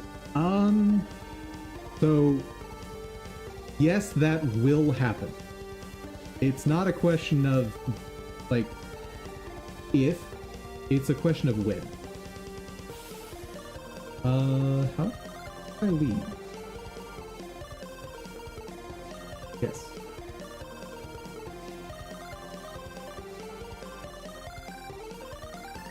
Oh. Elona, land of the golden sun. Again.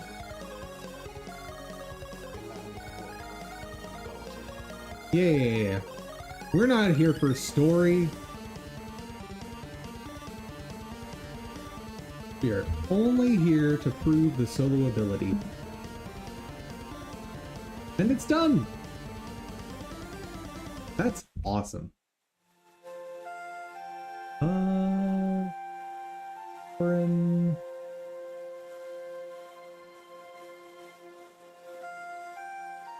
Where is that?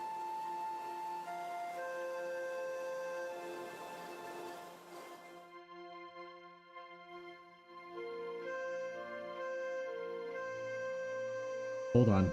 Or anything. Let me put the correct build back on. Though I will save this.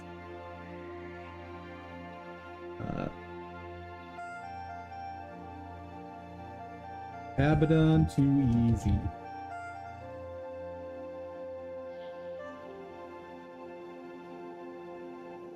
Doing another run through? No, no, no, no, no, no, no. No, chat. No, no, no, no, no, no, no, no, no. I am saving that build just in case. Like, if a decade from now I decide to run that again. But not right now. No, no, no, no, no, no, no. And not anytime soon.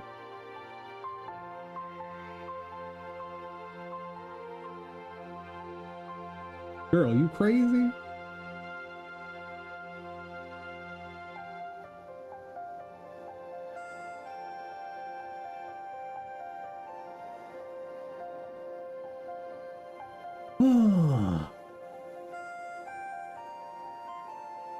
crazy folk show.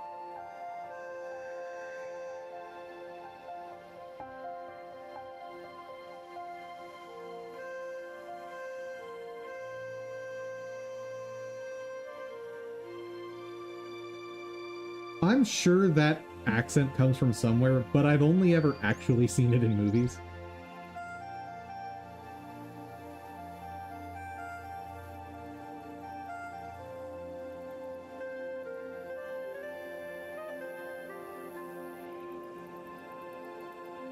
How do I... Oh, wait, I remember this place. Gotta go all the way around.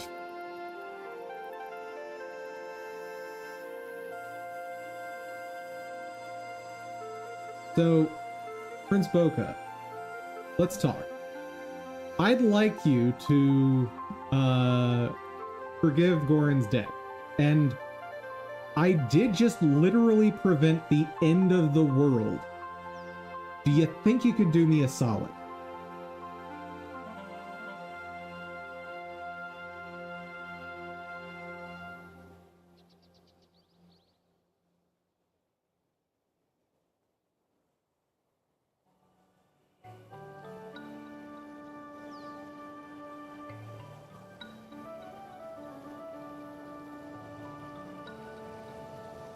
Is he gonna do me a solid? Yes! Sweet! You know, in Remnant, they never acknowledge you killed the end boss. Well, if it's anything like Remnant 2, then you didn't.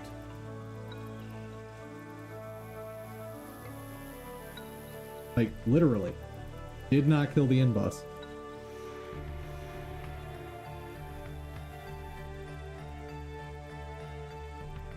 What about this sad, depressed state like nothing great happened? Well, I don't want to spoil the second game's ending, so I can't really say much.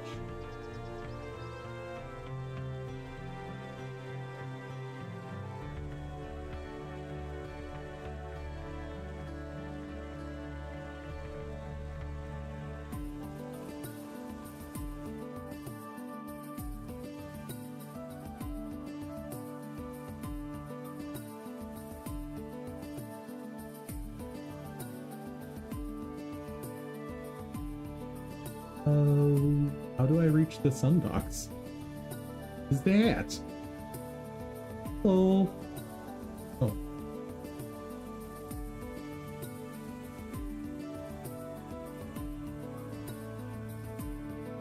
Oh.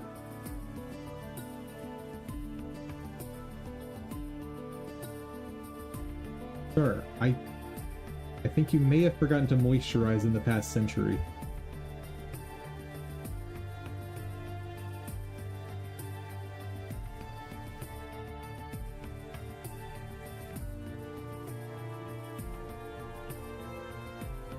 Hello, General. Yao. Jin. Boop. And Sasuke. Or Sosuke. Huzzah! Let's gain the other people. Gain Margaret. In Nundu Bay. Was that NPC dancing the Thriller? No. Because that was not an NPC, that was a human. And the answer is yes. That human was doing the Thriller.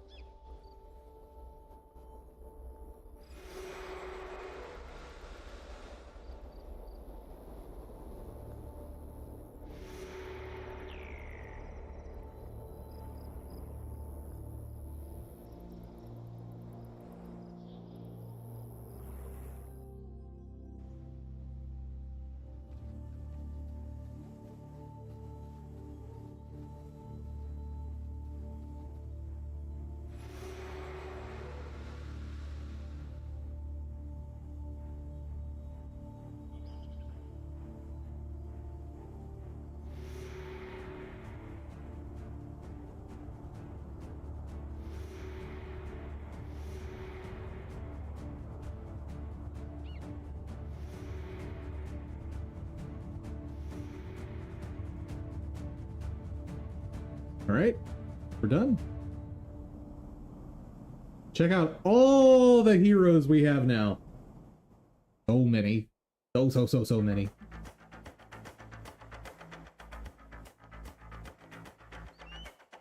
So this is how you progress into the true endgame of Guild Wars. What you want to do is gear out a bunch of heroes so that you can have a fully custom team. Like, you set their skills, their equipment, the whole bit, to be strong enough for, well, you can use henchmen for hard mode in a lot of content, so you are kind of expected to use minimum of 3 heroes for that. Oh right, I should mention, over here I can now toggle on hard mode, which just bumps up the level of everything. And we can get extra skill points from missions. We can there's a whole bunch of stuff we can get in hard mode. I think you also have increased drop rates, I think. Anyway, so to really handle that content, you need 3 heroes. The old school way of handling that was called Discord way, where you have 3 necromancers and you build them with specific setups that they spam the skill Discord that does a ton of damage. That has been supplanted with Energy Surge way, which is 2 Mesmers and a Necromancer Ritual. The Necromancer Ritualist is just sort of a standard hero that goes on almost every team because it provides the most survivability out of any build anyone has ever designed in the game. And NPCs operate it way better than a human normally does.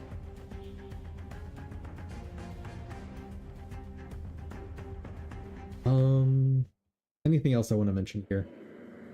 Yeah, and then for Eye of the North, you're kind of expected in hard mode for Eye of the North to have a full set of 7 heroes that are all perfectly geared, have really synergistic builds across the whole team, and your character has to have a setup that properly drives or synergizes with it. You know, the hard mode stuff in Eye of the North can be very rough.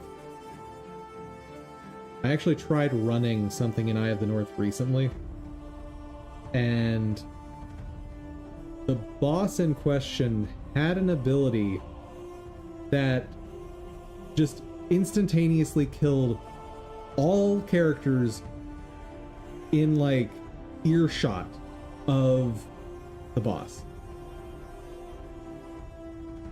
And I was like, oh, so this is just not happening. Got it. Bye. So I had to bail out of that one and lose. But yep. That's what you do with the heroes. And you can get your hero setups to be absurdly powerful. Oh, I should mention also with heroes, let me add one real quick. So their equipment here cannot be destroyed. So you don't need to worry about destroying the gear when removing runes or inscriptions. Very, very important to know. Now, weapons and whatnot, yes, those can be destroyed. But the armor here, no way to destroy it, so if you want to swap runes around frequently, have at it. You will not lose them.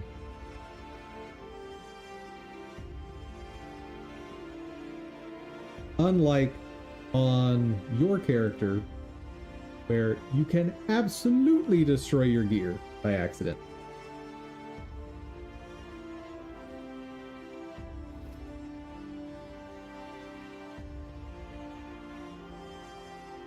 I completely forgot what my character's hair looked like. I haven't seen that in so long. Or my face. Hello, Dum Dum. Dum Dum is just so done with this run. Bruh. Anyway. Actually, let's just go for fun. Let's go to... so you can see what sort of difficulty hard mode provides. We're going to go to the weakest area in the game in hard mode.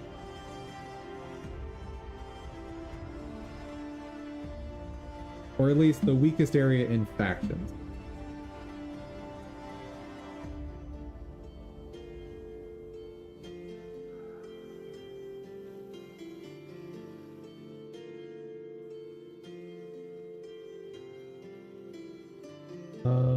Hold on. I thought I put hard mode on. Hard mode? Oh, that's right. You have to unlock hard mode in each campaign separately. Hold up. Okay, let's turn on hard mode and we'll go into like the tutorial area. Curious what level stuff is going to be in here.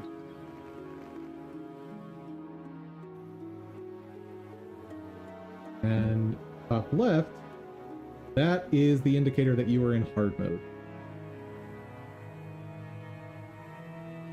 Sunspear Volunteer supposed to be level 20?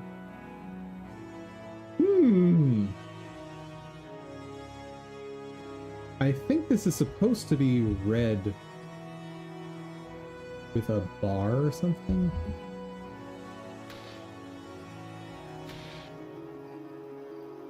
Maybe he is supposed to be level 20.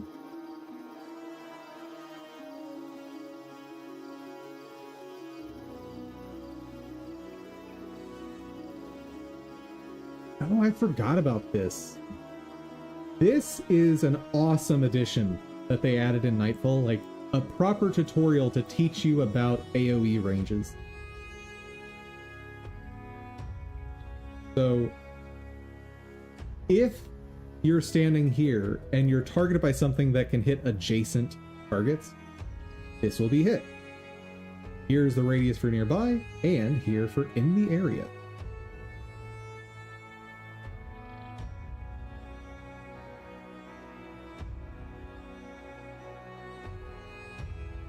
Goes. Okay. I know there's supposed to be enemies that are hostile somewhere around here. Ah, there we go. Iboga root. Yeah. So this is the tutorial area where these are supposed to be level 1 or 0. They're level 22 now.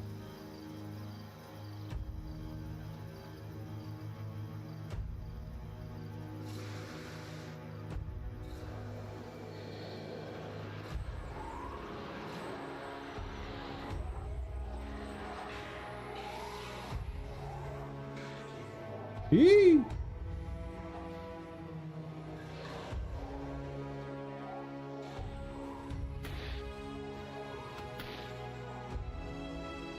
Ooh.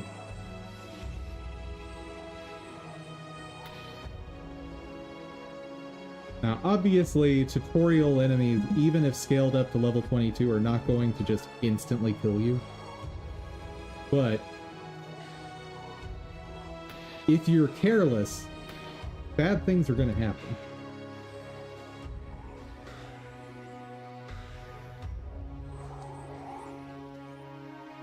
Yep. But that's fun. And with that, we say goodbye to Guild Wars. Oh. One note I should mention before we sign off. I mentioned saving builds for later. Your builds here are saved locally, not in the game. Here's the file path to where they are saved. if you want to back up your builds online somewhere, go copy this file to some network drive. Like, whether you want to put that in Google Drive, OneDrive, wherever you want to put it. It does not transfer to other PCs for you if you like upgrade and reinstall. So, back your stuff up, guys. We are done! Guild Wars is finished, so I will have to find a new game for stream.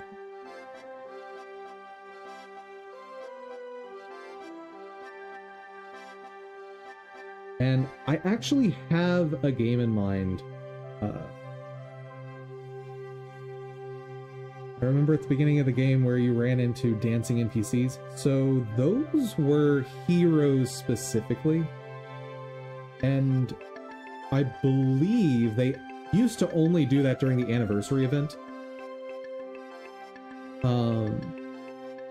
But now I think they just always do it. Anywho, I've got an idea for the next game. People in chat, if there's a specific game you want to see next on stream, hit me up in the Discord. I'm not like sold on the one I've got picked out right now. So, if there's anything you guys want to see as part of during stream breaks or during startups, y'all let me know.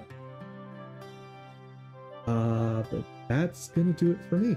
And I'm gonna go sleep for like 3 days straight until the next stream. So, everyone, thank you so much for joining. I hope you had fun. I hope you learned something. If you did, please give the video a share. Maybe you know someone that wants to learn game dev along with us. And an extra special thank you to my supporters on Ko-fi. Thank you all so much. Above all, guys, hope y'all have an outstanding day. Take care, everyone.